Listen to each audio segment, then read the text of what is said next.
became a good thing after adding some sugar. It seems that these little guys know too little. Yi Xian shook his head helplessly, watching the little guys drinking with big gulps, and suddenly missed his own tea. After drinking tea and resting for a while, Yi Xian took them to the riverside of the ancient city, and talked with a smile as they walked. "Well, we'll pick one out in a minute, and Dad will take you to play on the boat." "Yeah." The little guys immediately became excited. After all, taking a boat ride was still very attractive. "Dad, can you row a boat?" The little ones looked at Yi Xian and asked with pouting lips. "Of course." "Then can Dad teach us?" "Okay." Yi Xian smiled and nodded, then he started to select on the shore while explaining the essentials of rowing. "Daddy, hold me." At this time, Yi Shi threw herself into Yi Xian's arms, wanting Yi Xian to hug her. Yi Xian smiled dotingly, picked up Yi Shi and gave her a kiss, then continued to choose a suitable boat. At the same time, several young men and women here also came over. Looking at this beautiful inland river, He Yang introduced it with a smile. "This is the inland river that has existed in our ancient city for generations. Let's go for a stroll first. Now that we're here, I'll take you there to have some fun." "Ha, master, he is still very generous." Several young men and women also nodded with a smile. They had finally come here and wanted to have some fun in this ancient city. But even as they were talking, a boat on the shore suddenly got loose because the rope was not tied properly, and due to the effect of the water flow, it drifted towards the center of the river. The boat went away on its own. "Ah! What a pity. I think this ship is quite suitable for us." "It's okay, Dad can row the boat back." The little girls thought this boat was suitable and all looked towards Yi Xian. "Dad, let's go and drive the boat back." Yi Shi, who was in Yi Xian's arms, was also pointing at the slowly drifting boat and talking, and Yi Xian also looked over. "Good." Yi Xian smiled and nodded, then slowly walked over. At this time, the young masters and young ladies nearby also noticed the scene, but it was too late and they could only watch. Even though they have all been training since childhood, and each has their own unique training methods at home, their physical fitness is very good. But now, no matter how high their kung fu skills were, everyone shook their heads, they couldn't get the boat back. So, at that moment, several people smiled at the children, thinking that they were joking. Of course, it is normal for a daughter to think that her father is a Superman and can do everything. But the ship was already very far away from the shore and no one could save it. The boatman standing on the shore was also anxious at this time, but there was nothing he could do. He had a bitter face and watched his boat drifting farther and farther away. But at this critical moment, Yi Xian stepped out from where he was, soared into the air, somersaulted nimbly, and landed on the boat gently and steadily, holding Yi Shi in his arms, as if a feather fell to the ground. In an instant, everyone present was stunned, their eyes almost popped out. How could this be something a human being could do? Just now, the distance between the ship and the shore was at least 10 meters away. But not only did Yi Xian jump over by himself, but his whole body seemed to be flying over, without being bound by the so-called gravity at all. Everyone saw that posture, it was so effortless, as if taking something out of a bag. What is terrifying is not only that Yi Xian didn't run ahead, but just stepped out on the spot, but also that he was holding a child in his hands. All of a sudden, several young masters and young ladies here stared with their eyes wide open. They didn't even dare to breathe and were completely stunned. Those of them who thought they had been practicing martial arts since childhood seemed helpless just now, but Yi Xian was flying up as if he were performing Qigong. This is simply too powerful. Moreover, judging from how steadily he landed on the boat, they couldn't imagine how terrifyingly deep Yi Xian's control over his body had been developed. Just talking about the force exerted by his feet when he flew into the air just now, it really made them feel that the heavy ground was shaking. Several people looked at each other for a moment, you looked at me, I looked at you, and no one could say a word. In their eyes, this has already surpassed the limit of human capabilities and should not exist in the world at all. It wasn't just them at this time. The boatman was also dumbfounded. He was only paying attention to his own boat and didn't even see clearly when Yi Xian jumped over. It was as if he was a god descending from the sky. Chapter 162, just like it. Wow! Dad is so awesome. Hey, now we have a boat to ride on. I told you Dad could do it. At this time, several little girls also cheered, but compared to the disbelief of others, they seemed to trust Yi Xian very much. The young masters and young ladies looked at the maids and their eyelids couldn't help but twitch. It turned out that these girls were not joking. Wang Xinyo was watching from the side, also dumbfounded, but she was better than others, after all, she was used to it. And he also knew that since his husband was the #1 dragon general in the Yanhuang army, he must be very capable. While everyone was surprised, Yi Xian had already been holding Yi Shi in one hand and paddling the boat with the other, rowing towards the shore. "Master, can I use your boat?" After rowing the boat to the shore, Yi Xian looked at the old boatman who still had a dazed look on his face and asked politely. "Okay. No problem. You're awesome, bro. This really helps me a lot." The old boatman hesitated for a while, then agreed to Yi Xian. "Thank you, old man." After Yi Xian thanked the old boatman, several little girls were jumping and skipping on the shore, eager to try. Yi Xian then smiled and helped them onto the boat one by one. Finally on board. Ha ha. It feels so wonderful to be on the boat. "Dad, can I row the boat, too?" The little girls were very excited at this time. They sat happily on the boat, looking around. From time to time, they rushed to ask Yi Xian to teach them how to row, and from time to time they lay on the side of the boat to carefully admire the water. He Yang and the others had shock written all over their faces, especially He Yang, whose eyes lit up as he spoke to the young masters and ladies around him. "Don't just stand there, let's follow them." The few people finally reacted, nodded, and immediately got on the boat and caught up with Yi Xian and the others. At this time, Yi Xian and his family were sitting on the boat, rowing slowly towards the center of the river. "Dad, you row so easily." Yi Shi was sitting in Wang Xinyao's arms, blinking her little eyes and looking at Yi Xian. "Dad is very strong, so of course it's easy." Wang Xinyo rubbed Yi Shi's little face and explained with a smile. "When you grow up, you will row as easily as your father does." "All right." Yi Shi nodded, knowing that she couldn't help her father row the boat. Her eyes turned and she suddenly remembered something and spoke to the sisters around her. "How about we sing a song for Daddy? Daddy can't even rest while rowing. How about we sing him a nice song?" When the other little guys heard this, they also became excited. They immediately agreed with Yi Shi's point of view and started discussing what song to sing. "Why don't we sing Only Mama's Good in the World?" "Well, but this is for Daddy to sing." "Then let's sing My Dad is Superman." "Okay. This is it." In the end, the little ones reached a consensus and sang a nursery rhyme they had learned before to Yi Xian. He Yang and the others behind him also heard the babyish yet heartfelt singing of the little girls, and couldn't help but smile warmly. What a loving family this is. He Yang and the others were a little emotional for a moment, and what was even more emotional was that such a man who was like a nanny had brought such a huge shock to them just now.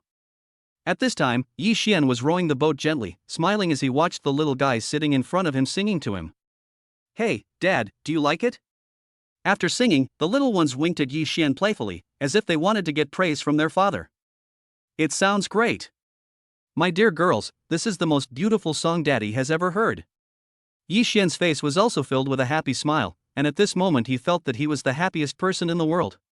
He, thank you, Dad. As long as Dad likes it." A few little guys were laughing foolishly, but suddenly they remembered Wang Xinyo and turned their heads away immediately. "Mom, let us sing a song for you too." Immediately, several little girls surrounded Wang Xinyo and held her arms tightly. "You guys are so adorable." Wang Xinyo smiled and gently poked the little girls' noses. As a breeze blew by, the girls began to hum softly again. Wang Xinyo also smiled and closed her eyes, listening to the singing of the little ones. She was so happy. Although it was not easy to bring up these girls, she has no regrets. What's more, besides these smart and lovely girls, she also has a husband who loves them and also loves her. Thinking of this, Wang Xinyo opened her eyes and glanced at Yi Xian, only to find that Yi Xian was also looking at her with a smile, and her cheeks flushed again. Yi Xian and his family stayed on the boat for a long time, and time slowly reached noon. The little ones were hungry, so Yi Xian took them back to the street to find a restaurant to eat something. "Dad, how about this family?" Yi Jing pointed at a building that looked like an ancient building in front of her and pulled Yi Xian's clothes. "Well, let me see, the Ancient City Hotel, this is it." Yi Xian took a look at the name of the restaurant, nodded slightly, and walked in with a few maids and Wang Xinyo. However, He Yang, along with a group of young masters and ladies, also followed him into the hotel. Yi Xian and others were taken to a private room by the waiter. After they ordered the dishes, they were served soon. In addition to some home-cooked dishes, this restaurant also has many special dishes from local ethnic minority areas, as well as many new fusion dishes. It smells so good. The little ones were so hungry that their stomachs were growling. The waiter had just brought in the dishes when they smelled a delicious aroma. "You little greedy cats, how hungry are you?" Yi Xian looked at the little girls helplessly, then picked up the dishes with chopsticks and put them to the girls' mouths.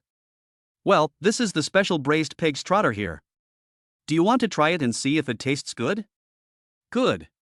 The maids nodded obediently, took a bite of the braised pig's trotter with a rosy color, fragrant meat, and glutinous skin, and immediately opened their eyes wide. "Dad, this pig's trotter is so delicious." Just when Yi Xian was having dinner with a few little girls, several young masters and young ladies came over to Yi Xian with wine glasses in hand. At this moment, respect was written all over the faces of several people. This was a kind of respect for the strong. They had already determined in their hearts that Yi Xian was a truly powerful person. "Sir, I offer you a glass of wine." A young man holding a wine glass walked up to Yi Xian first and raised the glass with a smile on his face. The other young masters and young ladies, as well as He Yang and others, also stood behind the young master, looking at Yi Xian from time to time. "Sorry, I don't drink." Yi Xian glanced at these young masters and ladies and immediately rejected them indifferently. This. For a moment, everyone was stunned where they were. Many of the young masters and young ladies frowned slightly, obviously unhappy with Yi Xian's attitude. After all, there are not many people in the whole of China who can make them toast. They were also shocked by the scene of Yi Xian stepping onto the boat just now, so they came over to toast him with the intention of making friends. But what they didn't expect was that Yi Xian refused so straightforwardly, without any hesitation, and he didn't even look at them. Why is this guy so crazy? Do you really think you are someone important? TSK, even though I have the capital to be a bit arrogant, this is a bit too much. For a moment, this group of young masters and young ladies looked at Yi Xian, secretly thinking that he was arrogant, and their faces all looked unhappy. Seeing that the situation was not good, He Yang quickly walked up with a smile and tried to smooth things over with everyone. "Alas, after all, this gentleman is not familiar with us. It would be a bit abrupt for us to toast him right away." As He Yang spoke, he winked at these young masters and young ladies. Everyone finally came to their senses and calmed down a little. After all, it was the same reason. Yi Xian didn't know their identities, and it was indeed a bit abrupt that so many people came to toast him at the beginning. Seeing that everyone had calmed down a little, He Yang looked at Yi Xian with a smile and said politely, "Sir, I'm sorry to bother you. We just saw your extraordinary appearance and wanted to get to know you. I hope you can understand." Yi Xian glanced at He Yang, paused for a moment, and then spoke softly. "Those things are not important. I'm just taking my daughter out to play." Hearing this, He Yang immediately understood what Yi Xian meant and nodded in understanding. "Sir, we won't bother you anymore. Let me introduce myself. My name is He Yang. They are all my good friends. If there was anything wrong just now, I hope you can forgive me." Yi Xian nodded slightly, and He Yang did not stay any longer. He returned to his seat with these young masters and young ladies. However, Yi Xian looked at their leaving backs, just shook his head slightly, didn't say anything, and continued to eat with the little guys. The cuisine of this restaurant is very much to everyone's taste, and the special dishes are also remarkable. The little guys were already hungry, and they were eating with great relish, but they did not forget to put some food into Yi Xian's bowl from time to time. "Dad, eat some meat." Yi Xia chuckled and put another piece of meat into Yi Xian's bowl. "Well, thank you, Xia Xia. By the way, Dad, where is Sister Long?" Yi Xia suddenly remembered that he hadn't seen Long Fei in the past few days, and hurriedly asked Yi Xian. Hearing this, the other little guys also looked at Yi Xian, pouted their lips, and asked questions non-stop. "Yes, Dad, we haven't seen Sister Long for several days. Does Sister Long not like us anymore? She doesn't even come to play with us anymore. Dad, where is Sister Long Fei now?" All of a sudden, several little girls put down their chopsticks and asked in unison about Long Fei. "Ha ha, where's your sister Long? She's gone to build an empire for you." While picking up some dishes, Yi Xian explained to the maids with a smile. "Don't worry, your sister Long will come to play with you again." "All right." The little guys nodded then, and their eyes rolled as they remembered something about Tang Hao. "Dad, where did Uncle Tang Hao go?" "Yes. I haven't seen Uncle Tang Hao for a long time. I'm really not used to this." Yi Xian looked at the curious faces of the little guys, smiled bitterly and shook his head. "Hey, you little girls, you keep asking about Sister Long and Uncle Tang Hao. Isn't it enough for Dad to be here with you? Where's your Uncle Tang Hao? He went back to get something and will be back soon. Don't worry. How about this, tomorrow morning, Dad will take you to a fun place, okay? Good. A few little girls smiled playfully at Yi Xian, their mouths shiny with grease. Wang Xinyao, who was standing by, couldn't stand it anymore, so she picked up a tissue and wiped the grease off the girls' mouths helplessly. It happened that Tang Hao also entered the restaurant at this moment, holding something that looked like a stick and was wrapped in red cloth in his hand. Brother Yi, I got the stuff back. Chapter 163 Your father spoils you too much. After Tang Hao entered the restaurant, he looked around for a while and then walked respectfully to Yi Xian. Why did you bring this in? Yi Xian looked at what Tang Hao was holding in his hand and couldn't help but said with a smile. Forehead. Tang Hao looked at the thing wrapped in red cloth in his hand and scratched his head in embarrassment. Uncle Tang Hao, you are faster than Xiao Chao. When the little guys saw Tang Hao coming, they immediately became energetic and spoke to Tang Hao with a grin. Ah? What Xiao Chao? Tang Hao was a little confused for a moment. Yi Xian couldn't help but burst out laughing and explained to Tang Hao. Just now those girls asked me where I had been, and you came in right after I finished asking them, didn't you? Ah, that's how it is. Tang Hao finally understood and smiled at the little girls. However, on the side of He Yang and others, these young masters and young ladies did not pay attention to anything else. They were all looking at the thing wrapped in red cloth in Tang Hao's hand. What is this? Everyone's face was filled with confusion and they looked at each other, hoping to find the answer from each other's faces. But they looked at each other, not knowing what it was, and began to speculate. This should be a short stick, or a handle made of precious wood? It shouldn't be. If it's that simple, why wrap it in red cloth? I think it's a dagger, but it doesn't look very similar. I'm a little confused. But after some speculation, no one knew what these things were. But just looking at the things wrapped in red cloth, they felt a chill down their spine. This looks really creepy, I wonder what it is. But this thing also looks quite good. After all, the other party is not a simple person. Come on, stop guessing and eat. After discussing for a while, these young masters and young ladies didn't say anything more. After all, they couldn't see anything. After Yi Xian and his companions finished their meal, they left the restaurant. Just before they were about to leave, He Yang went to the toilet. After he came out, he could no longer see Yi Xian and the others. Not good. He Yang's heart suddenly skipped a beat and he quickly ran out to chase them, but Yi Xian and his companions had already disappeared. Looking at the empty streets, He Yang was filled with regret, but there was nothing he could do and he had to return to the hotel dejectedly. Several young masters were eating when they saw He Yang walking back with a depressed look on his face and sitting in his seat in silence. Everyone was silent at first when they saw this, and then they saw that the table where Yi Xian and others were sitting was empty, and they immediately understood why He Yang looked like this. Mr. He, do you have anything to do with him? A young man took a sip of wine and asked He Yang. This. Mr. He, you don't want him to attend the grand gathering of the four families on behalf of your He family, do you? Yes, I just saw it. Mr. He has been paying attention to that man. He Yang looked up at the way everyone was looking at him, and nodded slightly without denying it. No, Mr. He, don't you know your old man's temper? That's right, can we let this young man go? Alas, what's more, this person is a foreigner. I think this is a bleak possibility. These young ladies all knew the temper of the old man of the He family. They were inevitably surprised to see He Yang having such thoughts. Alas, it's useless now. Everyone has left. He Yang shrugged helplessly. Although he had this idea, it seemed that there was really no hope now. Everyone smiled slightly upon hearing this and didn't say anything more. Okay, let's not talk about this anymore. Since we are here, our purpose is to eat and drink well. He Yang stopped thinking about it for the time being and raised his glass to everyone. At this moment, Yi Xian had already returned to the hotel with a few little ones and Wang Xinyao. After coming back, the little girls still didn't let Yi Xian go. They kept pestering Yi Xian and asking him where he was going tomorrow.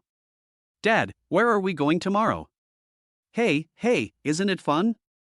Oh, Dad, just tell me, or I won't be able to sleep today. For a moment, several little guys sat around Yi Xian, asking questions one after another and pulling Yi Xian's clothes with their hands. Hey, why are you so curious? Yi Xian smiled helplessly, he couldn't do anything about these little guys. He smiled dotingly and explained to the girls. It's like this, Dad will take you to the forest tomorrow, and there's a good place opposite the forest. Although we have to go through the forest, it's okay, it's not too difficult. Besides, with the climate and environment here, we can go pick mushrooms tomorrow. After listening to Yi Xian's explanation, the little girls finally knew their destination for tomorrow and kissed Yi Xian on the face with a smile. Okay, Daddy's the best. After knowing tomorrow's destination, the little guys satisfied their curiosity. After playing with Yi Xian for a while, they went to study the thing wrapped in the red cloth. Phew, this thing looks so weird. Yi Xi touched it gently, but couldn't feel what was inside. I see. The other little ones were still guessing and discussing at this time, but Yi Xia suddenly slapped his head, attracting the attention of the other girls. This is a shoulder pole for carrying baskets. Yi Xia was so excited that he was dancing with joy and still daydreaming. Dad is going to use this to carry us tomorrow so we can easily cross the forest. So that is how it is. The other little guys also raised their heads in sudden realization and smiled sweetly at Yi Xian.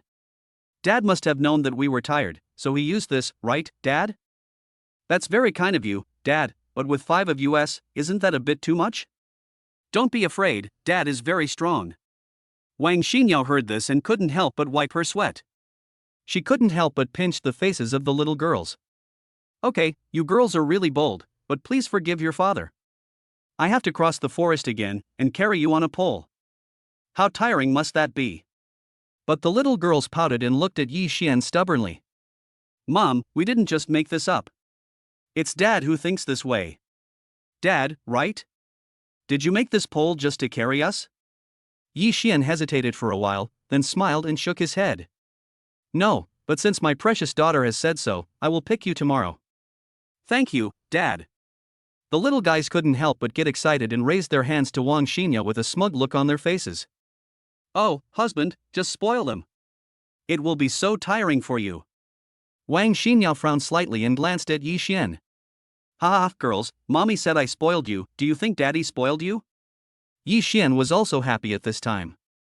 He squatted down and looked at the little girls in front of him. No. Dad has never spoiled us. Mom, Dad doesn't spoil us. Dad never spoiled us, why didn't I see it? The little guys were also smart and immediately continued speaking along with what Yi Xian said. Oh, you girls. Wang Xinyao spread her hands, feeling helpless, but she kept thinking about the scene of Yi Xian picking up a few little girls, which she couldn't help but find a little funny. The next morning, Yi Xian got up early with a few little girls, and took them out of the hotel and came to the roadside. Brother Yi, there is a mountain road over there. It doesn't look that difficult to walk on. At this time, Tang Hao came over and reported the route he had obtained earlier. Yeah, okay. Yi Xian nodded, then ran to a nearby shop and bought 2 large baskets, which he placed in front of the little girls. It's done, come in. Yeah. Several little guys looked at the basket and jumped in one after another. 2 went in from the front and 3 jumped in from the back. Hold on tight, we're about to set off. Yi Xian looked at the little girls who were all seated, then he picked up the basket with a smile, and the group walked into the mountain. The children were very happy. They sat in the baskets, chattering away or singing together. Alas, it is your father who spoils you the most. Wang Xinyao was carrying snacks and water prepared for the little ones. She looked at this scene and was at a loss whether to laugh or cry. Chapter 164 That place.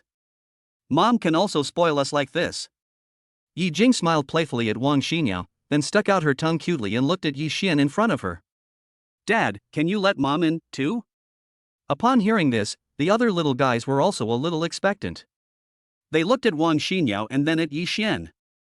Ha, as long as your mother is willing, I have no problem with that.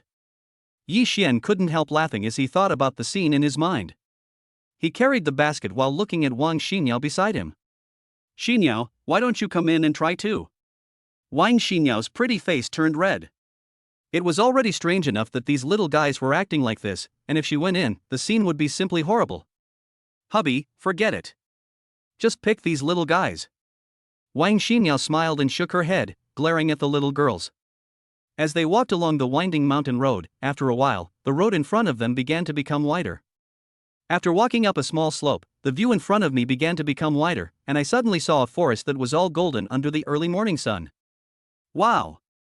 It's so beautiful. Several little girls sat in the baskets, staring at the forest in front of them where bursts of orioles singing could be heard from time to time, with their eyes wide open. How is it? Isn't this place nice? Yi Xian smiled at the girls and then walked forward. In this forest, there is a shallow path, which was left by local residents when they went up the mountain to collect herbs or mushrooms. After walking for a long time, it became a road. Dad, look, there are mushrooms here. At this time, She also saw a fresh mushroom growing under a short tree nearby. There was still morning dew hanging on it, and it looked very beautiful under the sunlight shining through the woods. Wow! Really? There are also a lot of mushrooms over there. Dad, please put us down, we want to go pick mushrooms. The little ones looked at the mushrooms growing around them and clamored to come down and pick them. Good.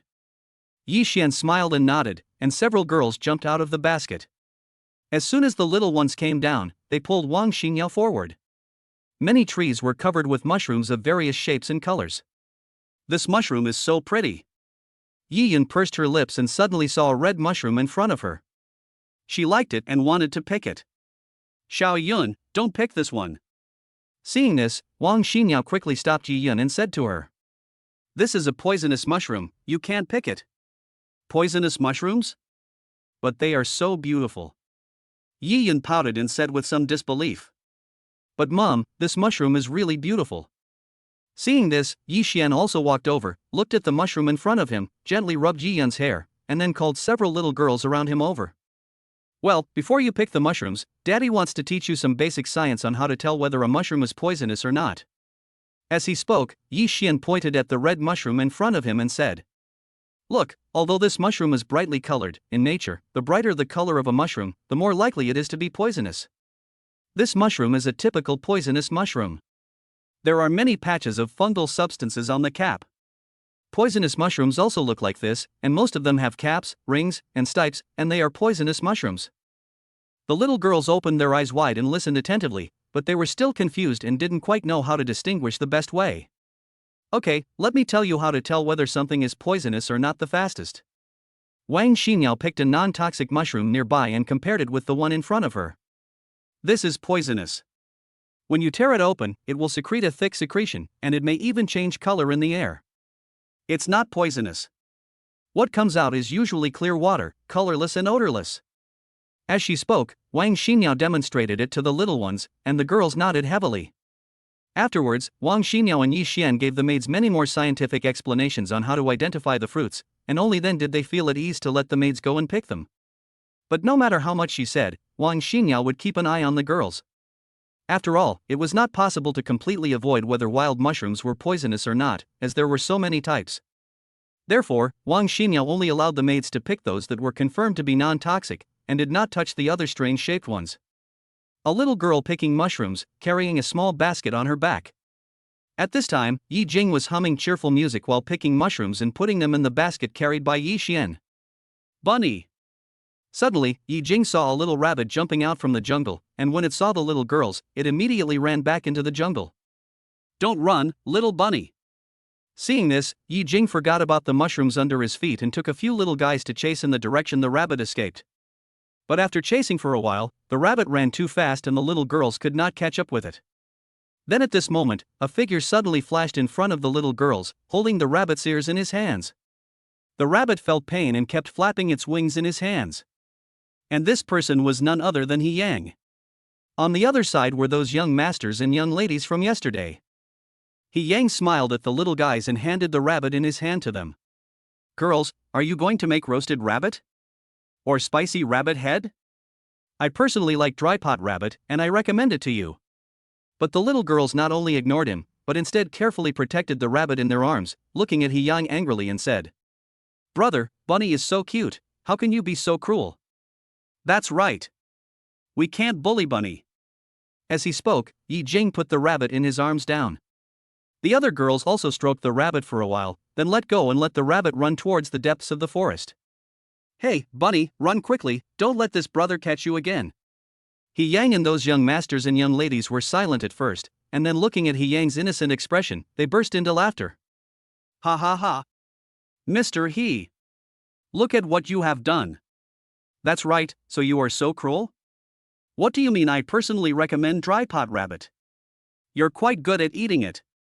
Seeing the way the little girls looked at bad guys and He Yang's confused expression, everyone laughed so hard that they even startled a flock of birds in the bushes.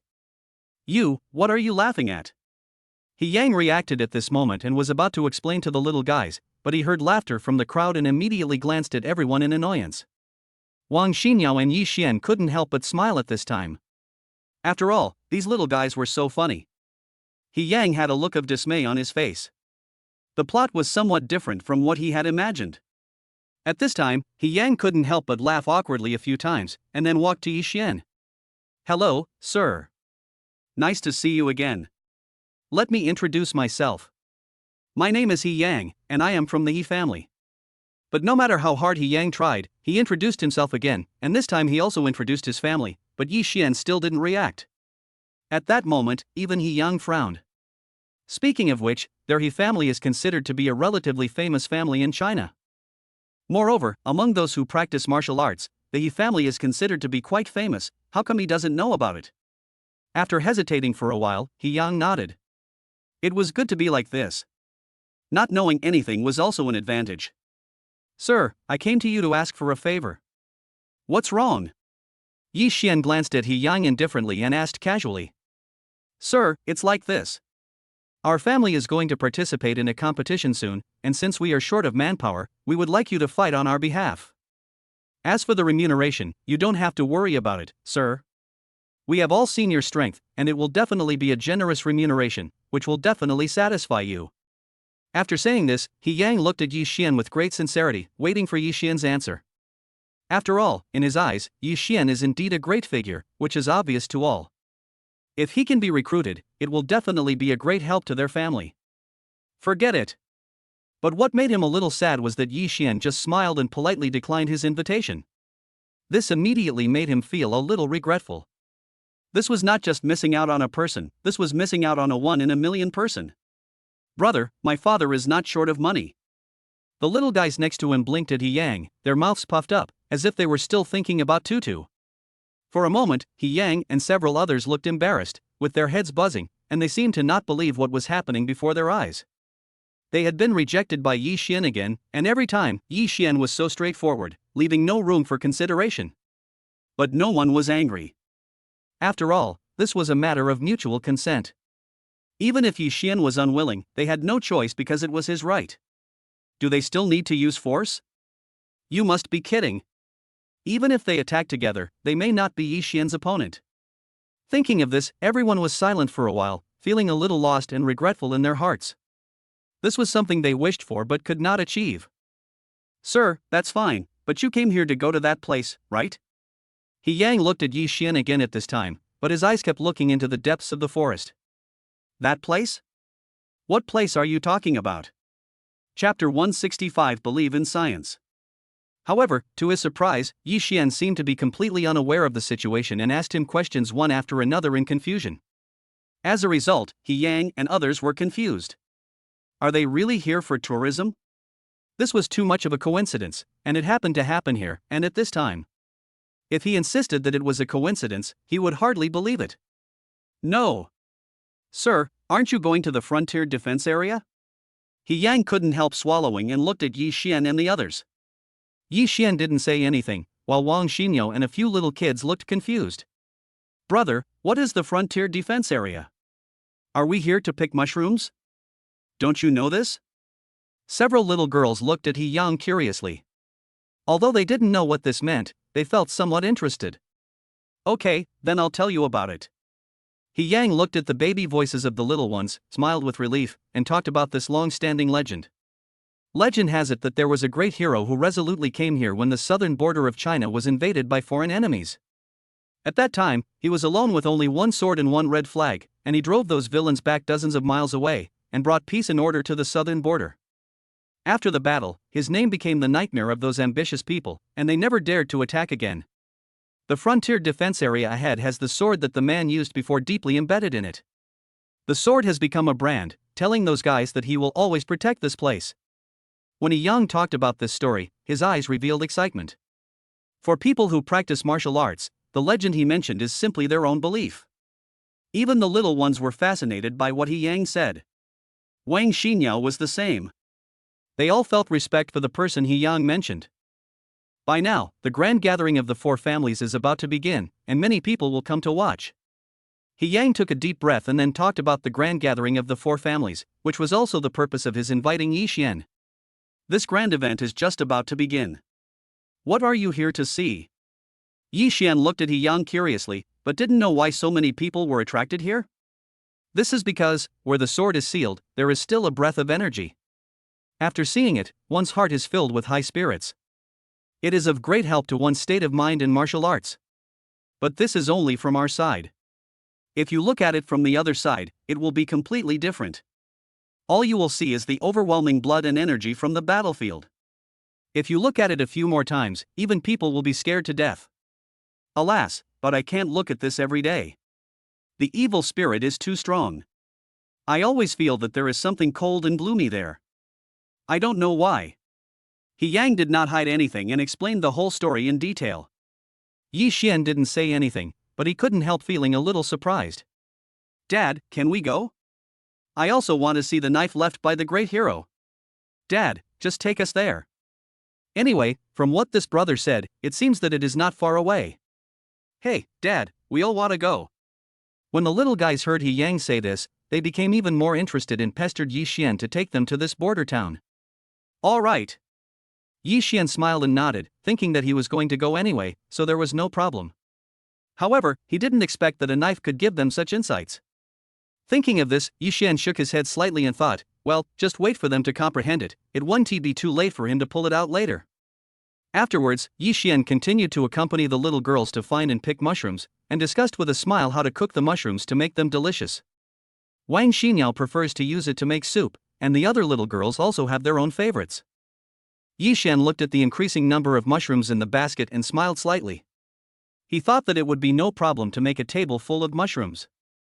At this moment, several figures were walking towards this side, including an old man, a middle-aged man and a strong man.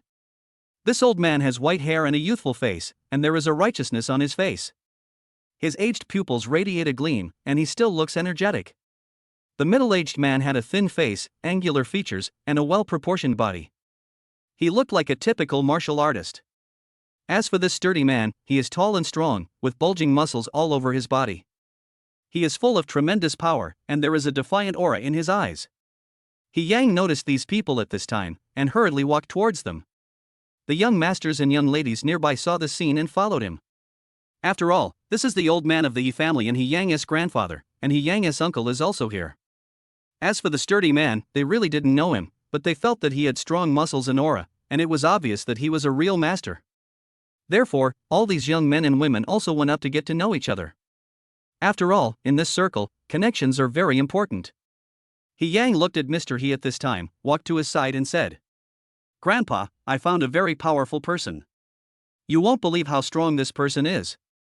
Speaking of Yi Xian, He Yang vividly recounted the scene of Yi Xian stepping onto the boat with the child in his arms. Grandpa, please go and recruit this person. I may not be qualified. Although I have been sincere, I still haven't been able to recruit him. Old master He looked at He Yang in front of him, listened to his description, and frowned, thinking how could there be such an accomplished person? Could this be hearsay? Ahem, let him come to see me. Thinking of this, Mr. He felt that it was probably not true. Even if he was a master, he was not as exaggerated as He Yang said. So he wanted Yi Xian to come and see him. Ah! Grandpa, this is not good. When He Yang heard this, he was also stunned and looked at Mr. He in front of him in surprise. Grandpa, after all, that person is a very capable person, isn't it a bit impolite for us to do this? Then, He Yang saw Yi Xian still playing with the little guys out of the corner of his eye, and he winked at old man He Tianshi. Grandpa, that person is the Mr. Yi I mentioned. He Tian groaned for a moment, then looked in the direction He Yang pointed. He no longer believed what He Yang said was true. Looking at Yi Xian's figure, he is just an ordinary one, and the way he is playing with a few little girls at this moment, he looks harmless. How can he look like a martial artist? A true martial artist should be like the man next to him, a strong, powerful and domineering man, right?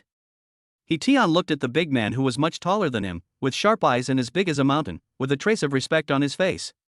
Ah, Xiaoyang, stop making trouble. What does this look like?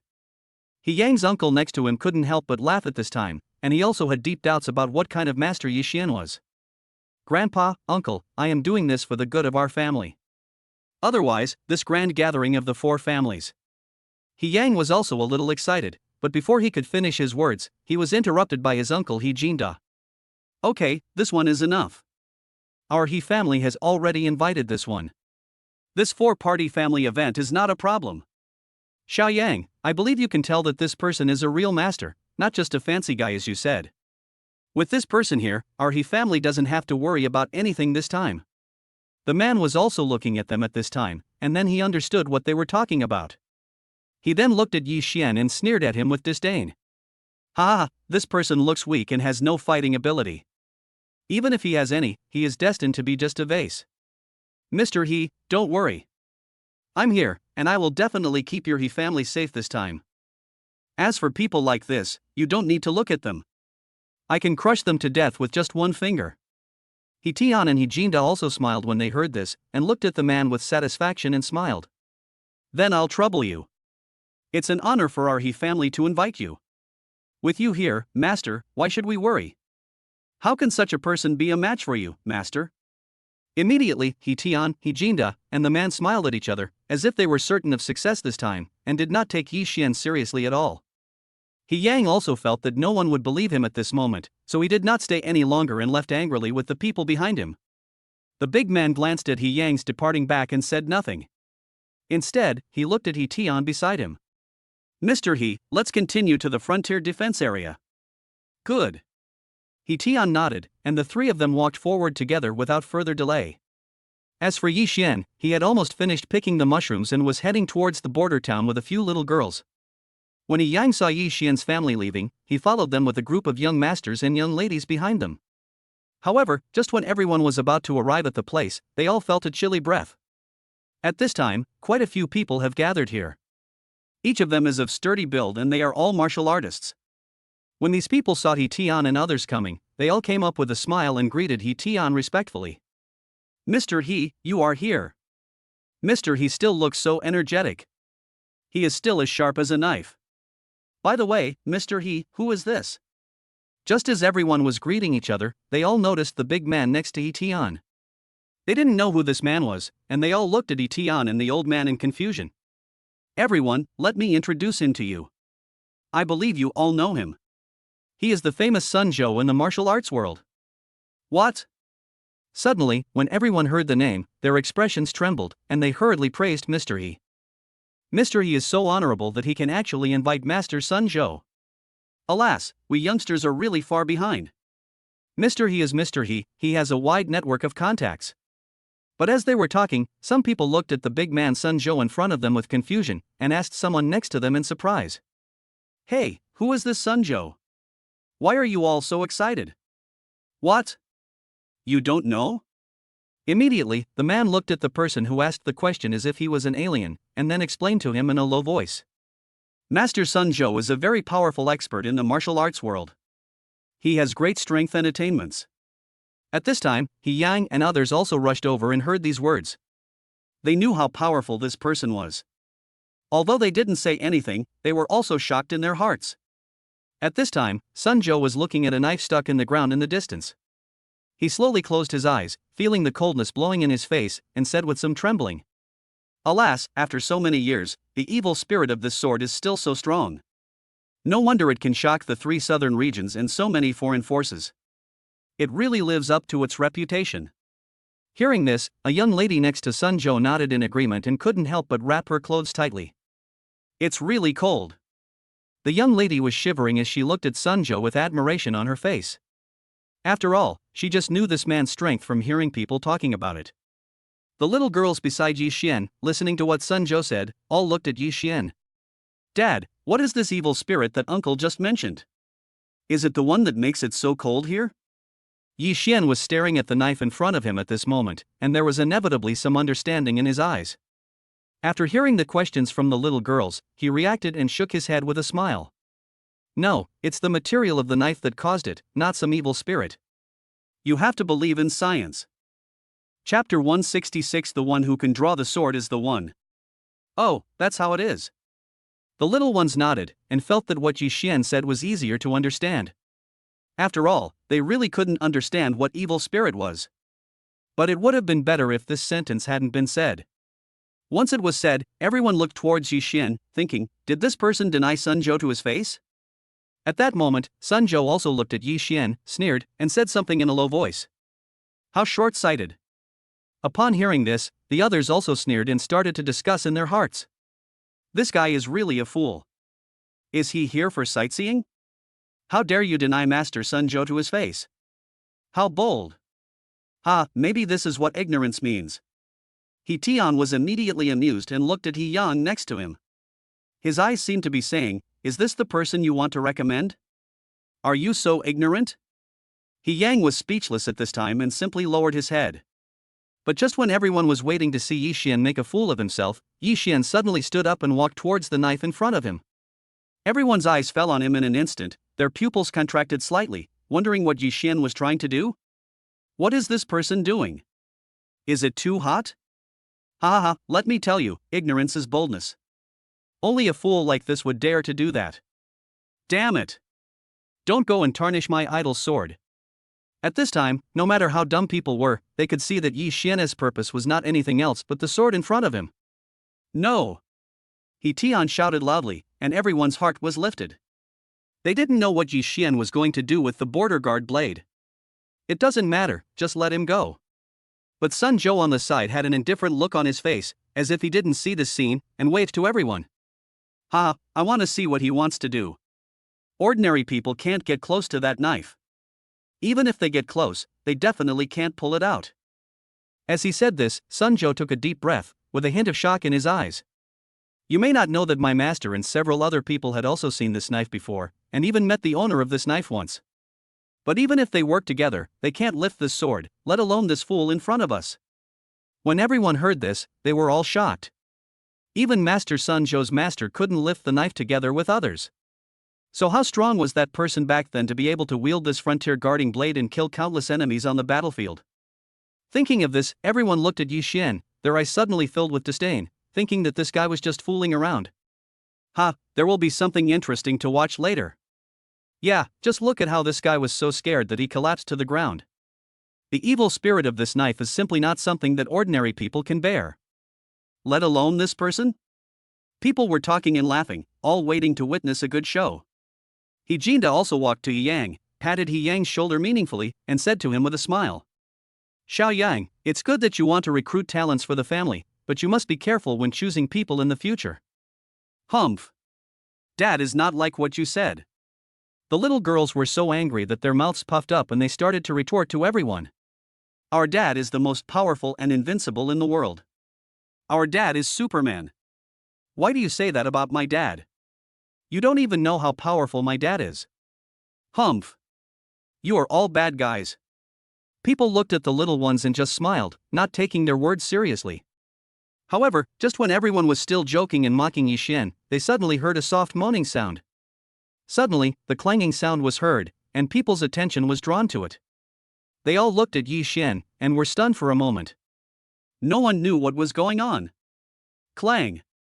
However, at this moment, the frontier guarding blade suddenly hummed again, and then made a loud and crisp clanging sound. Everyone was completely stunned at this moment. They had never heard of this border guard blade having such a strange phenomenon. What was going on? But the next second, under the astonished gaze of the people, Yi Xian untied the long strip of red cloth wrapped in his hand, and a scabbard was revealed inside. In an instant, everyone was stunned as if they were hit on the head by a heavy hammer.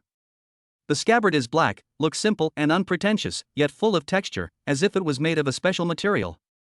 The scabbard is covered with dragon patterns.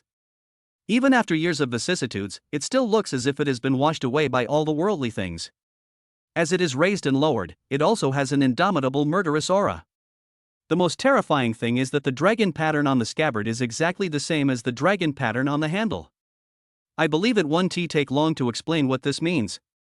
Everyone was completely speechless at this moment, and the scene fell into silence. At this moment, their hearts could no longer withstand the violent impact, as if they were suddenly dug open by someone. They almost rolled their eyes and were about to collapse to the ground. I'm afraid no one could accept such a scene. In their eyes, an unknown person, a person who was laughed at and looked down upon by them, actually took out the scabbard of the frontier blade calmly. The legend once again emerged in my mind at this moment. The god of war who made foreign enemies dare not set foot in southern Xinjiang again should be full of murderous aura and awe-inspiring without even being angry.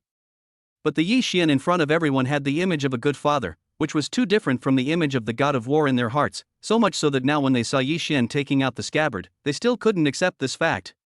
What's more, this existence, which is regarded as a faith by those martial artists, seems a little too young. Sun Zhou looked at Yi Xian in front of him, his eyes trembling slightly. Could it be that he really misjudged Yi Xian? The little guys were very calm. They just stood aside and watched, cheering Yi Xian on from time to time.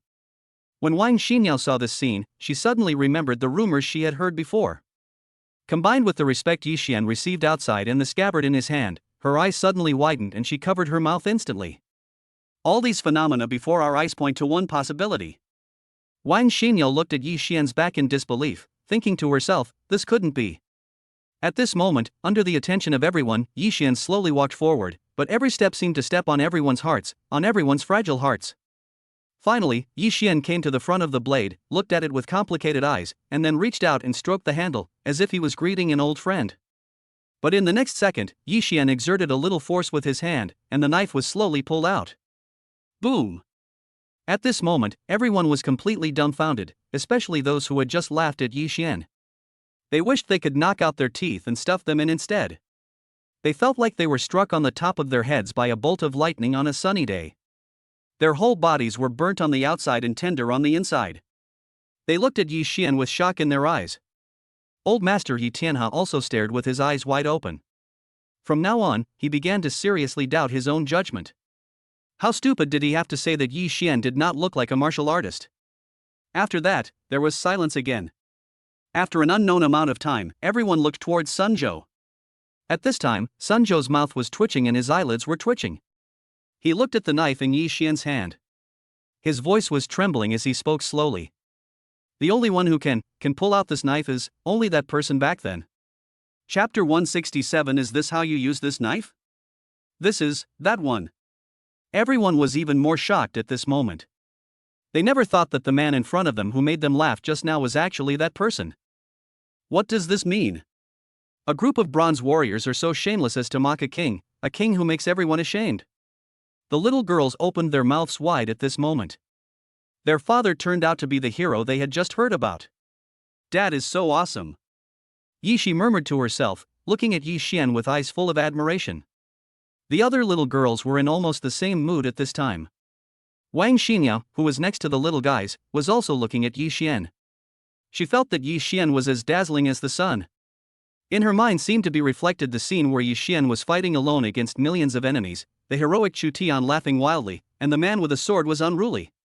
He Yang and the others' minds are still buzzing.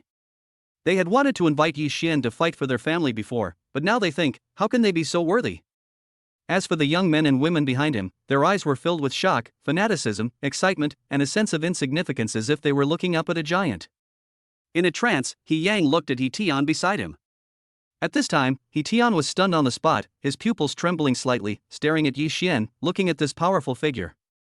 He Tian no longer had the proud look of the head of a martial arts family. His old legs were trembling and he didn't know how to explain his feelings. He just felt that his old face was flushed red, and he wished he could find a hole to crawl into. Really, it's really him. Sun Zhou looked at Yi Xian stupidly, muttering to himself, his mind went blank. Everyone present was in the same mood at this moment, looking at Yi Xian with increasingly shocked eyes. The entire place was silent, and the only sound could be heard was each other's intense heartbeats. At that moment, Yi Xian drew out his sword, walked down slowly, and smiled lovingly at the little guys. This smile is full of love and sunshine, he is truly a loving father. People stared at Yi Xian's smile and took a breath of cold air. They simply could not associate the smile with the former god of war. It's no wonder they do that. Because of this, no one could recognize that this was the legend. They just thought he was an ordinary father. Dad! This knife is so cool. Can you show it to me? Dad, I want to play. I want to play. Wow! Dad, you're so handsome. Can I touch this knife? Several little girls immediately threw themselves on Yi Xian, looking at him with admiration and clamoring to see the knife. At this time, Yi Xian inserted the border guard blade into the scabbard, and the chill that had been so strong that it was chilling to the heart had disappeared, as if it had never appeared. "You little guys, you can't lift this." Yi Xian looked at the girls' admiring and expectant expressions and could do nothing about it, so he could only nod. "Well, let me show you." He. "Thank you, Dad." Several little guys came up excitedly, gently stroking the sword with their little hands, breathing slightly with a cautious look. Wang Xinyao walked forward, looked at Yi Xian in front of her, and asked with wide eyes. "Husband, back then it was you, was it you who, with only your sword and your red flag, single-handedly repelled the enemy thousands of miles away?" At this time, several little girls were looking at Yi Xian with burning eyes, expecting Yi Xian's answer. "I guess so." Yi Xian smiled and spoke to several people in a very calm tone. "Hubby, you're really amazing." Wang Xinyao couldn't help but praise, and at this moment all she saw was Yi Xian. She really didn't expect that this man whom she had always regarded as a hero was not only her hero, but also a hero who had defended a place and repelled countless enemies. He was everyone's hero. "Dad is so handsome." The little ones also pulled Yi Xian with a smile, their eyes full of admiration. While Yi Xian and the others were still talking, He Yang and others saw this scene and were also talking about it. "This person is actually the legend, the invincible legend. Oh my god, I just thought it was a hammer, I really don't know what to say. She's too young. And the way she's with these little girls, I really can't imagine that she's the same person as before. Oh, we can't really say that we are short-sighted, we are simply blind. We can't even recognize this person." Even He Tian was embarrassed now. He had actually thought that this person was not a martial artist. Sun Zhou was shocked and ashamed of what he had said before. Now he just wanted to go over and apologize. However, after a while, many members of the southwest branch of the Yanhuang military came from the other side. A huge group of them are coming towards this side, and many high-level executives and bigwigs are present. At this time, the members of the Yanhuang army were walking towards the side, and the uniform footsteps immediately attracted everyone's attention. When people saw this scene, almost everyone was terrified. They immediately felt a sense of oppression and couldn't help but take a few steps back. The scene before our eyes was truly terrifying. These iron-blooded soldiers were walking together, wearing heroic uniforms, with firmness and majesty on their faces. They were truly a group of fierce and powerful soldiers. Although people have heard of the reputation of the southwestern military for a long time, most of them have only heard of it. Seeing it today is indeed extraordinary. At this time, the young man who was in the lead walked towards this side with firm steps. The aura he emanated was so great that even those who usually claim to be masters could only move away. The young man is handsome, with sharp eyebrows and bright eyes, a heroic and resolute demeanor, and a very strong body. Even in this military uniform, he appears to be full of strength and explosive power. Although his eyes did not reveal any expression, he gave people a feeling of awe-inspiring power without even being angry. He was full of righteousness and majesty. The young man walked up to Yi Xian, straightened his steps, solemnly saluted with a standard military salute, and spoke to Yi Xian in a sonorous and powerful voice. "Zhang Shengxi, the general manager of the southwest branch of the Yanhuang military department, welcomes General Yi Longhome on behalf of the top leaders of the southwest military department." Zhang Shengxi's words were so powerful and penetrating that everyone immediately looked in this direction, their eyes were filled with stare. Even the little girls next to them were a little confused by Zhang Shengxi's move. "Ah, you guys are well informed." Yi Xian laughed heartily and patted his shoulder gently. "Okay, we're not strangers, no need to be so formal." Zhang Shengxi nodded and walked over here. His face was originally extremely serious, but now there was a slight smile on it. But the funny thing is, it's like he was born unable to laugh. Even if he laughed, it would be uglier than crying. "Dad, this brother is so fierce."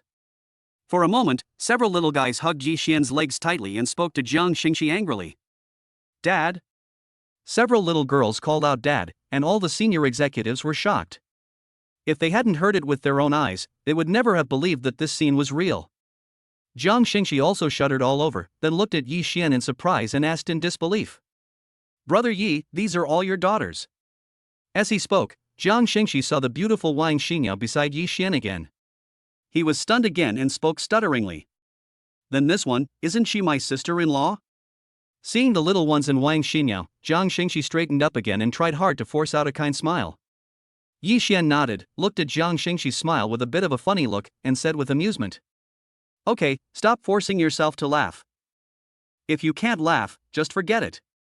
Just do what you have to do. This laugh is uglier than crying. Forehead. Jiang Xingxi was silent for a moment, then tried to control his expression and spoke to Yi Xian as calmly as possible. Brother Yi, if you hadn't drawn your sword, we wouldn't have known you were back. When I heard you were here, I was more excited than getting married. I rushed over halfway through my meal. As he spoke, Jiang Xingxi shook his head with emotion and became a little melancholy. Brother Yi, it's been a long time since we last met. I didn't even know about my sister-in-law and my daughter. But you are moving too fast. When Yi Xian heard this, the corners of his mouth twitched slightly and he said helplessly. I really don't know what to say to you. The matter between your sister-in-law and my daughter has been going on for a long time. You guys are so frightening, even I'm scared of you. Jiang Xingxi scratched his head awkwardly and chuckled a few times. Hey, Brother Yi, aren't we excited? Afterwards, Yi Xian talked with Jiang Xingxi for a while and also talked about recent events. The other senior executives also came over at this time and spoke to Yi Xian one after another. Brother Yi, if I hadn't seen it with my own eyes, I really wouldn't know about my sister-in-law and my daughter. I won't say more. I wish Brother Yi and sister-in-law a happy marriage, and I wish the little sisters grow up healthy and happy. Brother Yi, you are finally back. We haven't seen you for a long time. Now that we're here, Brother Yi, let's go home and take a look. There were also some female senior executives who came over to play with the little girls. The little girls all had a good impression of these sisters who were dressed in military uniforms and looked heroic, and they would get intimate with them from time to time. Some of the male executives also liked the little girls and came over to play with them, but things were not always the same. As soon as the little ones saw these dignified-looking and fierce-looking male executives, they hid behind Yi Xian and were almost scared to tears. Even though they all felt that they had tried their best to smile sweetly, these little girls still didn't like it and just stayed away from them. Ha ha ha. You guys who look like Shura demons, stop teasing these little sisters. That's right, laughing is uglier than crying. What does this look like? Look. I scared some little sisters. Upon seeing this, the female executives covered their mouths and smiled, then teased the male executives. Brother Yi, let's go home. When Jiang Xingxi saw this scene, he also smiled lightly, but after realizing his smile, he quickly held it back and looked towards Yi Xian. Good. Yi Xian nodded, turned around and said to the little guys. Okay, let's go, come on in. A few little fellows agreed, and then climbed into the basket swiftly, leaving the group of people around them dumbfounded. But then, Yi Xian used the knife in his hand as a carrying pole and picked up the basket easily. Everyone was shocked when they saw this. This was a sword that was used to guard a region. It had made countless people tremble in fear from the past to the present. So, was this how it was used? Chapter 168 Yi Xian's former office. Especially the high-ranking officials of the Southwestern Military Department, when they saw this scene, they were all shocked. Brother Yi has changed so much. Thinking of the cold and serious Brother Yi in the past, and then looking at the Brother Yi now with a warm smile and gentle temperament, they are simply not the same person. At this, the senior executives were also filled with emotion. It seemed that after having a daughter and sister-in-law, Brother Yi had changed so much that they almost didn't recognize him. If Yi Xian hadn't still been holding the knife in his hand, they would have thought that this was just a passerby who looked like Brother Yi. Hold on tight, let's go. After picking up the carrying pole, Yi Xian smiled lovingly at the little girls and then walked forward. Let's go. The little guys were also very excited at this time. The momentum of sitting in this basket was just like flying a fighter jet. The senior executives all smiled knowingly, followed Yi Xian, and walked towards the southwest branch together. As the group walked along, they soon arrived at the door of the southwest branch. At this Solomon Grand Gate, there are a group of branch members guarding it, and even these members guarding the gate have bloodiness written all over their faces, and they are majestic and dignified. Then, after walking into the gate, everyone's vision became wider, and the surrounding scenery was all green, as if they were in a wide forest area. However, on the road in the middle, there were groups of neatly arranged members patrolling. Their faces were covered with oil paint, their expressions were firm and neat. Every step of those neat footsteps seemed to shake the earth, full of power. Then walking forward, countless military facilities, planes, tanks and cannons were all displayed to everyone. At this moment, the air was filled with the smell of gunpowder and oil paint. In the surrounding training grounds, countless strong and powerful members were still training at the top of their lungs, with such a mighty force that it shocked the heavens. You know, the southwestern branch of the Yanhuang military is famous for being hardcore and iron-blooded, and all of them are the most elite members. Apart from training every day, they are also preparing for war, always guarding the peace of this corner of China. Several little girls were also looking around at the scenery at this time. After all, it was their first time entering the military, and it was the most hardcore Southwest branch. Everything in front of them was full of attraction. Wang Xinyo was also looking at everything around her in amazement. This was the place where Yi Xian had been before, and she unconsciously wanted to remember every square foot of the scenery. After arriving at the place, everyone got out of the car. Everyone was looking at Yi Xian. With a click, they all saluted solemnly in unison. Their eyes were full of excitement, and their bodies were shaking unconsciously with excitement. Because Yi Xian will always be the only legend in their Southwest branch and the benchmark in the hearts of all of them. At the same time, Tang Hao also walked over from the other side. After all, he wanted to go home and visit, so Yi Xian asked Tang Hao to follow him. "Brother Tang." Jiang Xingxi saw Tang Hao at this time, and he also walked towards him and saluted solemnly. After all, although Tang Hao's achievements in the past were not as good as Yi Xian's, he was also a god of war respected by everyone. If Tang Hao had not retired with Yi Xian, his position would have belonged to Tang Hao now. Tang Hao nodded and smiled at Jiang Xingxi. It turned out that they were brothers who spent every day together. "Brother Yi, let's go to your office." Jiang Xingxi looked at Yi Xian and asked softly. "What?" But Yi Xian was stunned on the spot, looking at Jiang Xingxi in a daze and asked back.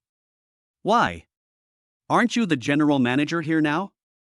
Aren't you in the general manager's office?" Jiang Xingxi scratched his head, looked at Yi Xian deeply, and also looked at Tang Hao beside him. "Brother Yi, we have reserved your and your cousin's offices. When I am free, I will go and clean them specially." As he spoke, Jiang Xingxi's tone and demeanor were extremely respectful, but this was different from the flattery of those dignitaries. This was simply respect for a god of war who once rode a horse and wielded a sword. Not only him, everyone in their branch has the same attitude towards Yi Xian. Whenever, as long as the name Yi Xian is mentioned, they are full of respect and admiration. "Dad's office?" The little ones on the side looked up at Jiang Xingxi. When they heard that it was their father's office, they became excited and threw themselves into Yi Xian's arms. "Dad, please show us your office."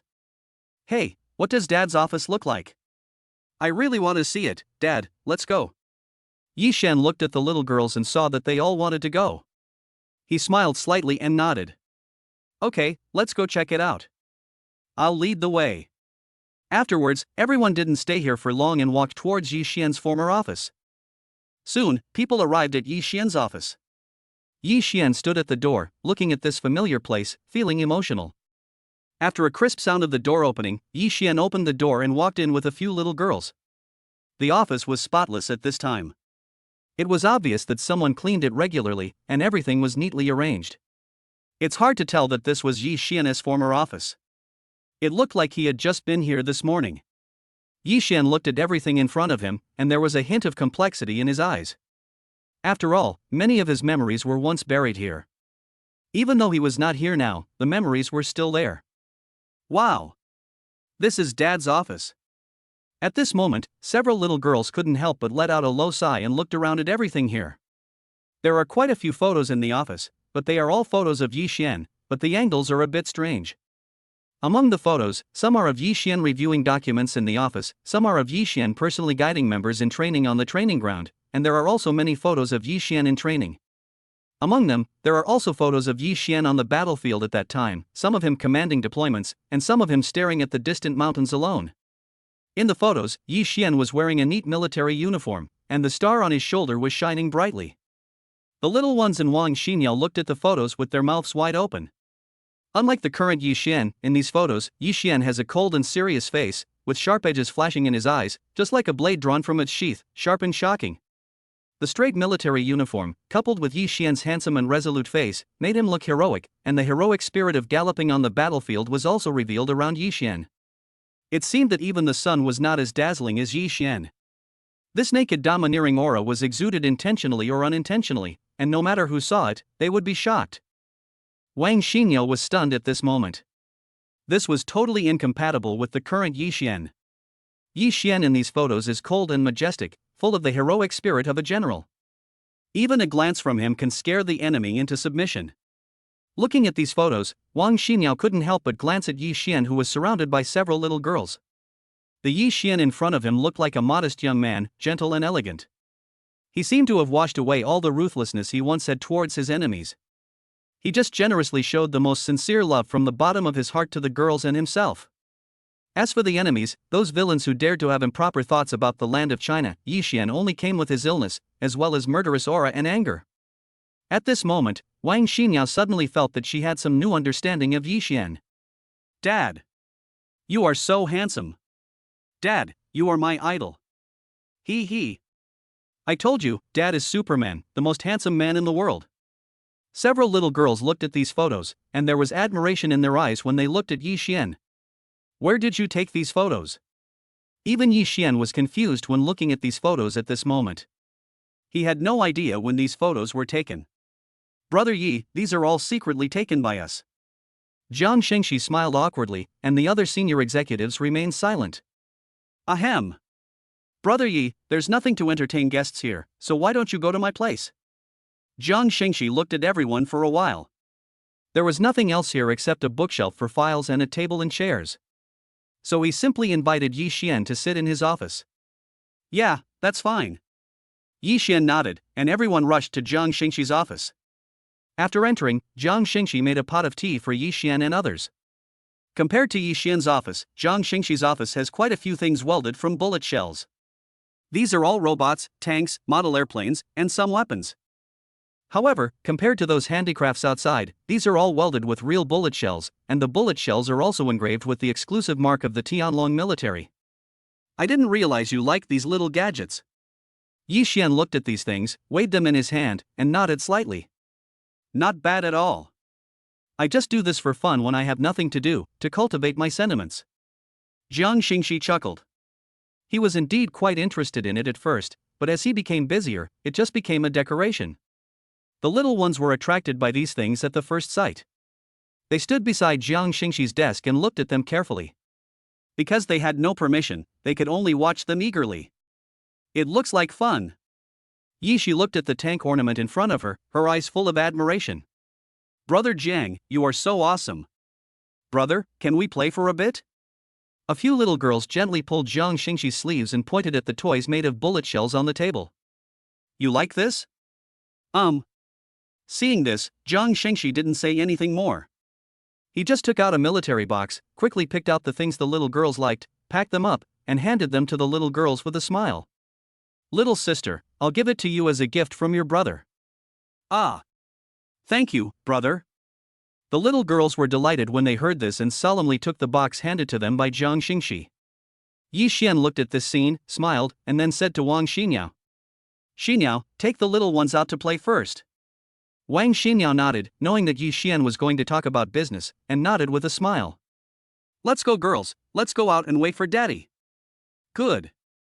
The little ones held the boxes tightly in their hands, nodded obediently, and followed Wang Xinyao out. Jiang Shengxi and a group of senior executives watched Wang Xinyao and the little ones go out. Looking at how virtuous Wang Xinyao was and how cute the little girls were, they were genuinely happy for Yi Xian. Compared to the previous Yi Xian, who was as powerful as a god but somewhat cold and lonely, they would rather see the Yi Xian in front of them. "How are you doing lately? Is there any problem?" Afterwards, Yi Xian sat down, took a sip of tea, looked at everyone and asked casually. "Brother Yi, everything has been fine here lately, nothing unusual has happened, and the first batch of Qingling potion has also arrived, it's very useful." Jiang Shengxi couldn't help but get excited when talking about the Qingling potion. This potion could really be a great help. "That's good, I feel relieved then." Yi Xian nodded, stood up and looked out the window. "But even so, we cannot let our guard down and must always be prepared for battle." "Yes." Jiang Shengxi saluted again, and the other senior executives did the same. "It's okay, I just mentioned it casually, don't be so nervous, sit down and talk." Seeing everyone's nervous expressions, Yi Xian smiled and waved his hand, motioning everyone to sit down. Afterwards, after everyone talked for a while, Yi Xian walked out the door, and Jiang Shengxi personally saw Yi Xian out. After arriving at the hotel, Yi Xian and Jiang Shengxi were discussing matters beside the car, while Wang Xinyao took the children to play outside the hotel gate. At this time, several little guys took out the bullet shell models from the box and started playing with them happily. Take off! Yi Jing held a fighter jet model in her little hands, imitating the sounds of a fighter jet as she soared in the air. Pa! Look, I'm going to knock you down. Yi Shi was holding a tank model and firing shells at Yi Jing's fighter jet on the ground. Hey hey! Xiaoxi, you can't hit me, I dodged it. Waving the fighter jet in the air, Yi Jing smiled and pretended to dodge Yi Shi's attack. Ah! Sister, you cheated! Yi Shi puffed up her lips in anger, but she was not discouraged at all and continued to shoot at Yi Jing. Chapter 169, Mobilizing the Army. These little guys are having fun. Wang Xinyao watched from the side and couldn't help but cover her mouth and laugh. Children have their own fun and can even have this kind of fun so happily. Then, Wang Xinyao looked at the time and said to the little ones, "Girls, let's go upstairs and play some more. Daddy should be done talking to that brother soon." Good. The little guys nodded obediently, carefully put the models into the box, and handed them to Wang Xinyao. At this moment, a foreigner who was leaning against a motorcycle and smoking on the other side noticed this side and saw the exquisite box in Wang Xinyao's hand at a glance. Moreover, Wang Xinyao and several other little girls were also dressed elegantly, so they concluded that the box must contain something of great value. The two looked at each other, immediately started to have evil thoughts, and then got on the motorcycle. Buzz buzz buzz. As the motorcycle engine roared, the two men drove the motorcycle directly towards this side. Although Wang Xinyao and a few other little girls heard the sound, they didn't pay attention to it. But the next second, the box in Wang Xinyao's hand was snatched away by the foreigner behind the driver's seat. Ah! This sudden movement frightened Wang Xinyao so much that she screamed, which also attracted the attention of Yi Xian and Jiang Xingxi. What's wrong? Yi Xian and Jiang Xingxi ran over quickly, only to see a few little kids and Wang Xinyao looking helplessly at the motorcycle going away. Wang Xinyao and a few other little ones all looked pale at this time. Seeing Yi Xian coming over, the little ones puffed up their mouths and threw themselves into Yi Xian's arms. Dad, just now, two bad guys stole the gift that Brother John gave us. Dad, look over there, those two bad uncles on motorcycles. What should we do? We all love those models.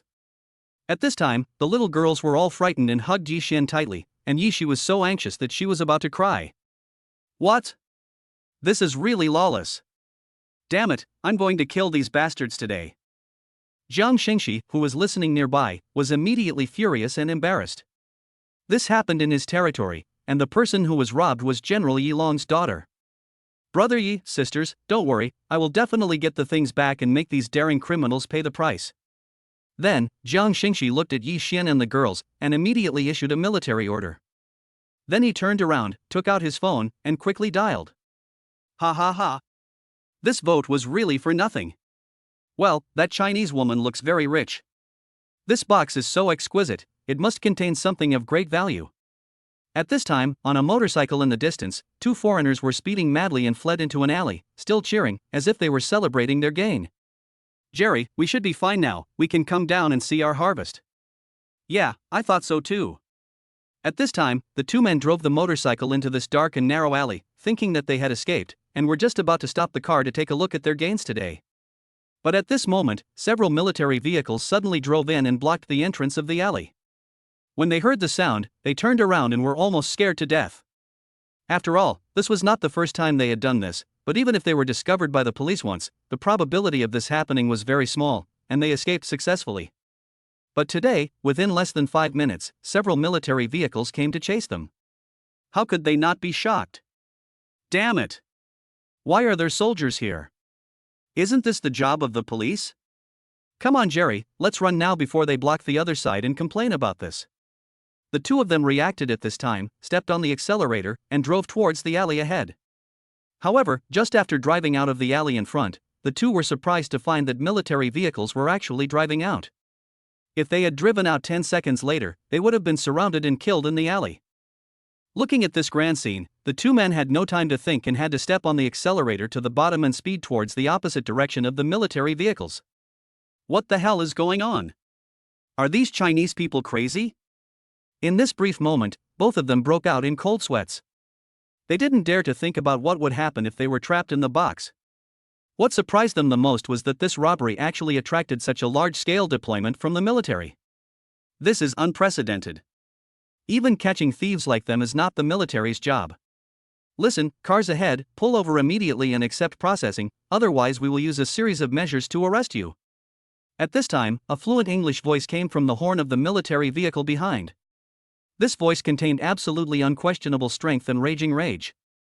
You know, less than 5 minutes ago, after learning that a car robber had robbed Ji Long's daughter's things, these iron-blooded members of the Southwest Branch suddenly became furious. Then, they immediately located the robbers, dispatched personnel quickly, and quickly intercepted the robbers. Crazy. All crazy. The two foreigners were completely dumbfounded. This was just a trivial matter. Was it necessary to make such a big fuss?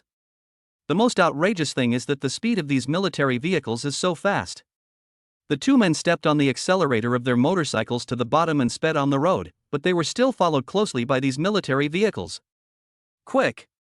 Ahead, let's get down the embankment. The foreigner sitting in the back of the car shouted to his companions in the front, saying that since they had gone down below the embankment, the military vehicles would not be able to follow. Okay. Sit tight. His companions instantly understood what he meant and drove towards the embankment below without slowing down at all. Because there was no interception ahead, the two men successfully got down to the embankment. Just as they expected, these military vehicles could not drive under the dam no matter what. Ha ha ha. Look how they're going to chase us now. For a moment, the two of them felt a little proud of themselves and slowly relaxed their guard. But in the next second, military vehicles stopped there, and countless fully armed military members jumped out of the vehicles and rushed towards the bottom of the embankment in unison. Suddenly, the two of them froze in shock, feeling indescribable surprise in their hearts. Isn't this too exaggerated? The number of military members coming out of this military vehicle is not just 10 or 8, there are more than 100 of them in total. Oh my God! We can't stay here anymore, let's go. The two had no choice but to continue driving forward, but the road below the embankment was different from the one above, so they couldn't drive fast. But even so, both of them still felt that they could escape. After all, at least they were still driving a motorcycle, which was a great advantage. However, as the two continued to drive away, they found that the opposite side of the embankment was also full of military vehicles. The two men almost fell over due to a shock, but before they could react, they heard bursts of dog barking behind them. Oh woof woof! The two turned their heads and saw a team of military members with military dogs rushing towards the embankment at a rapid speed. After the military dogs were untied, they ran towards the two men at a very fast speed like wild horses. The roads in front and behind were blocked at this time, and there were military dogs rushing towards them to bite them. The two men's faces turned pale in an instant. At this moment, the two didn't know what to say. They couldn't believe that this scene was really happening. Just stealing a box led to all these troubles and attracted so many troops. Right now, the two of them have reached a desperate point. They feel their legs and feet going weak, and their whole bodies are shaking uncontrollably. Suddenly, one of the foreigners heard the sound of gurgling water under the dam, and he immediately became alert and shouted to his companions. Don't be in a daze. If you don't want to get caught, let's go down to the river. As he spoke, he got out of the car, still holding tightly in his hand the box he had snatched from Wang Xinyao before. Good. The companion reacted, agreed immediately, and prepared to jump into the river and swim downstream to escape. Buzz buzz buzz. But before they were ready to jump, the sound of helicopter wings scraping through the air suddenly came from the sky. The helicopter came with great force, but it landed very steadily above the two men's heads. Inside the helicopter, each of the military members, who looked aggressive and murderous, was holding a machine gun in their hands, pointing it at the two men's heads. With the sound of the machine gun being loaded, the two men didn't even dare to move and just stood there. At this moment, the two of them were completely stunned, and looked like they wanted to cry but had no tears. There were military vehicles intercepting them, hundreds of military personnel, military dogs, and helicopters. Who on earth did they offend? This is just a robbery. Even if it was a mistake, they shouldn't be guilty of such a crime, right? The two looked at each other and felt that their entire worldview collapsed. They no longer dared to run, but just stood there straight, not even daring to breathe. Who on earth did they offend? Could it be those high-ranking figures? But she was just a woman. How could she have such great power? At this point, the two couldn't help but stare blankly at the box in their hands. They no longer thought that it was a good thing. They just felt that it was a time bomb that could explode at any time. Could it be that they had managed to obtain some top-secret information from the Chinese military this time? Otherwise, how could there be such a scene? They say that you can't kill a chicken with a butcher knife. Even if they are wrong, they shouldn't let the military take action, right? Just as the two were in a daze, a group of military members were slowly approaching them. The two were trapped in an encirclement, which was getting smaller and smaller. They were so desperate that it was almost impossible for them to escape. The military members who were gradually approaching were looking at the two foreigners with ferocious eyes. They were approaching them slowly with weapons in their hands. Originally, the members of the Southwest Branch did not have a very favorable impression of these so-called foreigners. But these two unlucky guys robbed the things of the daughter of General Yilong, whom they respected the most. They were simply digging their own graves.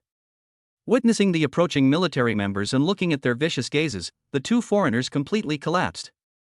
They felt as if all the bones were pulled out of their bodies, and they collapsed directly to the ground.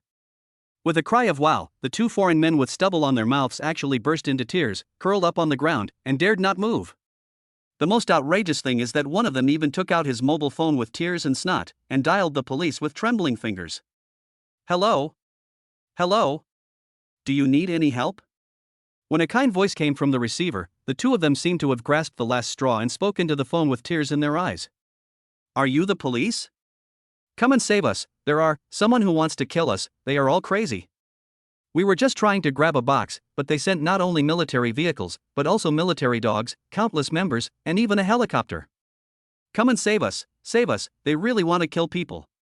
The police officer who answered the call was completely confused when he heard the two foreigners crying and had no idea what was going on. As the two men shouted wildly, the surrounding military members also caught them. They would not give them any more time.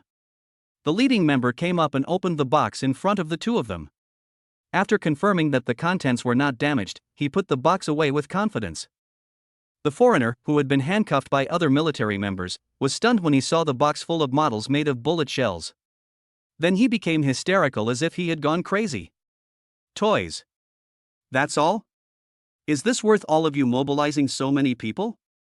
Looking at these Shura-like military members in front of them, the two foreigners kept muttering. They just didn't understand why they had to suffer all this just because of this thing. "Take away." However, the leading military member had no time to deal with them. After giving an order, the two were taken away by other members. Not long after, Jiang Xingxi personally took the box and returned it to the little guys, and saluted Yi Xian apologetically. Afterwards, everyone learned about what had happened, and everyone was extremely shocked. Wang Xinyao and Yi Xian were even more helpless. Anyone would cry if they were in such a situation. "Then I'll leave this robber to you guys to deal with."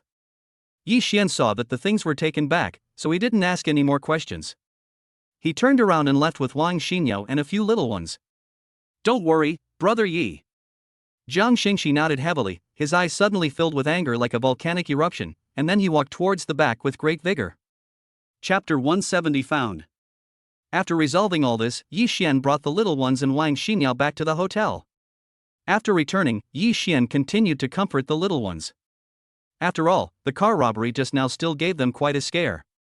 However, with Yi Xian's thoughtful care, the little guys quickly recovered their mood and shifted their attention to the knife that Yi Xian brought back. "It feels so good to the touch." Several little girls were lying on the sofa, taking turns playing with Yi Xian's sword. They felt the scabbard was warm to the touch, as if there was a warm current flowing slowly on it. "By the way, Dad, what do you use this knife for?" "Dad, is it used to chop trees?" "Well, I think it's used for cutting meat. Because Dad is a good cook." A few little guys were playing with the knife, looking at it, blinking their eyes and asking Yi Xian. Wang Xinyao stood aside, her mouth twitching slightly. The questions of these little girls were getting more and more outrageous, so she quickly stepped forward to stop them. "What? Silly girls, your father's sword is used to defend our territory, to protect our homeland from invasion, and to protect the safety of our country." Several little girls listened while biting their fingers, their eyes lit up and they looked at Yi Xian excitedly. "Hey, then Dad is a great hero. Our dad is Superman. Dad, you are so awesome." The little ones were very happy. They threw themselves into Yi Xian's arms and insisted that Yi Xian tell them the story of his previous guarding of the southwestern border. Looking at the sparkling eyes of the little ones, Yi Xian smiled, knowing that he couldn't refuse, so he simply picked up the little girls and told them many stories from the past. Listening to these, the little ones were so excited that they clenched their teeth and fists, and were deeply attracted by these touching stories. Wang Xinyao, who was standing by, was also listening with great interest. She felt that her husband was simply a walking legend. While telling the story, Yi Xian was looking at his knife and suddenly remembered something. Here, Yi Xian also opened a farm. He had originally planned to live there after retirement, but by some unknown reason he ended up returning to Jinling. Thinking of this, Yi Xian felt somewhat fortunate. Looking at the little girls around him, if he had not returned to Jinling at the beginning, when would he be able to meet them again? Oh, by the way, Dad remembered something. Dad has a farm here. Do you want me to take you to see it? As Yi Xian spoke, he gently scratched the noses of a few little guys. At the same time, he looked at Wang Xinyao with a smile, also asking for her opinion. Great, Dad. The countryside is the best. The little ones became excited when they heard this, and nodded in agreement, showing great interest in this manner. Just at this moment, Tang Hao walked in, went straight to Yi Xian, and spoke in a low voice with a serious expression. Brother Yi, I have something to tell you. When Yi Xian saw Tang Hao's eyes, he knew it must be an important matter, so he stood up and walked to the balcony. Brother Yi, it's like this, Long Ling's sister has been found, but it's still under further confirmation. As soon as these words came out, Yi Xian fell silent, his expression was stunned. Although he looked straight at Tang Hao, his thoughts drifted further and further away. Long Ling was originally his brother. Although he was just a teenager, he was extremely cruel and ruthless. This was how he treated his enemies. But when it comes to the brothers around him, Long Ling is not vague at all. He always likes to consider others in every little thing, even if it means suffering a loss himself. Back then, they had fought in blood together and supported each other. They were the most tacit and trusting people. But later there was a mission, and Long Ling was sent to intercept, and they lost contact after that. For many years, Yi Xian has been looking for Long Ling, but to no avail, as if he had disappeared from the face of the earth. But before, he had heard Long Ling say that he had a younger sister, but she had been lost. For Long Ling's sister, this can be said to be the pain of her life. During the years when they fought together, Long Ling had told her countless times that he was not afraid of death at all, but was just worried that he would never see his sister again in this life. Over the years, Long Ling has never given up looking for his sister, but how easy is it to find someone in such a vast sea of people? After Long Ling disappeared, Yi Xian was looking for Long Ling while also following the clues Long Ling left for him to find his sister. Now that I think about it, all these years have passed, Long Ling's sister must be about 14 or 15 years old now. But those clues were from many years ago. As time went by, the chances of finding them were becoming increasingly slim. However, what was unexpected was that there was news now. Let's go and see it together. Yi Xian looked at Tang Hao beside him and took a deep breath. Speaking of which, today, Yi Xian has become indifferent to anything, whether it is a huge army or life and death, and he doesn't even have any emotional fluctuations. However, Yi Xian found it difficult to conceal his excitement about this matter. Xinyao, take the children to eat first. Tang Hao and I have some things to do. After making the arrangements, Yi Xian walked guiltily to Wang Xinyao and a few little girls. He had been planning to take them to see the manor right away, but it seemed he had to postpone it for now. Okay, husband, just go and get busy. Wang Xinyao was also considerate. She smiled sweetly at Yi Xian and kissed him on the face. When Tang Hao came in just now, she had already noticed that Tang Hao looked unhappy, and it seemed that there was something important. Yi Xian pondered for a moment, then looked at the little girls lovingly and said, Girls, go eat with your mom first. Dad and Uncle Tang Hao are going out for a while. Is that okay? Good. The little ones were also very well behaved and spoke in baby voices. Dad, are you going to save the world?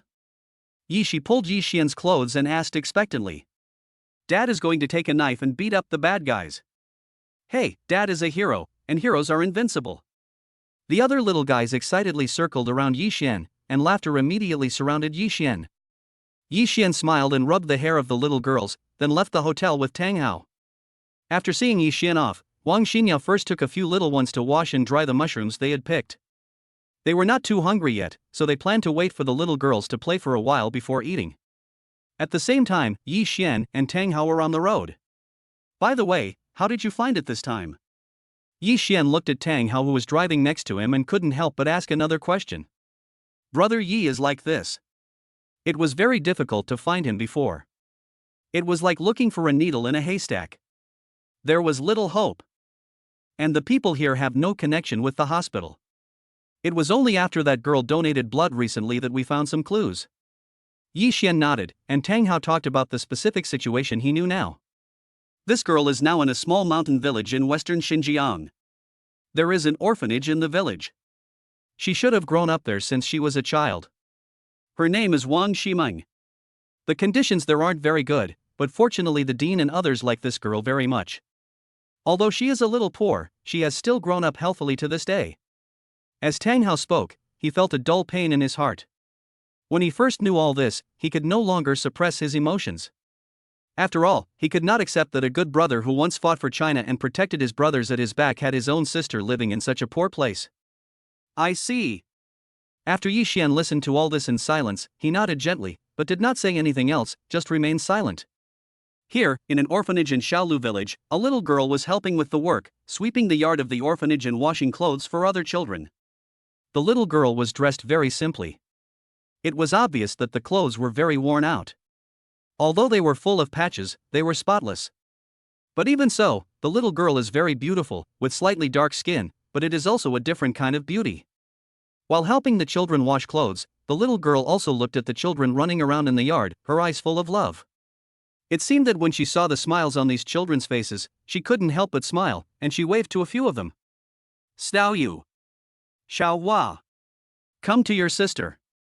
Come on. Upon hearing this, several children ran over happily. Seeing the little girl helping them wash clothes again, they immediately grinned and thanked the little girl sweetly. Sister. You are helping us wash clothes again. Thank you so much, sister. The little girl smiled when she heard that, wiped her wet hands gently on her apron, and then took out a bag of snacks from behind her. These were some bread, biscuits, milk, and other small gifts she received for donating blood. Well, share it with your other brothers and sisters. When the children saw the bag of things, they were surprised and happy, and they kissed the little girl on the face excitedly. Sister is so nice. I love my sister the most. Sister, let's go share it with our brothers and sisters. After taking the things, the children ran inside excitedly, humming cheerful songs all the way, and their hearts were full of love for the little girl. These little guys. Chapter 171. What is going on inside? The little girl looked at the children jumping and skipping, and couldn't help but smile gently, and continued to wash the clothes in the basin. Ximeng. At this moment, the little girl suddenly heard someone calling her name. Coupled with the familiar sound of crutches, she knew without thinking that it was the dean who came. She immediately raised her head and looked forward. At this time, she saw an old and kind grandmother walking slowly towards her with a cane. The little girl didn't think twice and immediately put down what she was doing and helped the old lady sit on the chair next to her. Ximeng. You just donated blood, so stop being busy and go have a good rest first. The director gently stroked Wang Ximeng's somewhat pale little face, feeling indescribable pain in her heart, and her pair of wrinkled hands were trembling slightly. Grandma Dean, it's okay, I'm in good health. Wang Ximeng waved his hand casually, indicating that he had nothing to do at the moment, and then continued with the work at hand. The director sat aside, looking at the blue sky in the distance, then looking at the orphanage around her, and she also let out a long sigh. After all, it is in this small mountain village, and both education and medical care are big problems. It doesn't matter to her, as she's at her age and hasn't taken many things lightly. But it's really hard for these children. At this time, the children playing outside the orphanage suddenly blushed, ran into the yard excitedly, and waved to Wang Ximeng and the director. Grandma! Sister! There's a huge car outside.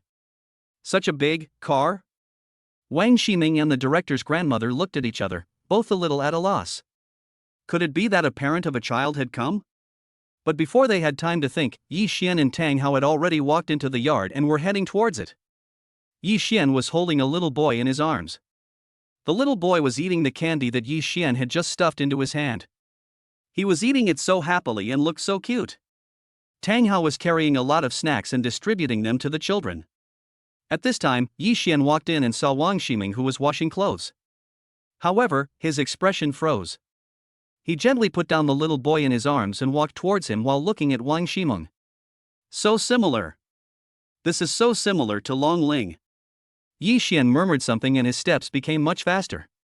He soon walked in front of Wang Ximeng, looked at her and asked, Are you Ximeng? When Wang Ximeng saw that the other party actually said his name accurately, his heart trembled, and he looked at Yi Xian curiously and asked, I am. What do you want to talk to me about? Can we talk alone? Yi Xian spoke softly to Wang Ximeng, his tone was extremely gentle. Wang Ximeng didn't say anything, but glanced at the director's grandmother beside her. The director smiled kindly and nodded at Wang Ximeng. At this moment, she actually really hoped that Yi Xian could take Wang Ximeng away, even though this was a child she had raised and a child she loved. But after all, the conditions here are still too poor, and she doesn't want a sensible child like Wang Ximeng to stay in such a poor place. If she leaves here, she can have a better future. Wang Ximeng saw that the director's grandmother agreed, then nodded and followed Yi Xian out. Ximeng, let me introduce myself first. My name is Yi Xian, and I'm your brother's brother. You can just call me Brother Yi. Okay, Brother Yi. When Wang Ximeng heard the word brother, her body trembled slightly, and then she politely called Yi Xian Brother Yi. Your brother asked me to look for you. Although it took a long time, I finally found you now. As Yi Xian spoke, he gently tidied the hair on Wang Ximeng's forehead, feeling very sorry for this girl. Wang Ximeng suddenly remembered at this moment that in her hazy memory, there was indeed a figure protecting her. Although that silhouette was not very clear, it was still engraved in her mind after so many years and she could never forget it. Brother Yi, my brother? She had originally given up on searching after all, this world was too big. However, when she heard Yi Xian talking about her brother, there was suddenly a glimmer of hope in her eyes, and she looked deeply into Yi Xian's eyes. For some reason, when Yi Xian saw the burning look in this girl's eyes, he suddenly felt a little afraid to face it, and a feeling of guilt surged in his heart. Your brother, he went to a very far place. Turning his head to look to the side, Yi Xian paused, then spoke word by word, and then fell silent. Hearing this, Wang Ximeng's eyes dimmed instantly. He felt as if he had lost something in his heart. He felt much emptier and understood everything. Ximeng, come with me? Your brother and I are close friends, brothers for life. How about I take care of you in the future? Upon hearing this, Wang Ximeng glanced at the luxury car parked not far away. It was obviously Yi Xian's car. And looking at Yi Xian's clothes, Wang Ximeng also knew that Yi Xian was a real rich man. Afterwards, Wang Ximeng just smiled gently, shook his head, and looked affectionately at the somewhat dilapidated orphanage behind him. Brother Yi, forget it. I can't leave here. Besides, the director's grandmother is also very good to me. Now the director's grandmother is old, and I want to stay and help him. And these brothers and sisters, they have similar pasts to me. If I leave, there will be one less person to take care of them, so I. As she spoke, Wang Ximeng lowered her head, seeming a little afraid to face Yi Xian. She thought that Yi Xian had been looking for her for a long time, and when he came to her in person, she actually rejected him, and she felt bad about it. But the next second, Yi Xian leaned on Wang Ximeng's thin shoulders, his eyes slightly red, looking at the sky in the distance, muttering to himself. Long Ling, look, you really have a good sister. I'm so happy for you, brother. Then, Yi Xian lowered his head and looked at Wang Ximeng, and Wang Ximeng also raised his head and looked at Yi Xian. Yi Xian's heart trembled again at this moment. The eyes of this girl were so clear, like a mirror. Coupled with what she just said, Yi Xian couldn't help but frown. There are really not many children like this. Okay, brother, I'll listen to you. Yi Xian nodded at the moment and didn't force anything. Afterwards, Yi Xian stayed here with Wang Ximeng for a while before calling Tang Hao and leaving the orphanage. Goodbye, uncle. As soon as the two of them walked out of the orphanage, Wang Ximeng came out with a group of children and waved goodbye to Yi Xian and Tang Hao. Yi Xian and Tang Hao couldn't help but smile. Looking at these children, they felt fond of them in their hearts. Of course, they also felt a little uncomfortable. After saying goodbye, the children went back inside. Yi Xian was not in a hurry to leave. He looked around and then said to Tang Hao beside him. In a few days, you can plan this place and rebuild this orphanage. We need to plan the surrounding areas, demolish the small mountain village, and build schools and medical facilities. Tang Hao nodded, frowned, looked around, and said to Yi Xian. Brother Yi, this is a huge project. It's okay, I'll go say hello when I get back. The land will be almost ready, the money doesn't matter, just arrange everything. Good. Tang Hao said nothing more after hearing this, and nodded heavily, and the two of them drove away. At the same time, at the hotel, Wang Xinyao was taking a few little girls to the hotel restaurant for dinner. This hotel is a famous star hotel in Shijiang, and the restaurant here is even more magnificent. The huge restaurant occupies 3 floors of the hotel, located on the top 3 floors of the hotel. And at the top, there is a rooftop swimming pool, and the garden restaurant next to it is even more exquisitely decorated. After Wang Xinyao brought a few little girls to the restaurant, they passed by a large private room in the middle. There were quite a few people in the private room and it looked very lively. A few little girls were curious, so they stopped and moved towards the door of the room to see what was going on inside. Chapter 172. Who is this? In this private room, there is a group of young girls. All of them are wearing luxurious and elegant evening gowns, with beautiful makeup on, and they all have good looks. They are all living beauties.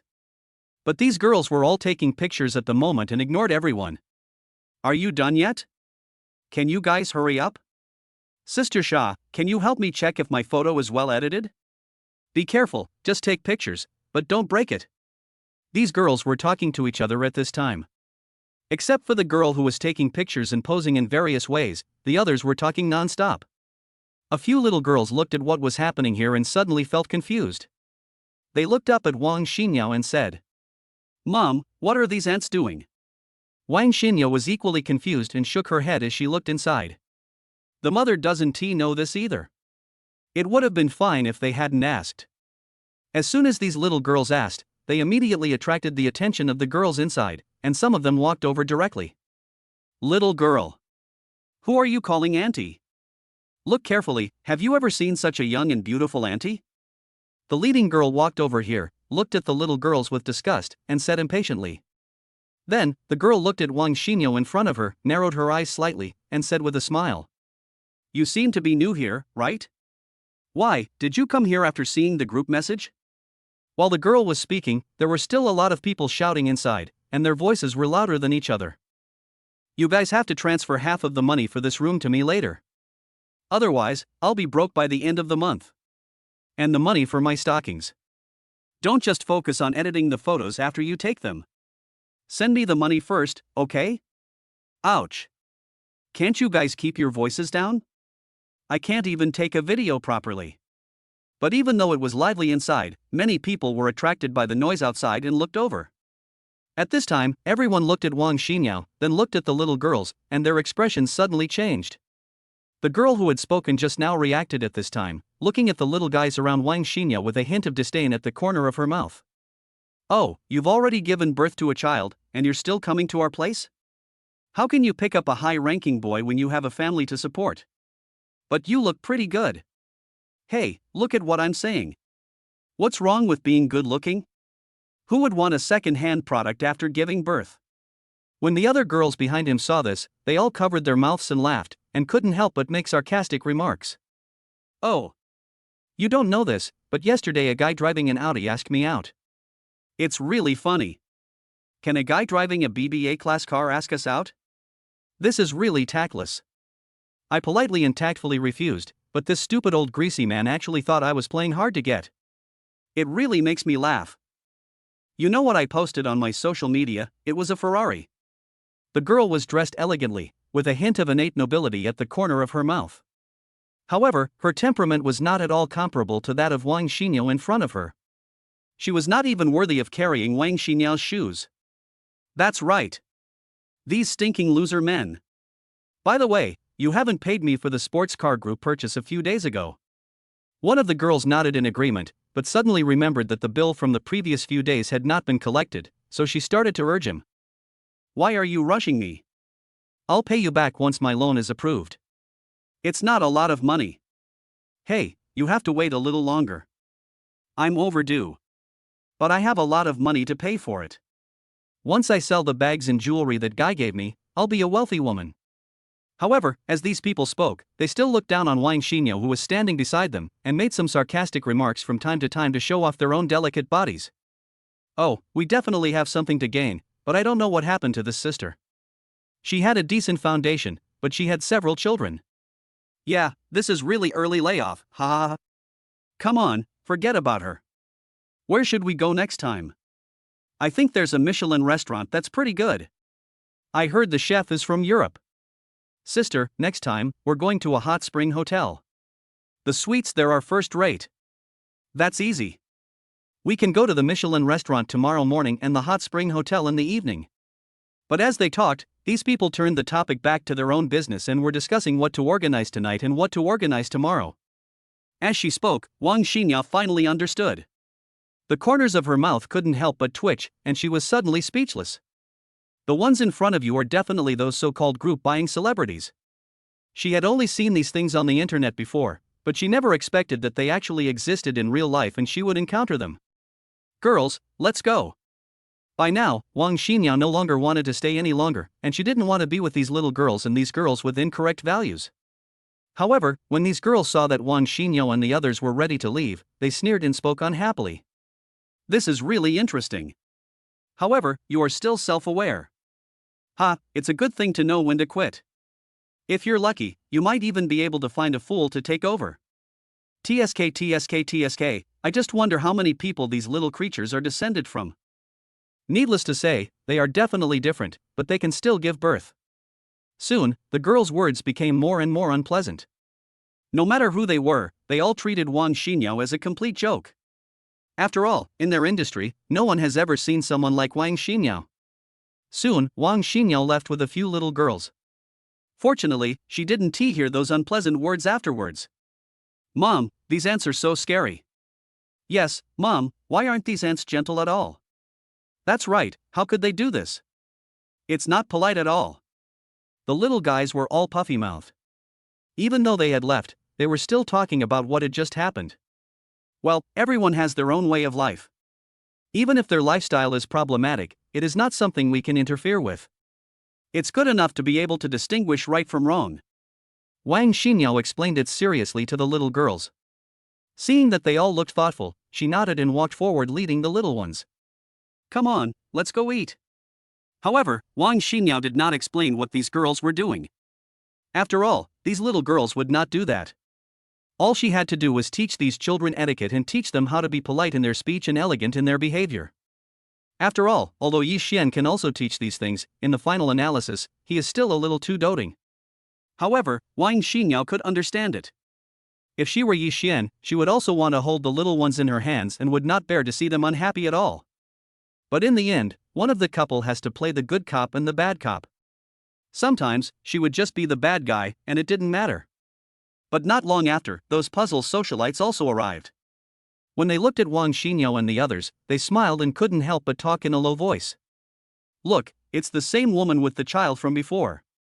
Yeah, TSK, he hasn't left yet. Look at this, do they still want to eat here? Can they afford it? Although these group buying celebrities were still talking, their voices were very low and Wang Xinyao and others did not hear them. So I say, don't have kids in the future, how can you live a good life like this? That's right. My figure is gone and my looks have dropped. Besides, isn't it better to use the money from milk powder to buy cosmetics? We have to thank them. This negative example is not easy to come by. These girls started talking at this point and couldn't stop, but they were all sarcastic and directed at Wang Xinyao. However, at this time, one of the women came out and said to everyone, Okay, let's not talk about this anymore. Let me tell you, I attended a banquet before, and it was full of young masters and young ladies.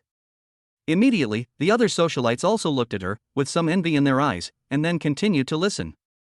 The girl smoothed her hair with a sense of superiority and continued. You don't know, those young masters are so charming, they can't be compared with those nouveau riches. Especially the number one young master He Yang and the eldest young master, their families have tens of billions or even hundreds of billions, they are handsome, not to mention their temperament and conversation. If I can find a young master like this and he can stop me from being a slut in the future, I won't have any objections. As they were talking, everyone glanced to the other side, but to their surprise, He Yang and Grandpa He and others actually came over and were still supporting Grandpa He. Then, the girl who was speaking was stunned and stopped talking abruptly. What's wrong? The other girls asked in confusion. The girl had a dazed look on her face, then pointed at He Yang and others over there and spoke stutteringly. This is he, Master He. Chapter 173 Yi Xian's Farm. The girls were all shocked when they heard this. Looking at He Yang's handsome appearance, their hearts trembled. However, they looked at the old man who was supporting He Yang personally. They looked at each other for a while, all of them were confused. Who is this person? Oh. The only person who can be supported by young master He must be the old man of the He family. The girl just now wiped the sweat from her head and was also a little unbelievable. This was also the first time she met Mr. He Tianhe. Upon hearing this, everyone around was speechless. This was truly an extraordinary person. At this moment, everyone was looking at He Yang and He Tian, all with burning eyes. After all, if they can get the appreciation of a man like Mr. He, they will have inexhaustible wealth in their lives, and even their identity and social status will be greatly improved. At this time, these socialites couldn't help but sneer at the sight of Wang Xinyao and a few little girls who were still eating. Did this old woman know that Mr. He wanted to come here, so she deliberately came here to wait? I think so, but for a girl like this, Mr. He won't even look at her. Ha ha, who told this silly woman to bring these girls here? If she hadn't brought these girls, maybe she would have a chance. Hey, that's wrong. As the saying goes, truth will come out sooner or later. She's ready to be honest. After saying this, these group-buying celebrities stopped mocking Wang Xinyao and kept paying attention to He Yang's movements, hoping that they could be appreciated by He Yang, so their expressions and movements became much more dignified. While a few little girls were still eating, they suddenly saw He Yang, then pointed at He Yang and said with a smile, "Mom! Look, that brother wants to eat the rabbit. Did this brother come here just to eat rabbit? Oh, that bunny is so pitiful." The words of the little guys made He Yang feel embarrassed, and some of his companions behind him almost laughed out loud, but fortunately they covered their mouths in time. When they saw Wang Xinyao and a few little girls, everyone walked forward quickly, especially old man He Tianhe, who looked excited at this time. He walked forward to the side of Wang Xinyao and others and said with a polite smile, "Miss, little sister, you are here too. This is such a coincidence. How is it? Is the restaurant here okay? If you don't like the food, I will call my personal chef over for you guys. What do you think?" Boom! Suddenly, Mr. He's respectful words made these group-buying celebrities completely stunned. It was like a bolt of lightning, striking each of them until they were burnt on the outside and tender on the inside. How could they believe that the dignified old man He Tianhe would be so respectful to a woman whom they sneered at? Could it be that this matter was not what they imagined at the beginning? They are completely dumbfounded now. The probability of this happening is almost the same as that of young Master He Yang inviting them to dinner together. It was simply outrageous. They felt that their breathing was about to freeze, as if all this was a bizarre dream. To the point that they all had an illusion in their minds: if this woman could do it, why couldn't they? Or did young Master He Yang and old Master He both like this woman and want her to be their He family's daughter-in-law? By now, their minds were filled with thousands of thoughts, and they had no idea how many possibilities they had thought of. However, the final result was that none of them was what they thought could actually happen. In a flash, Yi Xian came back and walked to the children with a smile. "Little guys, look who's back. Dad." Hearing the familiar voice, the little ones all threw themselves into Yi Xian's arms, each of them extremely happy. When the socialites who had joined the group saw Yi Xian, they were surprised that Wang Xinyao was not raising the child alone, and they were instantly attracted by Yi Xian's handsomeness and temperament. To them, Yi Xian in front of them could not only be described as handsome, he could be said to be perfect. The socialites looked at each other, their faces flushed red. They simply couldn't resist Yi Xian's extraordinary charm. Yi Xian's smile was as warm as the morning sunshine, and it had penetrated into their hearts. Those socialites who don't want to have children, don't want to get married, and just want to enjoy the happiness of being alone, have also had their once firm ideas shattered. Yi Xian is not only handsome, but also has a temperament that they cannot even see in He Yang standing next to him. It seemed that in an instant, He Yang had become dim with the arrival of Yi Xian. Now they all have only one thought, which is to find such a man and marry him. Even if it means having more children, they are willing to do so. Mom! This is so cool. I unilaterally declare that this is the most handsome and elegant man I have ever seen in all my years of wandering around. Wow! Why is this man glowing? The celebrities were simply unwilling to take their eyes off Yi Xian, staring at him in a daze. Yi. General Yi Long. When Mr. He Tianhe saw that the person coming was Yi Xian, he was immediately excited and hurried forward to greet Yi Xian. "General Yi Long, this is such a coincidence. In order to apologize for my previous lack of insight, I would like to invite General Yi Long to have a meal and drink tea on behalf of our He family. I wonder what General Yi Long thinks." Yi Xian was playing with a few little girls. Hearing this, he silently turned his head, glanced at Yi Tian, and then shook his head. Forget it, my wife and daughters are here today, I think it's just a family dinner. After saying that, Yi Xian sat among the little girls and ate with them and Wang Xinyao. Seeing this, Mr. Yi Tian had no choice but to smile politely and leave with He Yang and others. Yi Xian's words were very clear. He didn't want their family to be disturbed, so he couldn't be so tactful. After all, this person is none other than the renowned Chinese god of war, General Yi Long. Okay, let's eat slowly. If it's not enough, keep ordering. Yi Xian smiled and picked up a pair of chopsticks, putting food into the bowls of the little girls. Thank you, Dad. Ever since Yi Xian came, the little girls ate more happily than before. They immediately swallowed the food Yi Xian brought to them in one gulp, and their little mouths were shiny with food. Dad, let's eat well, is there any reward? While eating, Yi Zi leaned on Yi Xian's arm and spoke in a baby voice. Ah, there's something else behind your words. Yi Xian was immediately happy, put down the chopsticks in his hand, and asked the little girls. Okay Dad, let's be honest. Yi Zi chuckled and looked at the other girls beside her. They all looked at Yi Xian and said with a smile. Dad, after dinner, can you take us to the farm to play? Yes, we want to go and see what it's like there and see if we can grow a lot of vegetables. Dad, we will eat well and behave well, just take us with you. A few little ones giggled and clamored for Yi Xian to take them to the countryside to play. Not to mention Yi Xian, even Wang Xinyao beside him was laughing at this scene. These little guys are so funny. Well, Dad can promise you, I only have two small requests. Yi Xian smiled and nodded, rubbed the heads of the little guys. Eat well, and then we can go back and take a nap, okay? Good. Several little girls came to challenge each other obediently. At this moment, they picked up their chopsticks again and felt their appetites whetted. Yi Xian, who came later, could only smile bitterly and order a few more dishes. After dinner, Yi Xian and Wang Xinyao brought a few little girls back to the hotel. As soon as the little girls put down their things, they went to the bathroom to wash up obediently, and then pulled Yi Xian back to the bedroom. Dad, it's time for us to go to bed. Yi Xian was still drinking tea when he was pulled up by a few little guys and dragged into the bedroom. Afterwards, the little ones followed the same method and pulled Wang Xinyao in as well. Soon the whole family slept in one big bed. The same thing is that the little ones are still hugging Yi Xian tightly, as if they want to be able to sleep well if they don't. At first, the girls were still clamoring about what they were going to play in the countryside later, but as they were talking, they all fell into a sweet dream, with soothing breathing sounds. Yi Xian looked at Yi Shi lying on his body, and the girls beside him, and smiled bitterly, and soon fell asleep. After getting up in the afternoon, everyone packed up and checked out. Then Tang Hao drove towards the farm.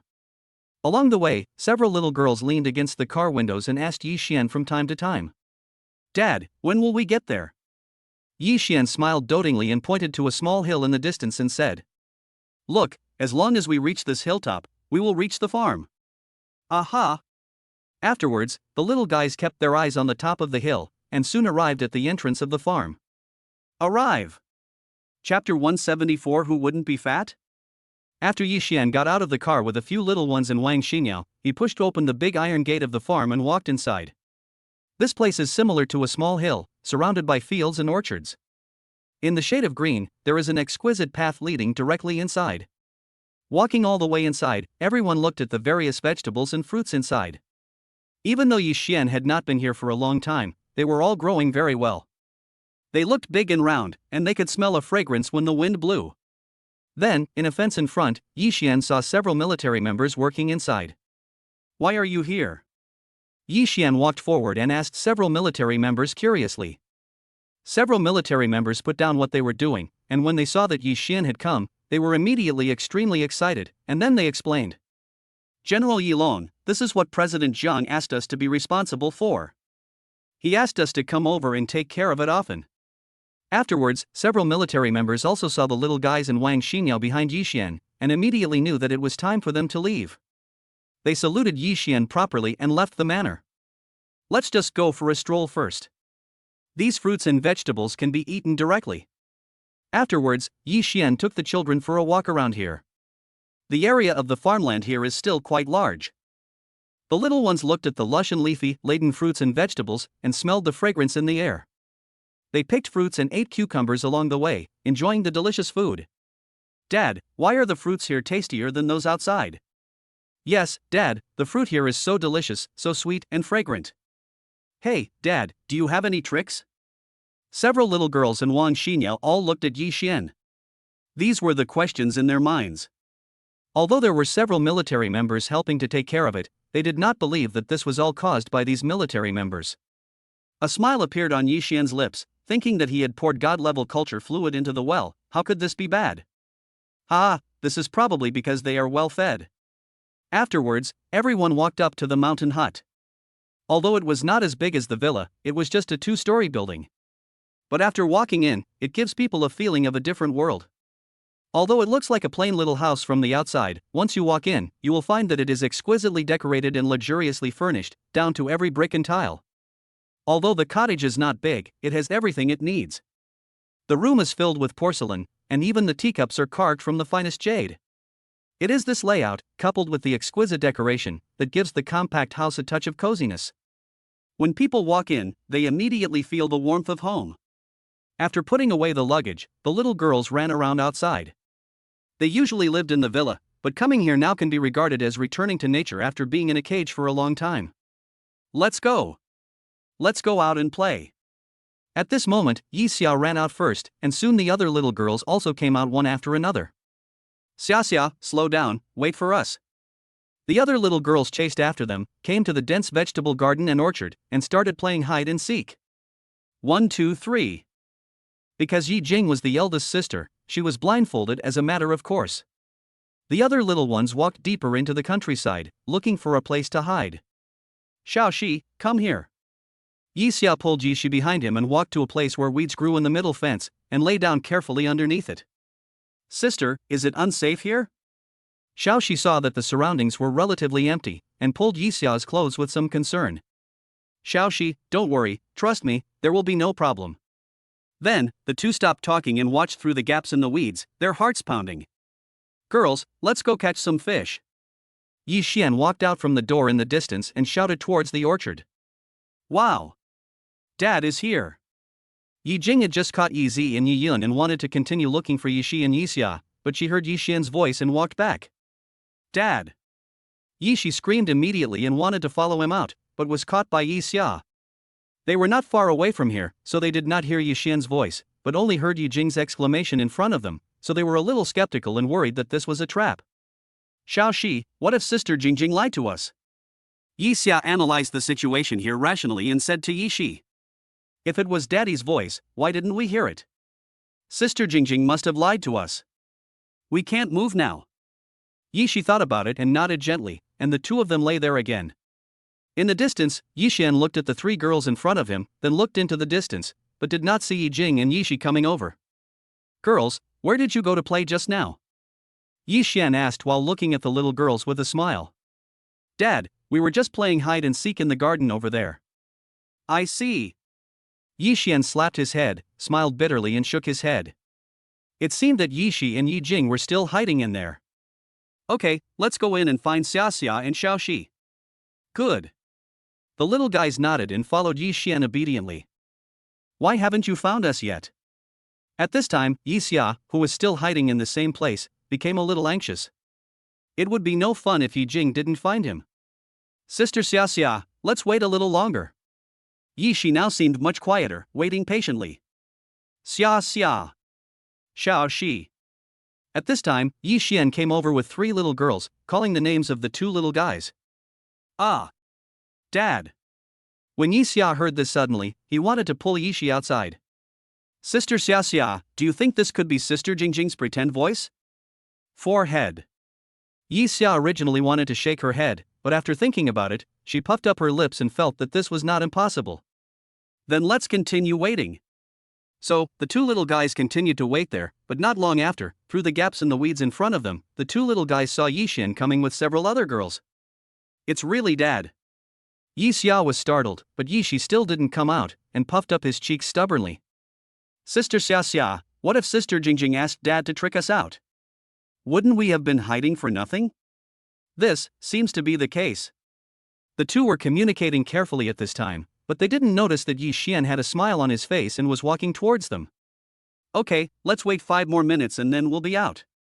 After Yi Xia and Yi Shi had discussed it, they didn't say anything more. They clenched their fists and continued to wait. "You two little guys, what are you doing?" At this moment, Yi Xian's voice sounded behind the two little guys. "Dad." Suddenly, the two little guys looked up and walked back. Yi Xian was squatting down and looking at them with a smile. Hey, Dad, why are you here?" Yi Xia chuckled and threw herself into Yi Xian's arms. "Dad, are you helping Sister Jingjing to catch us?" But Yi Shi pouted and said with some doubt. "Ha ha ha. Silly girl, of course that's not the case. Daddy is here to take you to the pond to catch fish." "Catch fish?" Hearing this, Yi Shi and Yi Xia looked at each other and immediately became energetic. They pulled Yi Xian and walked outside. Soon, everyone arrived at the pond, which was located slightly above the cabin. The scenery here can be said to be beautiful. There are lush grass and towering trees all around. Many flowers are swaying in the wind on the grass. The pond is also quiet, but it looks crystal clear. Wow! It's so beautiful. The little ones were all excited when they saw the pond. This was truly a truly picturesque place. As long as you like it.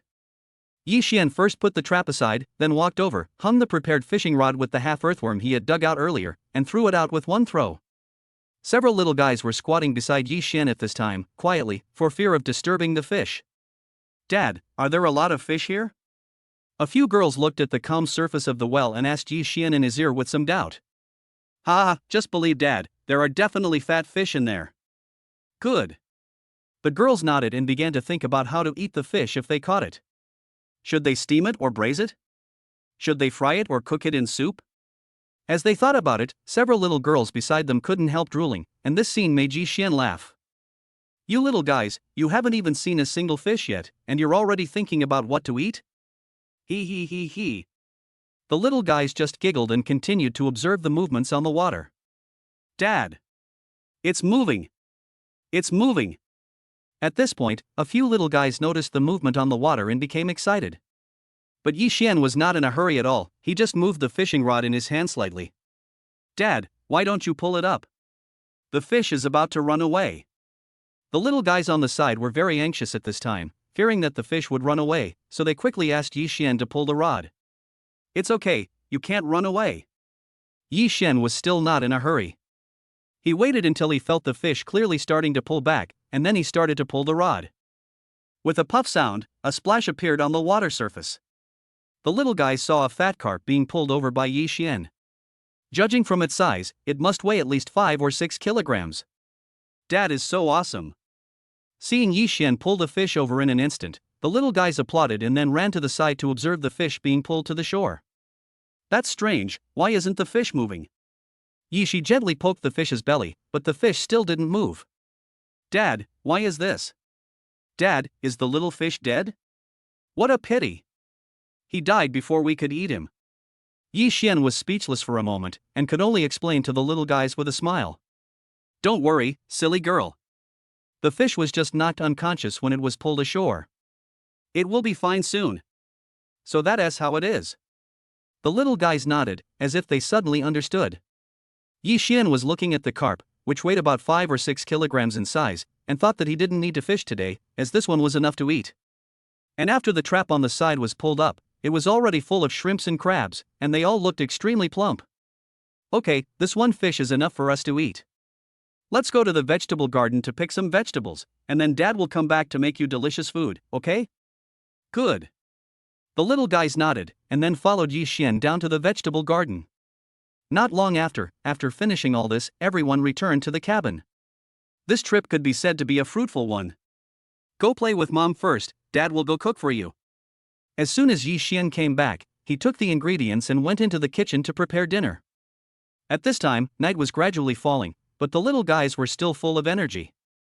They walked around in the house, looking here and touching there, and were curious about everything. Dinner is ready. Not long after, Yi Xian prepared a sumptuous dinner. The little girls pulled Wang Xinyao over and were immediately stunned by the table. Fried prawns, spicy boiled fish, crab meat dumplings, some garlic or stir-fried seasonal vegetables and a pot of fragrant vegetable soup. It can be said that these are all fresh ingredients obtained from Yi Xian's farm, there is nothing to say about it. Moreover, after being nourished by the god-level culture fluid, they appear even sweeter. The little ones couldn't wait to sit down. They had just played outside for so long and were now hungry. Tasty! Wang Xinyao exclaimed as soon as she took the first bite of fish. This was the first time she had eaten such delicious fish. The taste was simply indescribable, but it touched her taste buds with all the flavors, spicy, fresh and fragrant. After all, there is a god-level culture medium in the pond, so the fish and shrimp raised their taste amazing, not at all ambiguous. Dad, it's delicious. The little ones also ate with relish. Every dish suited their taste very well. Dad, why are the dishes here so delicious? The fish is also better than outside. I love my dad's farm so much, I want to stay here forever. Although fish are cute, they are also delicious. Oh, I am so conflicted. The little ones also praised today's dishes, and Yi Xian explained to them with a smile. After all, this is a pristine environment. We grow our own fruits and vegetables and take good care of them.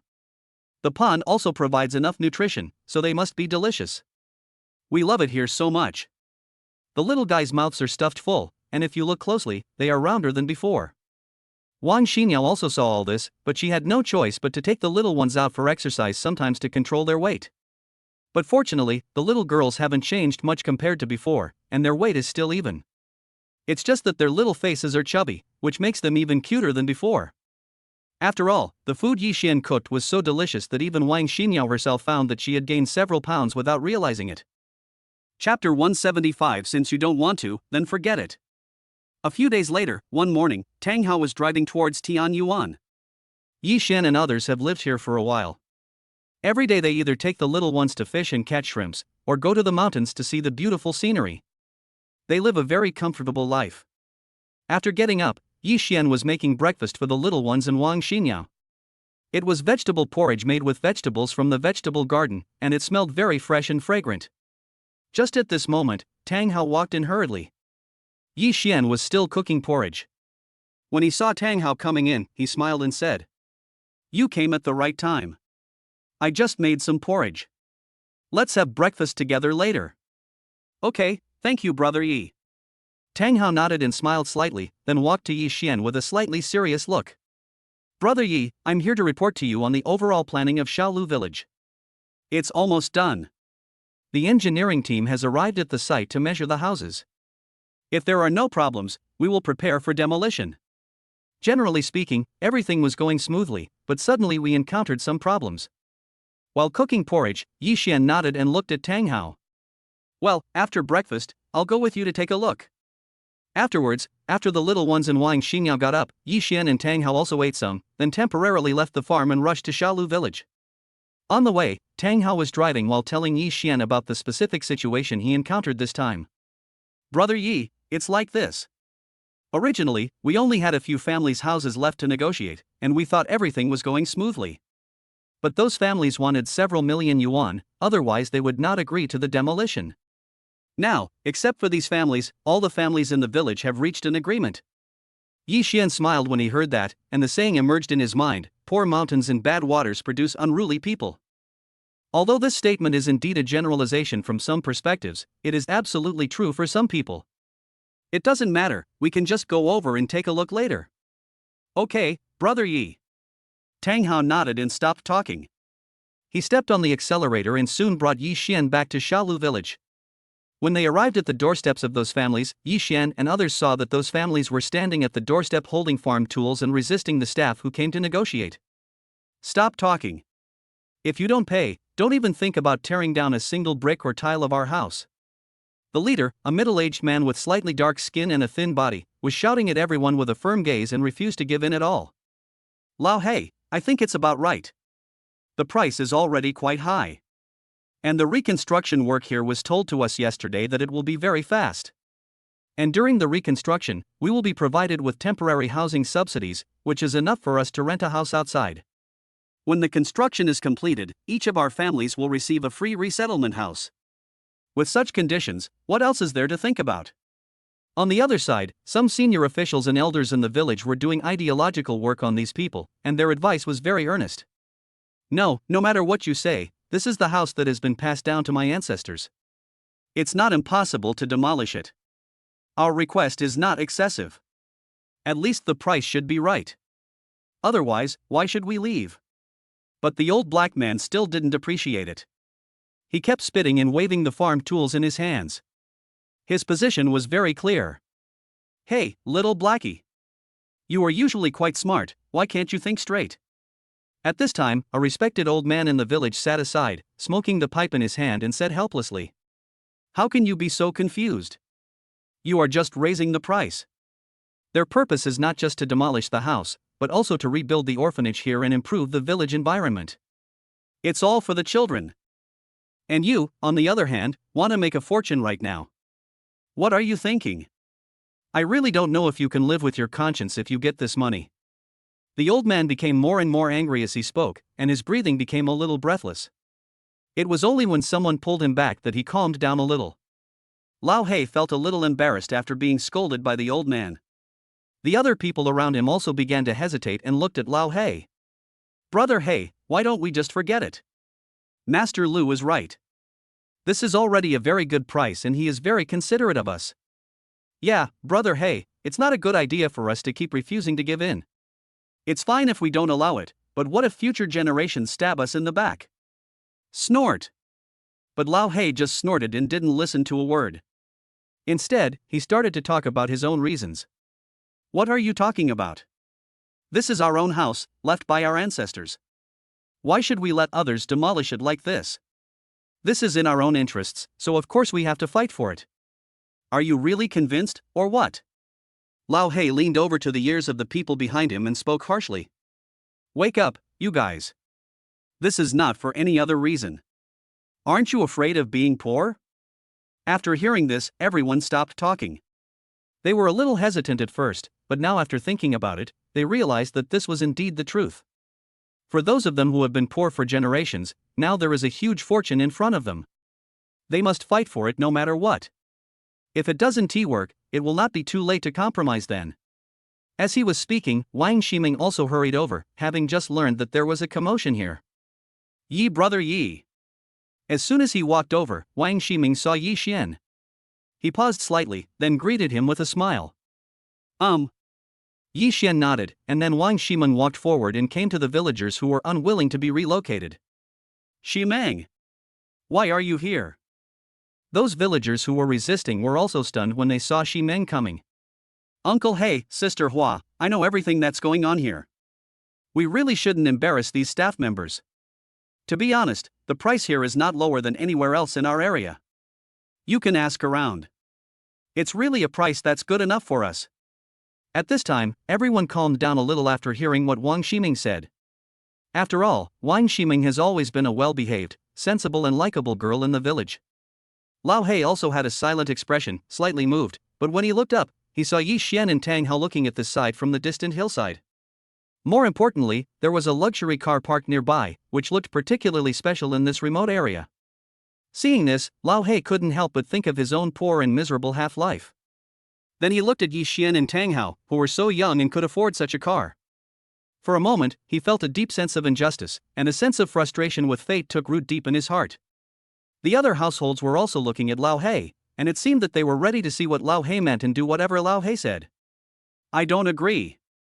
After thinking for a long time, Lao He still refused coldly. "Since you can't give us this price, then it won't work, even if the King of Heaven comes to help." Wang Shiming's heart trembled when she heard this. She didn't know why, but when she looked at the familiar old Uncle He in front of her, she suddenly felt a little strange. Since childhood, Shimeng has always believed that Uncle Lo He is a simple and honest man. Even though he is a little poor, he still has not given up hope in life. He relies on growing crops to support his family. But at this moment, she saw a flame in Uncle Lao He's eyes, a flame of desire and anger, with a desire for money and also with an inexplicable resentment.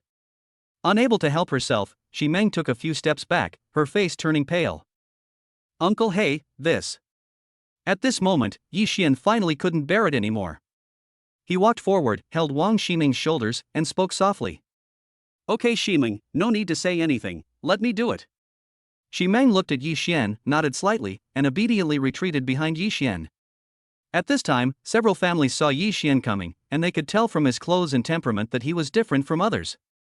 "You are the person in charge, right?" Everyone walked up to Yi Xian and asked, thinking that Yi Xian looked very kind and easy to talk to. Yi Xian nodded gently without any hesitation. Well, now that you're here, let's talk it over and resolve this matter as soon as possible. Lao Hei's eyes rolled, and then he put forward the requirements of himself and others. Our request is not excessive, because this is our ancestral home. If we give it away for a small sum of money, we will be sorry to our ancestors. Plus, with the number of people in each of our families, we are considered quite a lot in the village. If the standard is applied to everyone, then we won't have much money left. In this case, we will need the same subsidies as everyone else. As for the relocation fee, the minimum is 3 million per family. Lao Hei's words were powerful and forceful, and his tone did not allow for a trace of negotiation. The senior officials and elders in the village were helpless as they watched this. They all knew that this was pure price raising and taking advantage of the situation. Are you done? Any other requests? Yi Xian slowly glanced at Lao Hei and others, then asked softly. That's all. What do you think? Our request is not excessive, right? Lao Hei was slightly happy when he saw Yi Xian like this. It seemed like there might be a chance. But then, Yi Xian's gaze turned to the several dilapidated houses behind them. The walls of the house are made of fired mud, with some broken stones and bricks in the middle, while the roof of the house is built with wooden frames and bricks. After so many years of erosion by time and climate, the house is now dilapidated, with many cracks on the walls, spider webs all around, and moss growing on the bricks and tiles. If you don't want to, then don't bother. Chapter 176 Paying Money. Yi Xian straightened his eyes and turned to look at Tang Hao beside him. Tang Hao, just mark them out of the plan. After all, it's just a corner. Okay, Brother Yi. After saying that, Yi Xian turned around and looked at Wang Ximeng, who was still a little stunned. He smiled lovingly and rubbed her head. Let's go, Ximeng, let's go back. Soon, Yi Xian took the others away, leaving Lao Hei and a few others standing there in a daze. Yi Xian's words just now cast a layer of gloom in people's hearts. If he really ignored them, they would get nothing by relying on this broken house. What should we do? We have just made things worse. It's over, now we can't get a penny. What the hell? If we had known this earlier, we would have agreed to it. For a moment, many people were hesitant and couldn't help feeling scared. If it is really as Yi Xian said, this time they really failed to gain anything and ended up losing the rice instead of the chicken, and got themselves into trouble. But Lao Hei refused to let go and continued talking to them. It's okay. They are just being stubborn and will definitely regret it. Just wait a little longer. I don't believe they will remain indifferent to this matter. If it really doesn't work, we can just follow the original agreement, which can be considered a good deal. The crowd didn't have much of their own opinions to begin with, so after hearing what Lao Hei said, they stopped talking and their eyes gradually became determined. At this time, Yi Xian and everyone returned to the orphanage together. Wang Ximeng walked beside Yi Xian, still grateful to Yi Xian. Brother Yi, I don't know how to thank you, As he spoke, Wang Ximeng fell into silence again, as if he was worried about adding more burden to Yi Xian. It's okay, Ximeng, you and I don't need to say thank you. Yi Xian smiled and shook his head, looking at Wang Ximeng deeply. He was actually very happy to see Wang Ximeng's current appearance. Even in such an environment, she still embraced her kindness and always treated these children with a soft heart. At this time, the director's grandmother also came with a group of children to greet them. The children were very friendly when they saw Yi Xian. Tang Hao happily took out a lot of snacks to share with the children. Mr. Yi, thank you so much, otherwise I really don't know what these children will be like in the future. Now with your help, I believe they will all have a good future. Thank you, Mr. Yi. I thank you on behalf of all the children here. As she spoke, the director's wife leaned on the crutch in her hand and bowed deeply to Yi Xian with difficulty. Thank you, Brother Yi. The children were also very well behaved. They followed the director's grandmother and bowed to Yi Xian. Yi Xian did not hesitate, and quickly helped the dean in front of him up, saying with a smile. You don't have to thank me. If you really want to thank someone, thank Ximeng. Looking at the dean in front of him, who was extremely old but still had a compassionate heart and treated the children as his own, and these lovely children, Yi Xian's heart was filled with affection. Yi Xian, who was once alone, knew very well what these children were facing. Afterwards, Yi Xian played with the children here for a while. The children were also very enthusiastic and treated Yi Xian like their older brother. They took Yi Xian to the place where they usually played on the mountain. After going down the mountain, Yi Xian spent some time alone with Xi Meng, chatting with her and talking about his brother. Soon, night gradually fell on the small mountain village. Yi Xian sat alone on a rock outside, admiring the night view of the mountain village. During this period, Yi Xian called the bank and informed them that the bank would come to Shaolu village to distribute money tomorrow morning. After doing all this, Yi Xian quickly called Wang Xinyao. "Hey! Husband, when will you come back? The girls miss you so much." When Yi Xian heard Wang Xinyao's sweet voice, he hesitated for a while, then said with a smile. "Xinyao, it's too late here now. I won't be back tonight." "Well, okay, then husband, please be safe." Wang Xinyao nodded, but gave a bitter smile. The little guys around had been asking when Yi Xian would come back. When they heard Yi Xian calling, they all leaned close to Wang Xinyao's ear and listened quietly. "Ah! Daddy isn't coming back." When they heard that Yi Xian was not coming back, the little guys all felt lost. Yi Xian also heard the voices of the little ones at this time, so he asked Wang Xinyao to turn on the hands-free function of the phone and explain to the girls. "All right." After a while, Yi Xian coaxed them for a long time, and the little guys finally agreed with their little lips pursed. "Then Dad, you have to come back early tomorrow." Yi Xi spoke into the phone with a wrong tone, her voice soft. "Okay, Dad promises you." Originally, the little ones were waiting for Yi Xian to come back happily, and were clamoring to make delicious food for him. Although Yi Xian had coaxed them for a while, they were still not happy after hanging up the phone. "Okay, you girls, Daddy has something to do too." Wang Xinyao looked at the lost expressions of the little ones and could only comfort them helplessly. After all, these girls are still a little too dependent on Yi Xian. Even when it's time to go to bed at night, the little ones have to video chat with Yi Xian. They need Yi Xian to coax them and listen to Yi Xian's voice before they can fall asleep peacefully. Yi Xian was helpless, he had only been out for one day. The next morning, people from the bank arrived at Shaolu village early, ready to distribute money to the villagers. A relatively flat square in Shaolu village was extremely lively at this time. Several cars from the bank drove up and parked beside the square. In the center of the square, a tent was set up and tables and chairs were brought in, with preparations for the next work being carried out in full swing. A lot of bank staff came, all in formal attire, and there were also many security guards with batons around to maintain order at the scene. The villagers also gradually began to gather in the square, also in groups, talking a lot, but they were all thanking Yi Xian. After all, if it weren't for Yi Xian, no one would come to develop their remote corner. Perhaps even after a few decades, the changes would not be that big. And this time, the price Yi Xian gave them was also quite high. In this southwest area, it was definitely a high price. "Oh, this time I really have to thank Mr. Yi, otherwise our Shaolu village would have remained the same as before." "Yes, boss, you really did a good thing. He made a great effort to improve the lives of these children. This all seems like a dream. It happened so fast. It feels like a dream." As they were talking, many villagers saw Yi Xian standing next to Wang Ximing, and they all came over, expressing their great gratitude to Yi Xian. On the other side, those families who were unwilling to be relocated also arrived. However, unlike everyone else, they just stood aside and watched the scene quietly. Seeing so many people coming to the bank, some of them were a little hesitant. This efficiency was too fast. And to be honest, the price given by Yi Xian was not low. "Brother Laohei, why don't we compromise? We actually went quite well in the previous negotiation." Yes, and judging from their attitude, they didn't hesitate at all to give the money. "Alas, my daughter is still waiting for money to go to school." For a moment, several people felt a little regretful. If they had not followed Laohei to make trouble at the beginning, they would have been able to collect their money happily now. "No." Laohei gritted his teeth and shook his head. "They are just forcing us to surrender, otherwise why are they in such a hurry? What does this mean?" "This means there is a chance." The other people looked at Laohei in confusion.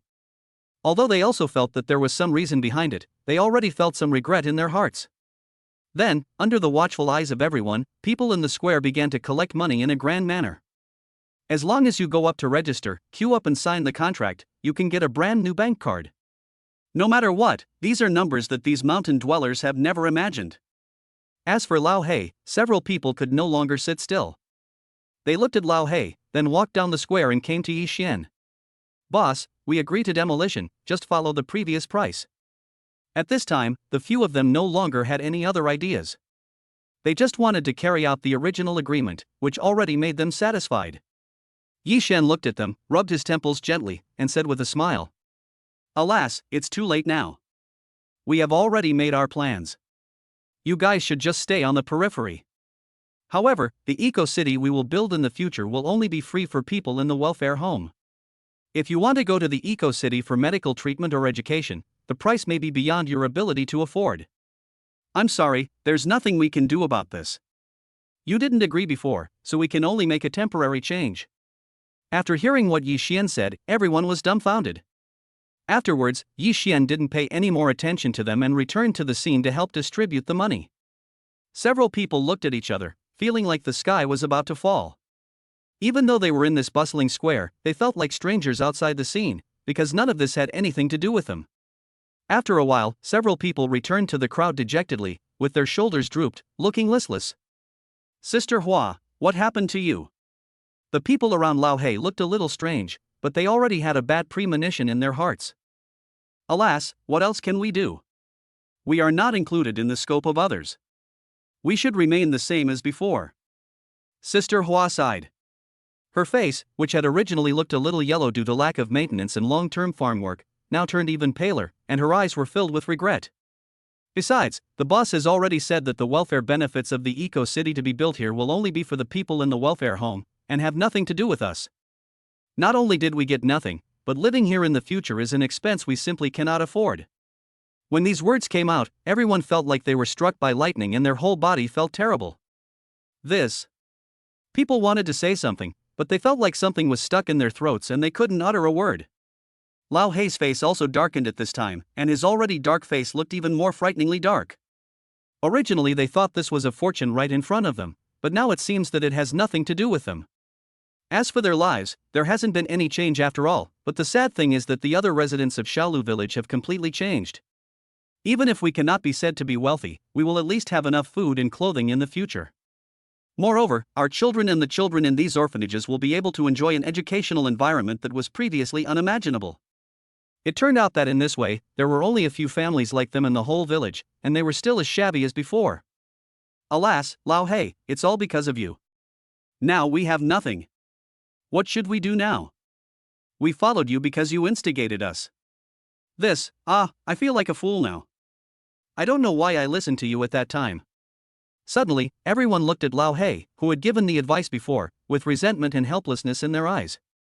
How could I know it would turn out like this? Lao Hei smoked one cigarette after another, squatting on the ground, not daring to look up at the crowd. Chapter 177 What a Big Watermelon! In fact, at the beginning, he was the only one who had this idea in his mind, but he felt that it was too weak to do it alone, so he instigated everyone to fight for the high demolition compensation with him. Alas, there's no point in blaming Lao Hei now. The main thing is, what should we do? Mrs. Hua looked at everyone helplessly. Although she was anxious, she couldn't think of any solution. How about we go talk to the boss again? Lao Hei said something weakly at the side.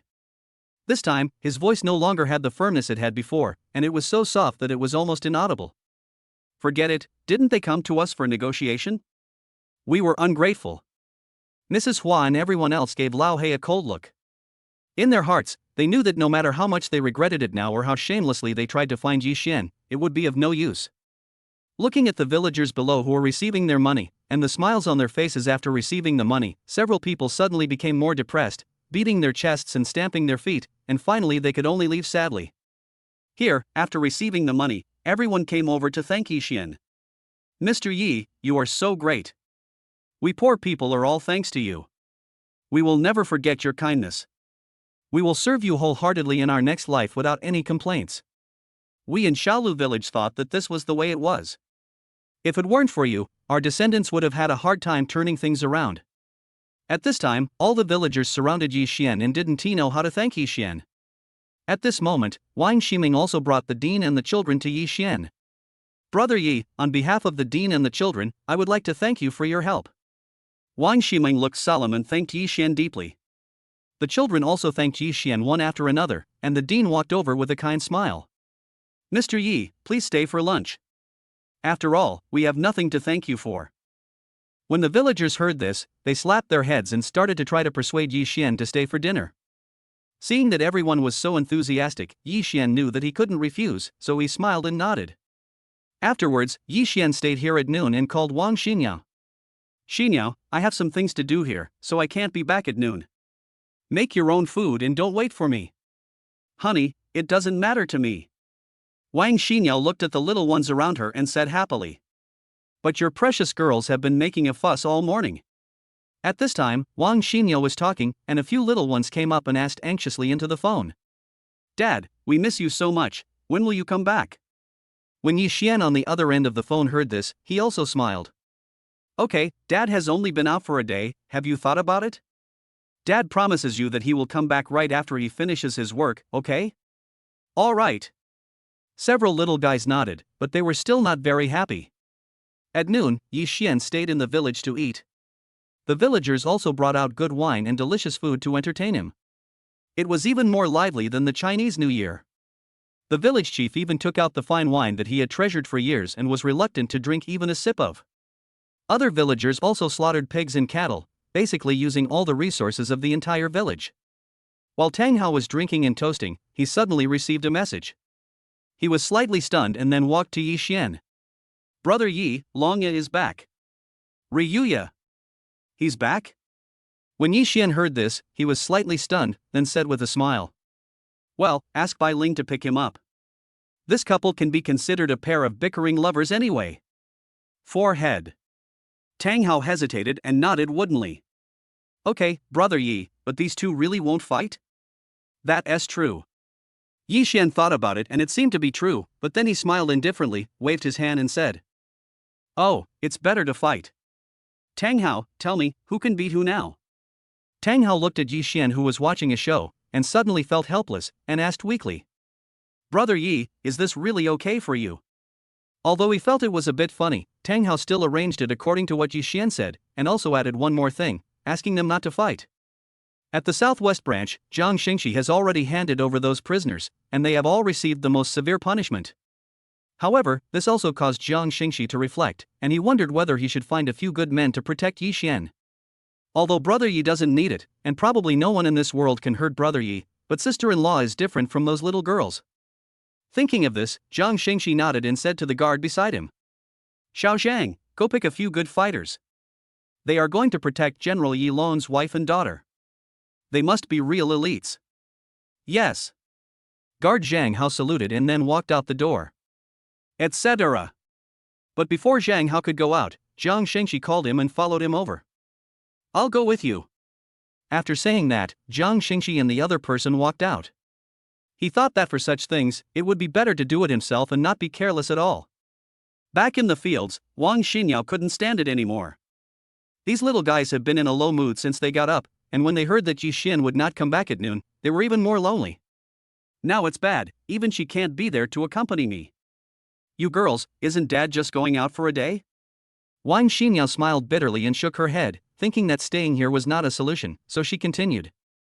Why don't we go out and have some fun, or just relax? All right.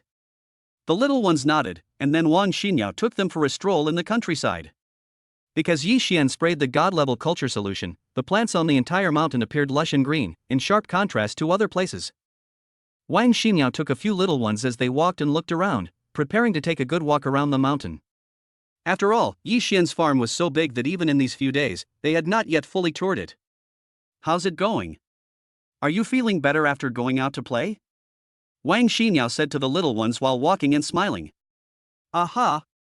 But the little guys just hummed, which was extremely perfunctory, and they looked a little unhappy. Oh, I really can't do anything with you. Wang Xinyao shook her head helplessly, but she was still very happy to see that these little guys had such a good relationship with Yi Xian. After all, they have been away for so many years. They can't be said to be unfamiliar with Yi Xian, but they simply don't know what he looks like. As they walked, after climbing over a small hill in front of them, they all froze in place. They only saw a vine on the other side, which was as thick as a python. They were all stunned. Oh my God! What is this? Wang Xinyao screamed in surprise and was completely stunned. Is this a vine or something else? The little guys were also stunned at this time. Some of them couldn't believe their eyes. It looked too fake. After a pause, several people walked forward, and in front of them was a melon field. However, the watermelons in this melon field are different from ordinary watermelons. Wow! This watermelon is so big! Several little guys exclaimed and stared at the watermelon in front of them, unable to believe their eyes. This is an extra large watermelon. Standing at the very front of the watermelon field, it is an incredibly beautiful landscape. The diameter of the watermelon is probably almost 1 meter, and it is big and round. If it weren't for the familiar patterns on the rind, no one would think that it is a watermelon. Wang Xinyao stared at the watermelon blankly at this moment, and felt that her worldview had collapsed. Although she also knew that many genetically modified watermelons had been developed and their sizes were much larger than ordinary watermelons, this one was really too big. She even began to doubt herself, was it the watermelon that got bigger, or was it she who got smaller? But on second thought, this is Yi Xian's farm. Some unusual things are acceptable. After all, Yi Xian can even build a fighter jet of that speed, so why can't he build a watermelon like this?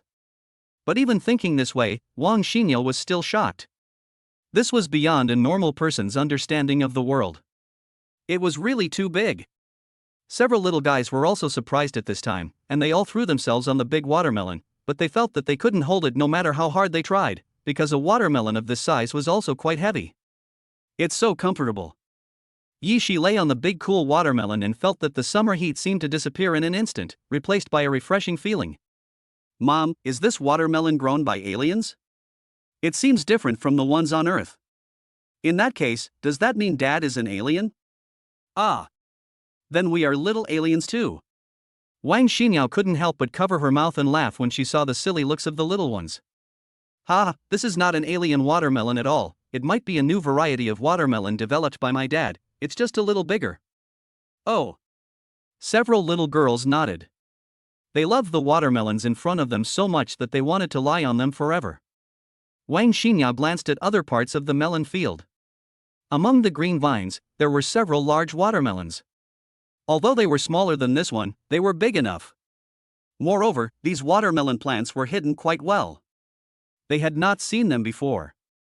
If they had not noticed the huge vine, they might not have discovered such a surprise. I wonder if this kind of watermelon will taste better. Wang Xinyao thought silently in her heart, this question is difficult to answer. Mom, can we try this watermelon? When the little guys saw the watermelon, they were curious about its taste. When they lay on the watermelon, they could smell a rich fragrance, which was so tempting. You little greedy cats. Wang Xinyao gently poked the little guys on the forehead and said with a smile. Well, let's pick this watermelon in a moment.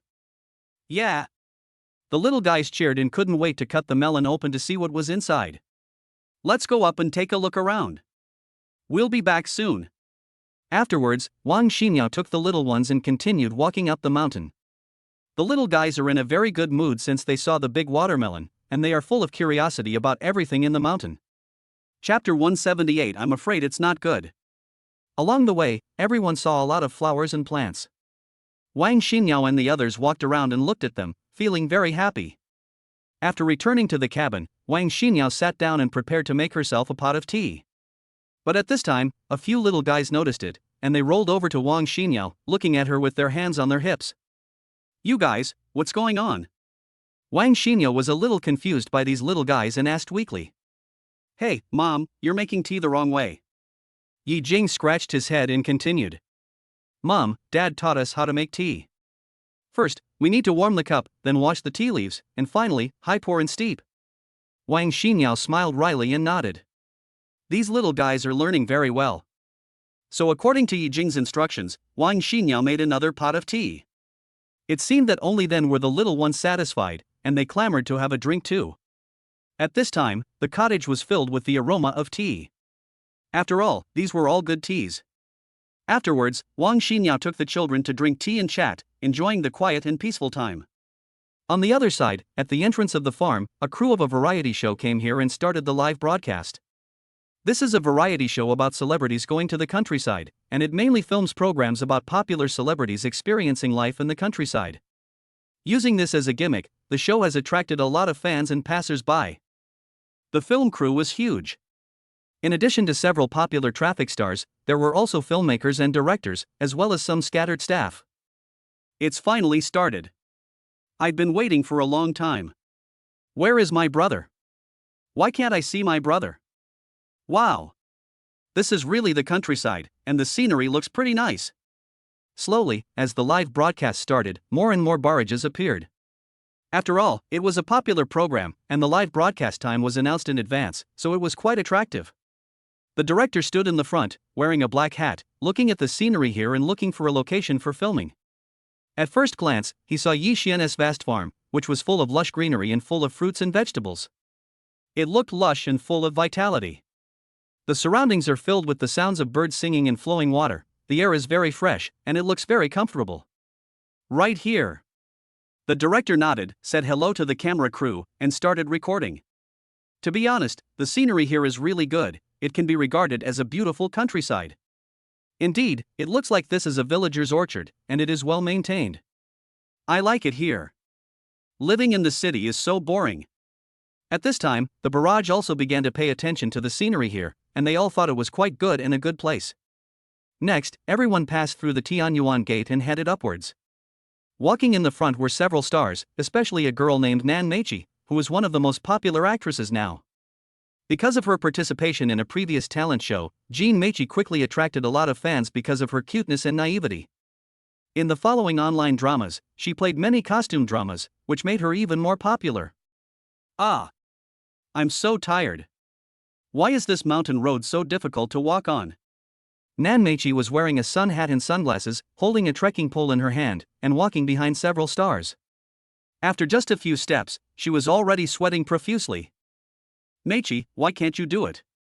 Several male stars walking in front stopped when they heard this, looked at Nan Meichi and said, "Oh. What happened? My feet are all rubbed raw. I've hardly ever walked on a mountain road before." Jean Meichi was still frowning, and she squatted down from time to time to rub her feet, looking so delicate. My sister is so pitiful. What is the production team thinking? That's right, our sister Miki is so tired, she really doesn't know how to do anything. Ah. Mikine is so beautiful even when she frowns. Ah, I'm dead. Suddenly, a wave of comments floated across the live broadcast room, all of which expressed sympathy for Nan Meichi. This is enough to show how large Nan Meichi's fanbase is now. Okay, Meichi, hold on a little longer, we'll take a break in the front. A male star in front smiled and pulled Nan Meichi up, and everyone continued to move forward. Soon, everyone came to a small slope. After climbing up with great effort, the stars were stunned by the scenery before them. This place is simply like a paradise. The sunlight is scattered on the plump fruits and vegetables, accompanied by the sound of gurgling water around, which immediately attracts everyone's attention. In addition to the vegetable garden and orchard on both sides, the surrounding woods are also lush and green. Compared with other hills, it is so distinct that it seems as if it is bathed in a green ocean. In the air, besides the fragrance of soil, there is also a natural aroma from fruits and vegetables. It's so beautiful here. All the stars exclaimed in amazement. They usually stay in high-end hotels or mansions, and rarely see such scenery. This is extremely rare, especially for a farmland that Yixian has managed so well and irrigated with god-level nutrient solution. Oh my god! This is the peach blossom land. What a beautiful view, where is this place? I also want to know, this place will definitely become an internet celebrity attraction in the future, I want to come and check in. The comments were also buzzing with excitement, and it was obvious that everyone was very impressed by the scenery here, and some even wanted to come here for a visit. Brother Zhonghan, come and take a picture for me. Nan Meichi also particularly likes the scenery here. She leaned against a tree next to her and asked her colleague Zhonghan to take a photo of her. She posed in a cute and touching pose. Okay, 1, 2, 3. Eggplant. Zhonghan made an okay gesture and took out his mobile phone to take a picture of Nan Meichi. The others were also happily taking pictures here. Either they are selfies or group photos of a few people. After all, the scenery here is really quite attractive, especially for these few people, it is extremely rare. But Nan Meichi didn't notice that, in addition to rubbing off a lot of leaves and branches from the trees, he also stepped on a lot of small flowers, which were Wang Xinyao and the others' favorite flowers. Look over here, there are so many fruits. Zhonghan stood at the entrance of the orchard in front and waved to everyone. Upon hearing this, everyone walked towards the orchard, where many fruits such as cherries, plums, and peaches were planted. Seeing that these fruits were big, round, and ripe, several male stars picked them up and took a bite. Mmm. It's delicious. Zhonghan was eating a pink round peach in his mouth. It was juicy, sweet, and delicious. Are you all barbarians? How can you do this? Several actresses, led by Nan Meichi, rolled their eyes at the male stars, then asked the staff to bring mineral water to rinse the fruits before slowly eating them. However, after using the mineral water bottles, the actresses just threw them aside. This action formed a huge contrast with the elegant and meticulous way they washed the fruits just now. While chewing the fruit in her mouth, Nan Meichi looked at the male star in front of her who picked the fruit and started biting it, and reminded him in a bad mood. Hey! You guys, aren't you afraid of pesticides here? Forehead. Several male stars fell silent for a moment. Looking at the fruit in their hands that they had already taken several bites of, their faces turned black and they threw the fruit that they had only taken 2 or 3 bites of aside. Ha ha ha. My brother is so cute. You can't eat them carelessly. These may have been sprayed with pesticides. Brothers, it's time to eat. Brother, please be careful when participating in the show and take care of your health. At this time, the barrage was also hilarious, but the female fans were still giving earnest reminders and were extremely worried about these male actors. As the program was being recorded live, wherever these stars went, there was a mess. There was garbage and fruit peels everywhere on the ground, and flowers and plants were trampled down one after another. These stars are very wasteful when it comes to the fruits here. They just take a bite to taste them and then throw them aside, completely disregarding any etiquette. Anyway, all this happens off camera. After all, the crew saw all of this, and they certainly couldn't film it, otherwise it would definitely cause social controversy, which would be a major blow to any star. The director also participated in the filming with full concentration, and reminded the crew not to shoot any scenes that did not contain positive energy. Many other staff members were also drooling over the fruits in the orchard. Some of them even picked up a large plastic bag and stepped into the orchard, picking the fruits from the trees frantically. If they find something of inferior quality, these people will not let it go. They will just pick it up and throw it behind them, totally ignoring the fact that this is someone else's territory. Anyway, I thought that they were all farmers here, so I could just give them some money. Not to mention these small things, they would be very grateful to the film crew.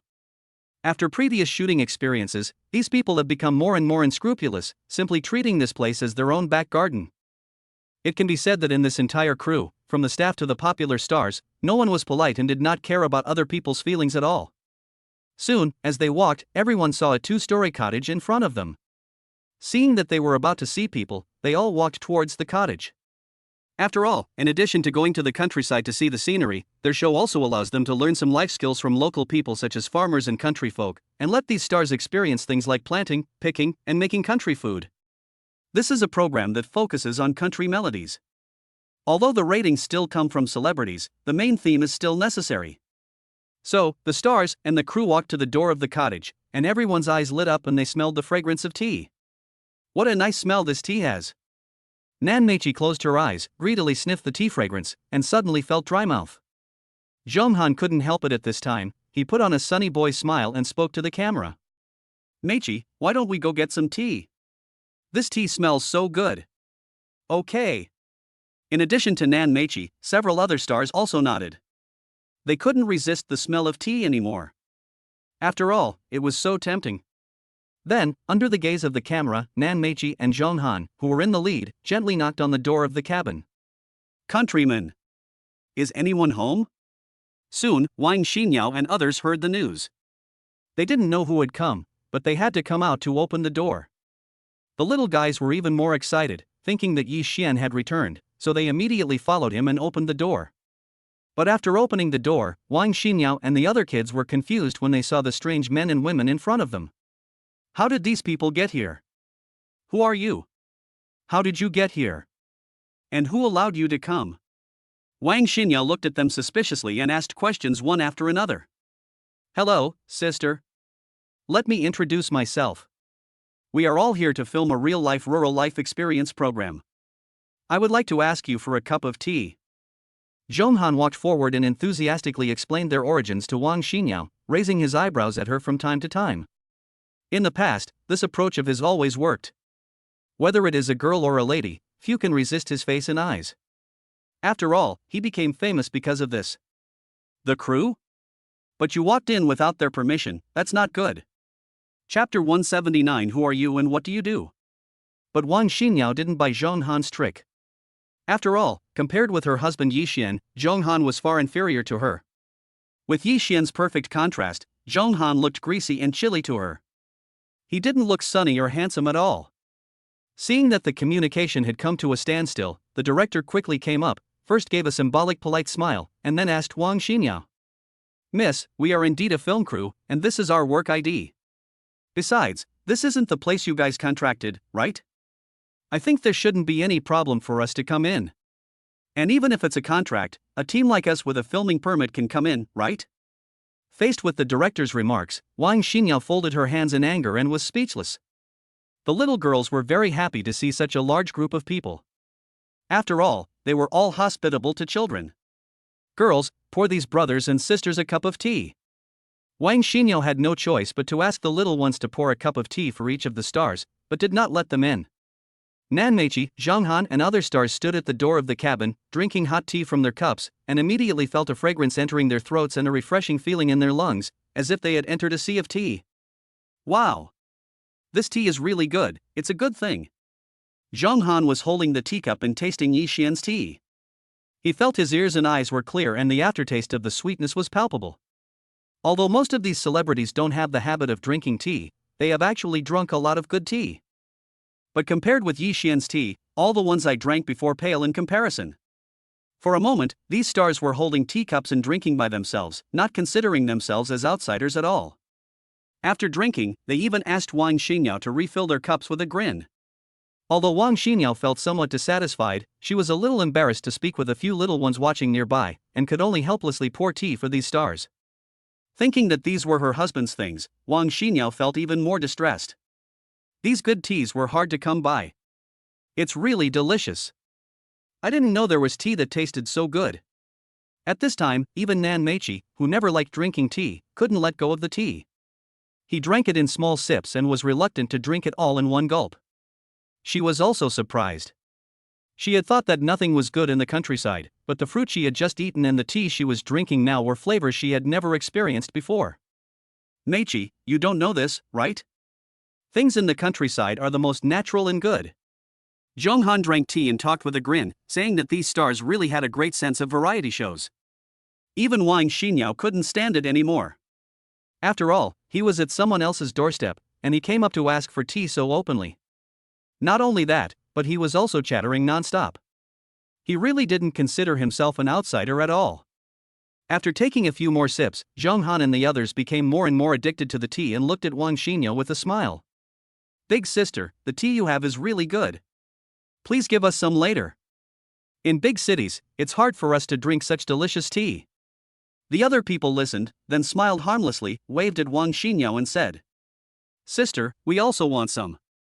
Please pack a few kilograms for us. Don't worry, we will pay you later.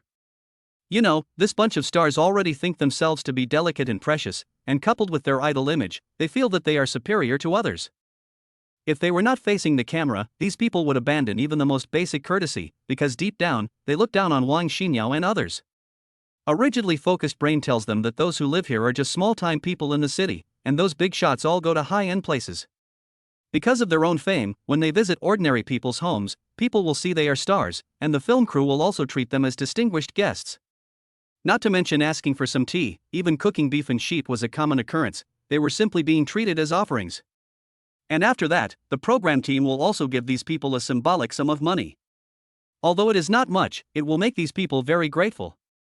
This also makes them even more arrogant, thinking that they have already achieved class transcendence and are above all ordinary people. Not to mention these people in the countryside, even some new forces who have just entered the circle are not taken seriously by them at all. But Wang Xinyao didn't take these people seriously. After all, she had met many important figures by following Yi Xian. So what were these celebrities? Moreover, Wang Xinyao herself was previously engaged in scientific research and had several little ones under her belt, so she had no interest in these celebrities at all. Wang Xinyao felt a chill at the behavior and conversation of stars like Nan Meiqi and Zhong Han. Shaking her head helplessly, Wang Xinyao ignored them and without saying a word, she took the little ones and went back to the wooden house. But then, the film crew and these stars also followed them in, which made Wang Xinyao frown even more, and she felt even more disgusted with these people. After all, this is someone else's place, but these people were not at all shy or polite. They just walked in naturally and showed no respect for others at all. But when these people entered the cabin, they were all stunned. This originally unremarkable little house is actually a different world.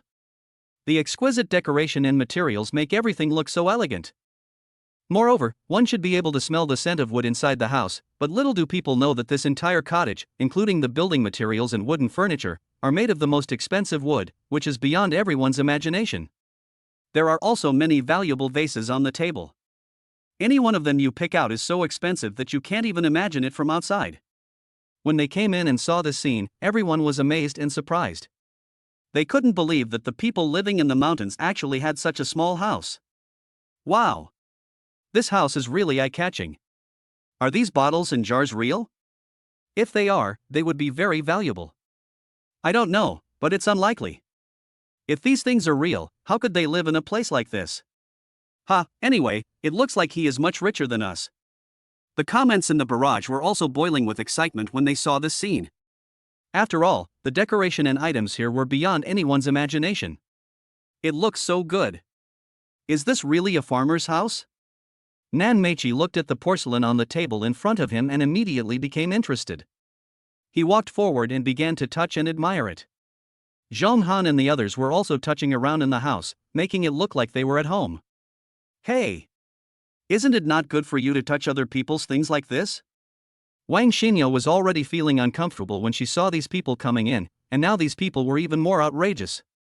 How could she bear it no longer? She stepped forward on the spot to stop them. After all, these things were placed here by Yi Xian, so how could he allow outsiders to touch them? Brother and sister, it's not nice for you to do this. It's not polite at all. Several little guys were also unhappy and angrily accused several stars.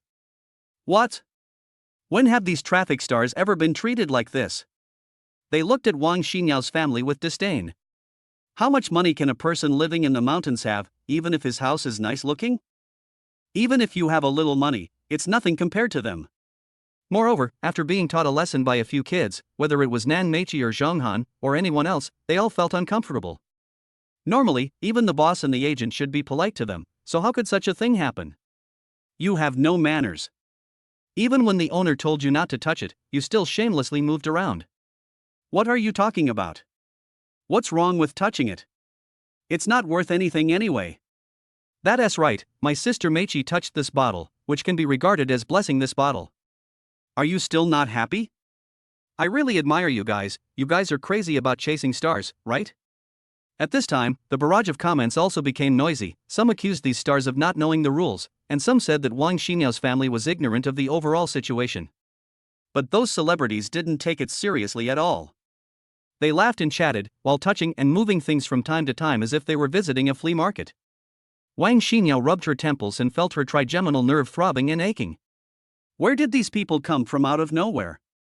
But Yi Xian was not there, and she was alone with the little ones, and she didn't dare to have any direct conflict with them. If something happens, it won't be a big deal for me, but I'm afraid these children will get hurt. Bang! Just when Wang Xinyao was feeling overwhelmed with emotions but helpless, Nan Meichi's hands and feet slipped and she touched a blue and white porcelain vase. Suddenly, the blue and white porcelain vase fell to the ground, making a crisp sound, and making the originally noisy little house instantly quiet. Wang Xinyao's heart trembled as the blue and white porcelain vase fell to the ground, and she looked towards Nan Meichi with wide eyes. Nan Meichi's face changed at this moment, not because he felt guilty, but because he was frightened by himself. Looking at the broken blue and white porcelain vase on the ground, he was stunned. Tell me how much it is, and I'll compensate you. But when Nan Meichi looked at Wang Xinyao in front of him, he quickly got over his panic, took out a wallet and said expressionlessly, "Okay, wait till I ask." Wang Xinyao's face was livid at this time, and the anger in her heart had already reached her throat, but she nodded, took out her cell phone, and was about to call Yi Xian. Although this accident happened, the stars led by Nan Meichi didn't take it seriously at all, but were still chatting happily. Is this fake? Nonsense, it's definitely fine. I heard it's quite cheap to buy on the street stalls. It's just a defective product made with modern technology. Zhong Han even squatted down with another male star with a playful smile, and studied the broken porcelain pieces on the ground. However, with the unanimous judgment of the two pretentious masters, they quickly determined that this was definitely a fake vase. After all, to them, it is just a bottle. It looks no different from the decoration in ordinary restaurants and hotels. So what can it be worth? Afterwards, several stars calmly filled themselves up with a cup of tea, drank it with a smile on their faces, and waited for Wang Xinyao to call. "What's wrong, Xinyao? I'll be back soon." After the call was connected, Yi Xian's gentle and magnetic voice came from the receiver. "Husband, please come back soon, something happened in the countryside." Wang Xinyao's tearful words immediately made Yi Xian frown, and he hurriedly asked what had happened. "Xinyao, don't be anxious. Tell me slowly. What happened?" At this time, Yi Xian was sitting in the car, looking anxious, as if his eyebrows were in urgent need of help, which even stunned Tang Hao, who was driving next to him. Having been with Yi Xian for so many years, Tang Hao had never seen Yi Xian like this, and he unconsciously sped up. "My husband, this is what happened. I don't know what kind of film crew came here. They entered the farm without permission, and then came to our house. They are so unsociable that they are still moving around the house after drinking tea. Now they have broken a blue and white porcelain vase on the wooden table. Husband, now they themselves said they are willing to compensate. How much can this bottle be worth?" Listening to Wang Xinyao's description, Yi Xian's eyes suddenly became cold and his face gloomy, and he spoke lightly into the phone. 300 million. Wang Xinyao nodded, and after Yi Xian gave a few instructions, he hung up the phone and looked at the people here. "This bottle is worth about 300 million, just give me that much," Wang Xinyao said coldly. She did not doubt Yi Xian's words at all. Since Yi Xian said that the bottle was worth 300 million, then it must be 300 million. What? 300 million. But it doesn't matter if it's not mentioned. Once this number is mentioned, even the crew and the stars can't sit still. You guys are thinking too much about money, aren't you? 300 million. Even if you put up your house and your land, you still don't have that much money. Isn't this just blackmail? If this bottle is worth that much money, not only will I pay for it, I will also eat the whole bottle. Ha, they say that the poor and the bad are the ones that get rid of the bad people. It seems to be true. Are you crazy about money? For a moment, the crew and celebrities including the director were talking about it, but it was all mocking voices, and they even despised Wang Xinyao in their hearts. Ha, this bottle is 300 million. Big sister, what are you thinking about? I am dying of laughter. Is there any master who can come out and take a look at this thing to see if it can be real? At this price, I'm afraid it can be wholesale tens of thousands of large trucks. It's really a lion's mouth. But, what if this is really true? Impossible. If that were true, I would eat the TV in front of me. At this time, the audience in the live broadcast room were also shocked and made fun of Wang Xinyao. How could this bottle be worth this much? Nan Meiqi was also so angry that she laughed. If the price was tens of thousands of dollars, she could have accepted it. Even if the bottle was a real antique, she didn't think it was too expensive. Tens of thousands of dollars was the maximum. But this is 300 million at once. How can she accept it? Isn't it obvious that they are treating her like a fat sheep? Even if I am dreaming, this bottle can't possibly be worth 300 million. As a result, Nan Meiqi's eyes became a little disgusted when looking at Wang Xinyao. Isn't this just a scoundrel who only knows how to extort money? While thinking, Nan Meiqi simply took out his wallet and threw $300 bills on the ground, looking at Wang Xinyao with contempt. Don't talk about 300 million. Be pragmatic. Can't I give you 300? That's enough for you to buy several bottles like this. After saying that, Nan Meiqi no longer had any interest in this place and turned around to leave. The crew also turned around and was about to leave, but how could Wang Xinyao bear to watch it? She got anxious on the spot and quickly stopped these people. The little ones were also very angry, and followed Wang Xinyao to stop the crew and the stars. You can't leave. I already said this bottle is worth 300 million. Don't even think about leaving if you don't pay me. Wang Xinyao looked at the crew and others coldly and refused to let them leave no matter what she said. Moreover, the way these people looked down on others was intolerable to Wang Xinyao. She really couldn't understand it. They were all living people, how could there be such weirdos? The crew and stars were immediately angry when they saw the situation. The director wearing a hat stood up angrily and pointed at Wang Xinyao. What do you want to do? I tell you, this is called blackmail. Do you know blackmail? Nan Meiqi was about to leave, but saw Wang Xinyao standing in front of him. He looked at Wang Xinyao unhappily, and his tone became a little sarcastic. Oh my, it seems that I, Nan Meiqi, have met a professional scammer today. This is incredible. A bottle worth 300 million, may I ask if this bottle is made of gold? As he spoke with contempt, Nan Meiqi also saw the little guys in front of Wang Xinyao, and his eyes showed even more disgust, and then he continued. We are both women, but I want to remind you that it is wrong to teach your children this way. Look at these people, they are all little scammers. After Nan Meiqi finished speaking, her eyes suddenly turned cold, and she was about to walk forward, and a few little guys quickly blocked her way. Get out of my way, you little swindler! Nan Meiqi didn't know why, but she became more and more upset and hysterical, and wanted to force her way out. Seeing this, Wang Xinyao also planned to say something else. But at this moment, a strong voice suddenly came from outside. Is Brother Yi at home? Afterwards, under everyone's burning gaze, Jiang Xingxi and several senior executives were seen walking towards the door of the small house. They were all wearing military uniforms, and Jiang Xingxi was particularly outstanding. The 4 gold stars on his shoulders were shining brightly, sparkling with golden light in the sun. The members behind him were also dressed in military uniforms, and looking at the titles on their shoulders, they were all colonels. These members are the real elites of the southwest branch of the Yanhuang military department. They were specially sent to protect the safety of Wang Xinyao and a few little ones. Such a terrifying team of soldiers all exuded the scent of blood and death, as well as a faint smell of smoke. It was when facing the looks in these members' eyes that the so-called crews and stars couldn't hold it anymore. Their eyes revealed murderous intent and brutality, and their neat steps made everyone's heart tremble with fear. Jiang Xingxi had a smile on his face, but even if he smiled, it was not much better than crying. But when he walked to the door, he saw the scene, frowned, and a cold light flashed in his eyes.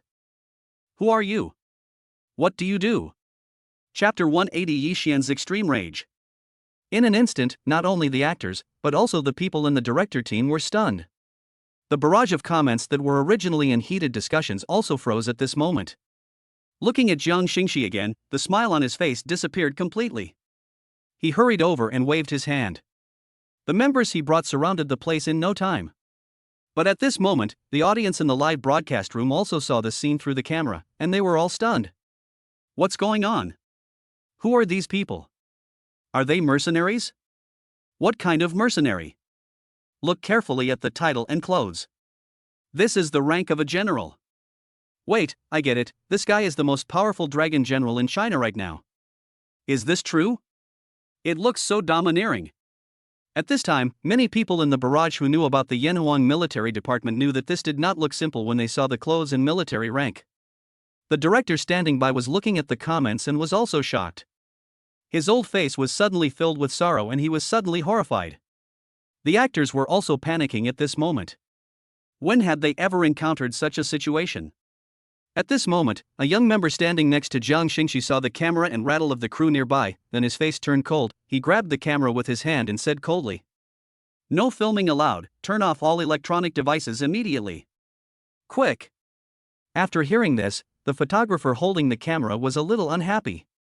Why should such good footage be deleted? Why? We have permission to film. Why should you, a soldier, ask me to delete it?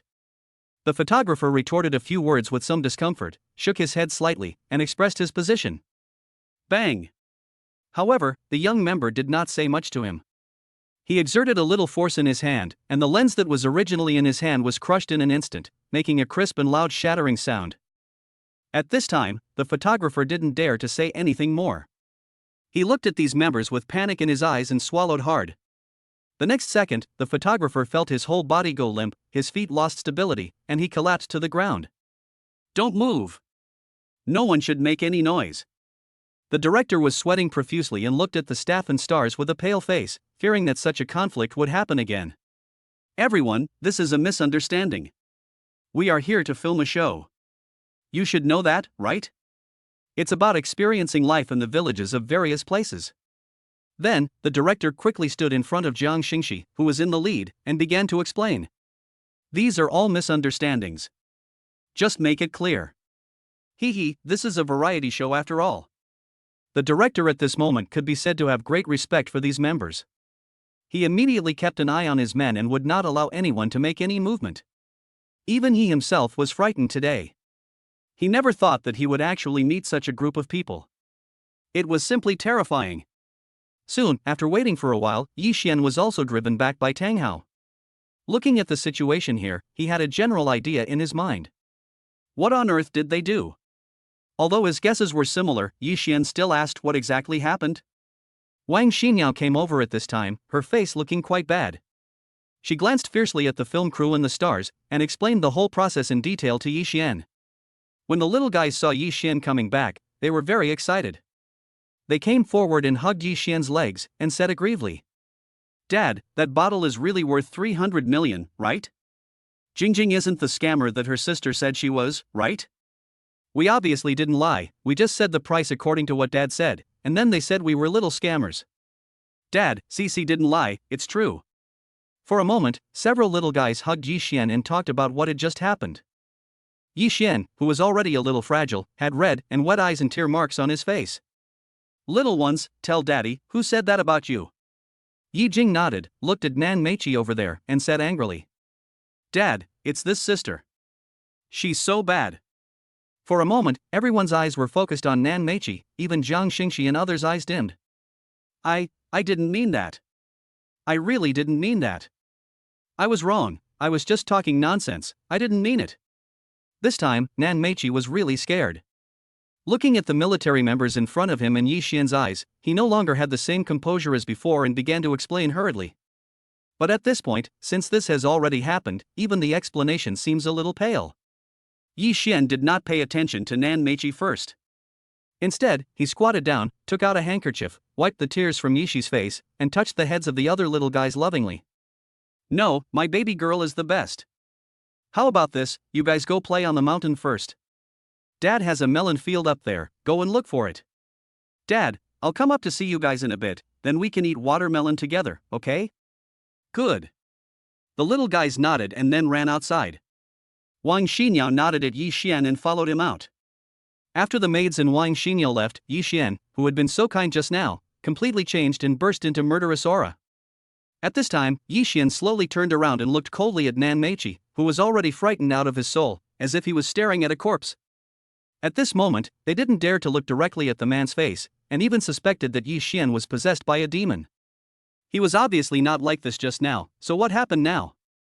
This vague evil spirit surrounding the body makes people feel cold for no reason, and even feel a chill in their backs. Yi Xian's eyes also flashed with blood, and the air was filled with the smell of blood, which almost made people nauseous. Originally, people thought that the looks in Jiang Xingxi and the soldier's eyes were scary enough, but after seeing Yi Xian's eyes, they suddenly felt like they had seen the real devil. No matter it was the stars, the directors, photographers and others, they were all stunned by this scene. Some of them who had weaker psychological endurance almost felt dizzy and fainted. The director was also trembling all over. Although he had seen a lot and met many people from traveling all over the country, this was the first time he had seen someone like Yi Xian. On the other hand, Nan Meiqi was completely stunned at this moment. Her originally rosy face suddenly turned pale, as horrifying as a corpse. She wrapped her clothes tightly, but still felt the chill penetrating into her bones. She dared not look at Yi Xian's eyes anymore. Now she was completely frightened and no longer had the arrogance she had just now. She stammered and muttered, as if she wanted to explain something. But the next second, Yi Xian slapped Nan Meiqi in the face without knowing when. Bang! After the loud noise, Nan Meiqi felt a sweet taste in his throat and spat out a mouthful of blood. Then he was lifted up by a huge force and flew out. Chapter 181 Picking Big Watermelon. Before he could even let out a scream, Nan Meiqi had already fainted completely while still in the air. There was a red and swollen mark of the slap on his face, which was bleeding. This shows how terrifying the power of Yi Xian's slap was. Originally, Yi Xian didn't like hitting women, but unfortunately, this time the other party was so ignorant that she spoke to a few little guys like that. How could he tolerate it? Besides, Yi Xian had tried his best to restrain his strength for this slap. Otherwise, this slap would be enough to blow Nan Meiqi's head off. At this moment, everyone was stunned. Nan Meiqi fell to the ground without a sound and became unconscious in an instant. How could you hit someone? Seeing this scene, a young man couldn't help but question Yi Xian. However, Yi Xian did not say anything, but responded with a look. The guy was stunned and dared not say another word.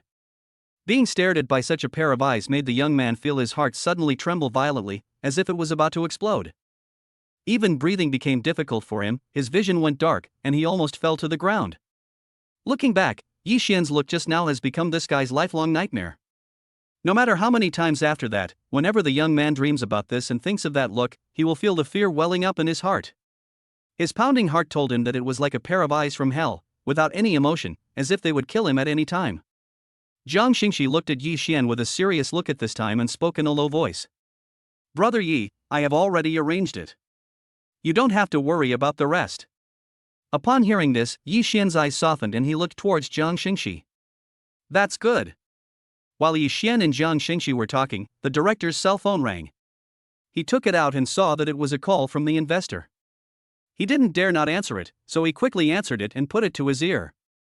"You piece of shit, who allowed you to film there? Do you know that this is the place where General Yi Xian, the first dragon general of the Yanhuang army, lives? How dare you do that? Even if you did go, I don't know what you rubbish have to be so arrogant about. You actually dare to put on airs in front of Madame Yi and General Yilon's daughters. You are really smart. I'm really convinced. I'm so unlucky to have met weirdos like you. I'm going to be killed by you. You're really blind." The director's angry curses continued on the phone, and the actors around him could hear it. All of a sudden, the director and the stars were all stunned. They were scolded so much that they could only stand there stupidly. Next, these stars received calls from their agents one after another. Although they were a little uneasy, they had no choice but to answer the calls. "You've been banned." After one sentence, these agents who were usually polite to them hung up the phone. These guys had been completely abandoned and were no longer of any use. Just with this one sentence, the star was shocked. It felt like a sudden bolt from the blue, landing right on their heads. And inside the director's cell phone, the hysterical investor was still cursing, and from the sound of his voice one could tell what kind of anger he had. "Fuck you, all of you, get back here, now. You guys are such big shots, you're really going to push everyone to death. I still say the same thing, get back here as fast as you can." After saying that, the investor hung up the phone, leaving only a busy tone. Everyone was in a daze at this moment, staring at each other, finally realizing that they were in real trouble this time. Looking at Yi Xian, their legs went weak and they began to beg for mercy. "General Yilon, we were wrong. We really didn't know, please forgive us. We will pay. We will pay whatever it takes. Just treat us like shit. We know we were wrong, we really know we were wrong." At this moment, these people could no longer hold back. They fell to their knees with a thud, looking at Yi Xian in despair and begging for mercy. Snort! However, Yi Xian just snorted coldly, waved his sleeves and ignored these people, then turned around and walked outside. After Yi Xian left, these guys collapsed to the ground helplessly, with unspeakable regret in their hearts. From now on, power, money, status, everything, has nothing to do with them anymore. The fan base that they have painstakingly built up for so long has now become a thing of the past. They can never return to their previous position, and they don't even know what will happen next. Well. For a moment, the whole room was filled with sighs and sounds of regret, but no one gave them any chance. They knew in their hearts that this time it was all over. Get up! Everyone, get up! However, Jiang Xingxi would not tolerate these guys lying on the ground, and he kicked them all up with a few kicks. For a moment, these male and female stars were about to cry. Since their debut, they have been treated like the moon surrounded by stars. When had they ever been treated like this? Now not only have I lost everything, but I am also being tortured. Thinking of this, several people could no longer hold back their tears, and both men and women were crying without a sound. Hold your dog piss back, it's not time for you to cry yet, your problem has not been solved yet. Jiang Xingxi said this harshly, and pulled a few guys over, forcing them to settle the damage caused to the countryside this time. Those who should be compensated, and those who should be repaired. When they reached the orchard and the mountain road, Jiang Xingxi even asked these guys to lie down and use their mouths to pick up the garbage that had been thrown around. Even though they were extremely unwilling, there was nothing they could do. If they hesitated for even a moment, the smiles from those military members would be something they would not be able to bear. Hey, let's pick it up right away, right away. The stars looked disheveled at this time, their hair was messy and their eyes were bloodshot. They looked at the vast expanse of green and couldn't help but let out a wail. They didn't know what was wrong with them that they actually came to participate in this show. If they had not participated in this program, they would have been ace traffic harvesters in any drama or interview, but now, they are being driven to do these things. Although they felt bitter, they had no choice. After all, the one they had provoked this time was General Yilong, a legendary figure in China. For a while, the wails and sighs of these guys echoed in the countryside and could not stop for a long time. After the matter was settled, Jiang Xingxi showed no mercy and directly ordered his men to throw all the crew members off the mountain. Moreover, Jiang Xingxi also gave them a restriction, requiring them to collect the money and hand it over within 3 days, otherwise he would personally lead people there. These guys were in such a state of embarrassment that they could only nod their heads frantically, but they were troubled in their hearts. If they were banned, where would they get the hundreds of millions of dollars? After everything was done, Jiang Xingxi looked into the distance and had already ordered his men to thoroughly investigate these people. Actors are a harm to the country. I have never had a good eye for these people. And this time, they even dared to extend their claws here. Yi Xian came to the mountain at this time to find a few little guys. After just a few steps, he saw the little guys waiting for him on the hillside. Dad! Several little girls rushed up and hugged Yi Xian tightly, not willing to let go at all, as if they were afraid that Yi Xian would leave again. All right, Daddy is always here, always here. While comforting the little guys, Yi Xian rubbed their little heads and his tone became very gentle.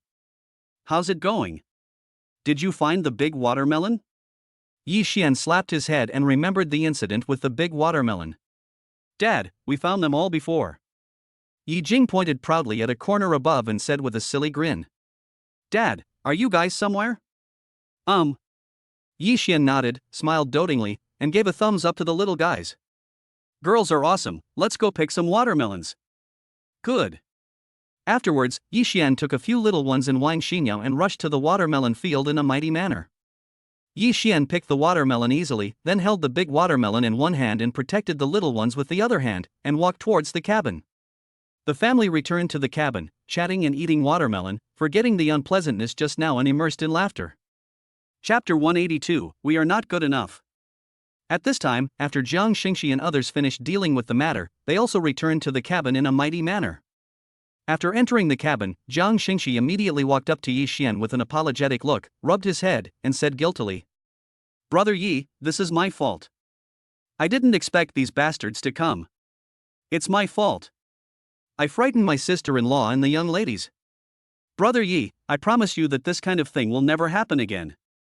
This kind of thing has happened twice in the area under his jurisdiction, and Jiang Xingxi feels a little guilty.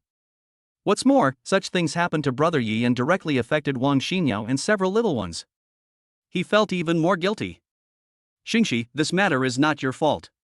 These people are filming legally, and we can't stop them. It's just that these so-called stars and directors are really going too far. Don't worry, Brother Yi, I have arranged for someone to go down and handle it, and there will be a result soon. Jiang Xingxi nodded, with a hint of anger in his eyes, finding it hard to understand how such garbage could exist. Yi Xian waved his hand and didn't take this matter to heart.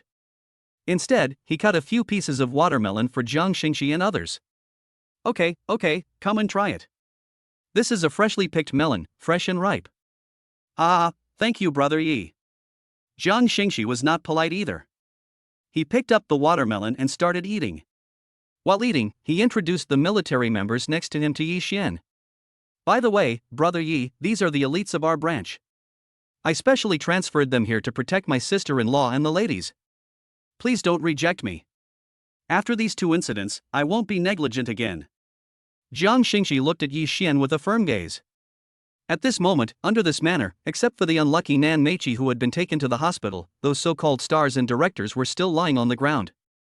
After the torture by Jiang Xingxi and others just now, these people looked like their bones were all soft and they couldn't stand up at all. They were still mumbling something from time to time, but no one could understand them. The fear in their eyes could represent their current state. It was as if they had lost their souls. At this moment, a group of people were walking towards this side from behind. Leading the group was a girl in white and a young man in black. The girl looked sweet and lovely, giving people a harmless feeling, just like the little sister next door. But this young man was different. His eyes were cold, his face was indifferent, and he unconsciously exuded a murderous aura around him. Among this group of people, the young man definitely gave people an extremely powerful sense of oppression. This was the shock brought about by his absolute strength, which did not give people any chance to breathe. Behind them, there was a group of different teams, all dressed in black. They looked murderous and so majestic. Passing by, these men in black glanced indifferently at the directors and stars on the ground. There seemed to be no emotion in their eyes, just like a butcher staring at the fish on the chopping board. The director and his colleagues had already been frightened before, and they were even more frightened this time.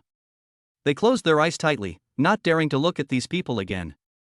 Their bodies slowly crawled to the other side like a worm. However, the team just glanced at them, without stopping for too long, and walked straight up the mountain. Longshore, now that you're back, I have to warn you that Brother Yi is different this time. I'm going to give you a shot of vaccination first. Don't be rash when you see Brother Yi. Got it? Bai Ling had been holding back her words all the way, but now she couldn't hold back any longer. She looked at Longshore beside her and started talking. But as to how exactly it is different, I won't tell you yet. You should go and see for yourself when the time comes. And you too, you haven't contacted me for such a long time, and you came back all of a sudden. Brother Yi is also wrong, you actually asked me to pick you up. But no matter what Bai Ling said, Longshore just walked beside her without saying a word. The men in black were drooling as they watched. For some reason, they felt that if things went wrong, these two would start fighting. Ah, you are just a piece of wood, it's as if you didn't hear me when I say something to you. Bai Ling rolled her eyes. She had tried hard to control her emotions this time, but this guy still refused to listen. What do you want me to say about you? At least speak up when others speak. You are not polite at all. Bai Ling kept talking like this, and everyone walked up, accompanied by Bai Ling's constant talking and Longshore's constant silence. Forget it, this is really unnecessary. Yi Xian smiled and waved his hand, politely declining Jiang Xingxi's kindness. There's nothing wrong with me, you don't have to worry. But Jiang Xingxi had already brought everyone here, and considering the series of events that had happened before, he still felt bad and tried to persuade Yi Xian again and again. Brother Yi, this is still necessary. After all, those two incidents happened before, so we should be more cautious. I know no one can hurt Brother Yi, but my sister-in-law and the ladies still need someone to protect them. It just so happens that the people I brought with me this time are all outstanding elites in the branch. I believe they can. But before Jiang Xingxi could finish his words, he was interrupted by another voice coming from outside. Brother Yi, I'm back with Mu Tu and the others. The person who spoke was none other than Bai Ling, who was dressed in white and snoring lazily. Bai Ling walked over playfully, her ponytail swaying gently. She looked at the little girls and smiled sweetly. Hey, little sisters, do you remember me? A few little guys were eating watermelons at this time. When they looked up and saw that it was Long Ling, they also smiled excitedly. Sister, of course we remember. The little ones still have vivid memories of the last time they went to the mall, and they also have a good impression of Bai Ling. Immediately afterwards, a group of people came in from behind and immediately attracted the attention of Jiang Xingxi and others. Jiang Xingxi turned his head and immediately became serious. Looking at the group of people in front of him, he suddenly felt as if he was facing a formidable enemy. Jiang Xingxi had not seen such a strong sense of oppression for a long time. At this moment, he couldn't help but sweat on his forehead, and he felt the hairs on his body stand up. Jiang Xingxi widened his pupils at this moment, looking at Long Ye in front of him, and suddenly felt as if he had seen him somewhere. In addition, Longshore also gave Jiang Xingxi a different feeling, that is danger, absolute danger. As beads of sweat continued to appear on his face, Jiang Xingxi thought about it in his heart, suddenly exclaimed, and said to Longshore. You are the SSS wanted person on the global wanted list, Longya. Longshore didn't say anything, but stared at Jiang Xingxi and nodded slightly. For a moment, Jiang Xingxi was a little confused. This was the well-deserved god of death, an existence that shocked the whole world and made countless people tremble with fear. In the past, Longshore was alone and sniped the leader of the South African warlord. He swept thousands of miles overnight and earned the name of the god of killing. Jiang Xingxi swallowed his saliva, and when he looked at the men in black behind him, he was also shocked. For some reason, he suddenly had a feeling that if Longshore wanted to kill them, he and these elites would probably not last more than 3 seconds. Brother Yi, we are back. Longshore walked straight to Yi Xian's side and spoke respectfully in a low voice. Yi Xian smiled and nodded, pointing to the cut watermelon on the side. Well, that's just right, come and eat some watermelon. Longye nodded, but in an instant he felt that Yi Xian seemed a little different. Longshore, this is our sister-in-law, and these girls are Brother Ye's daughters. Seeing that Longshire looked a little dazed, Bai Ling introduced a few little ones in Wang Xinyao. Longshire was stunned for a moment, and the men in black behind him were also a little confused at this moment. When did this happen? Longshire's eyes widened at this moment. It had only been a short time since he left, and the changes were earth-shaking. No wonder Long Ye felt something was wrong. It turned out to be because of this. Jiang Xingxi and others, looking at this scene, understood in their hearts why Brother Yi no longer needed their guards. They were not qualified at all. With these people around Brother Yi, there is no need to worry about the safety of the little guys. Who can get close to these people? Let alone others, even the so-called elites like us are still not good enough in front of these people.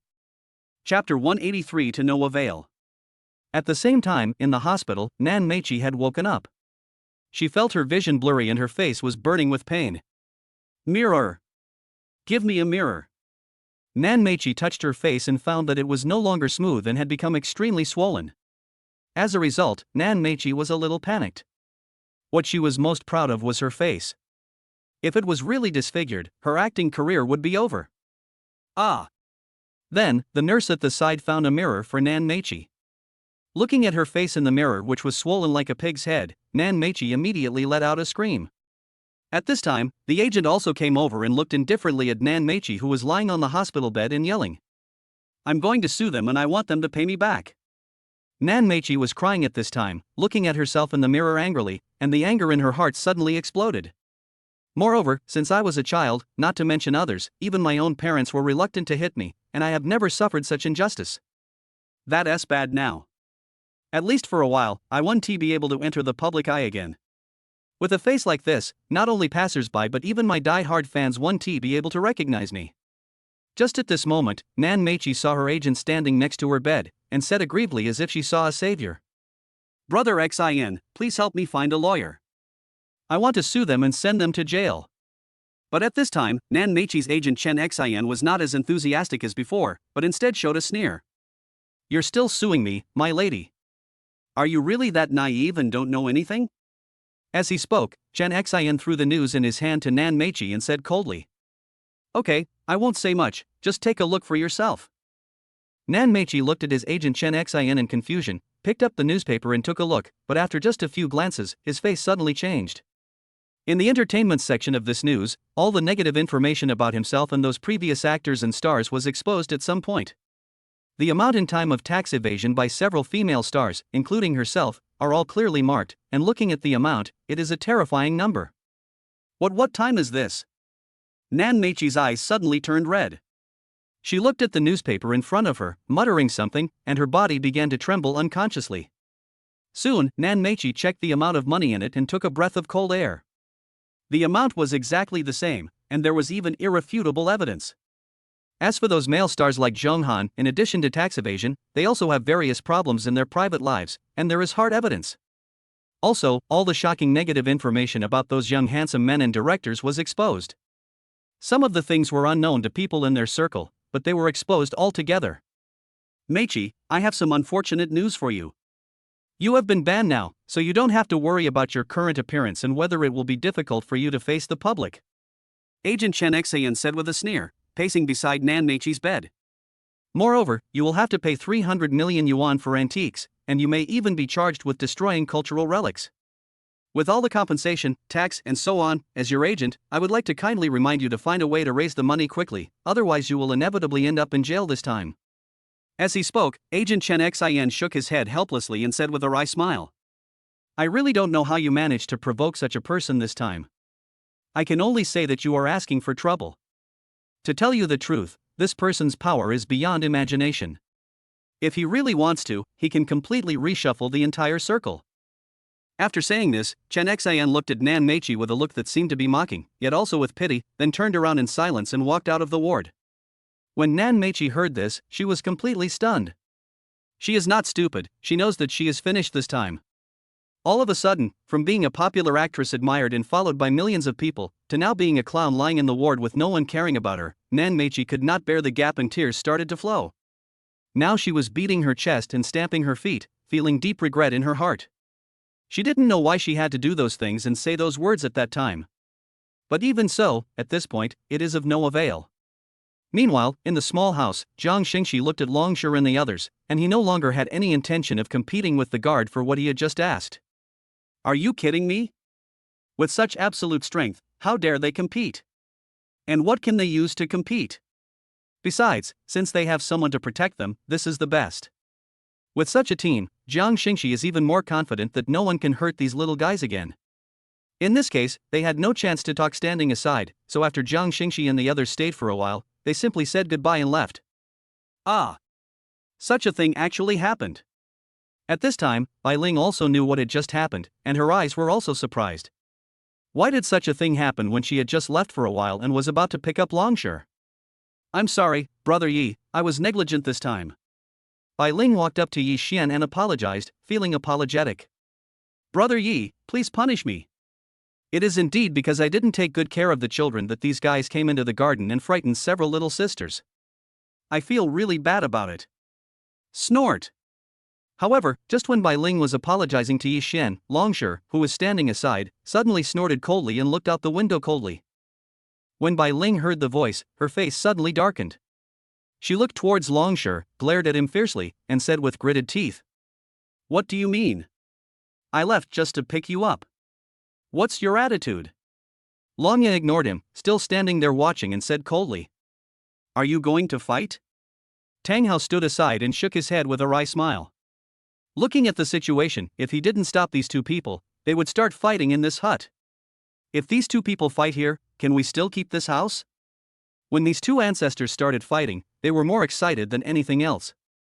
They would not stop until they were almost exhausted before the winner was decided. Moreover, their strength is similar. If they really fight, it will take some time.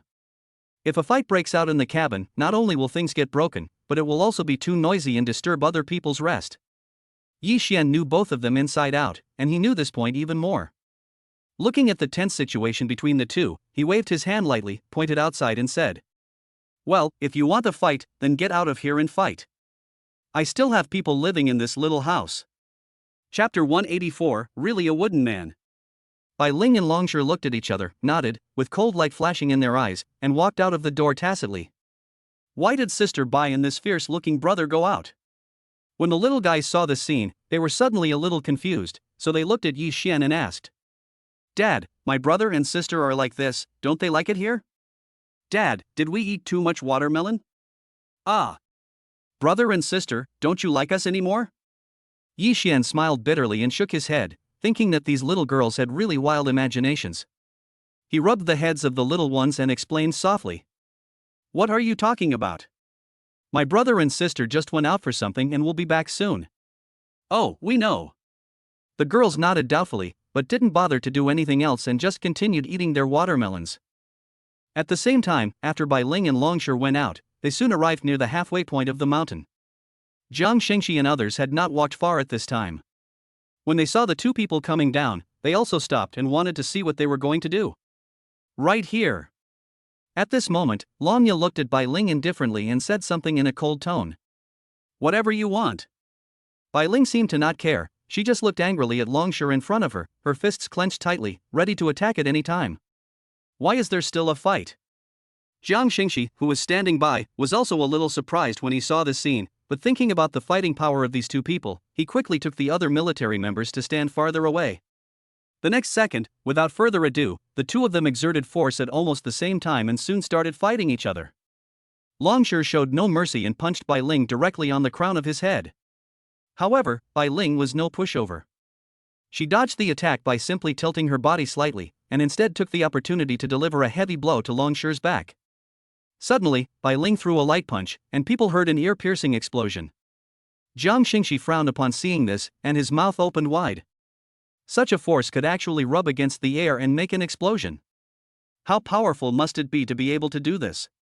Now when he thought about it again and again, Jiang Xingxi felt even more scared. If this punch had hit him, he would not be able to withstand it.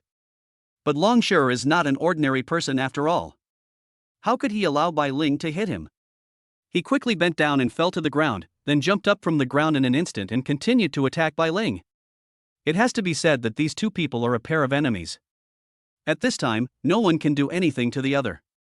No matter how the opponent's attack comes, they can all be resolved. The two men attacked fiercely without any hesitation, and both used killing moves. There were no rules or restrictions, as if their moves existed only to kill the other quickly.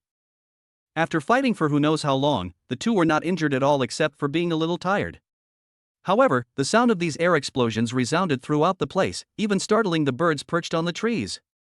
This hot scene made Jiang Xingxi and the elite players behind him sweat.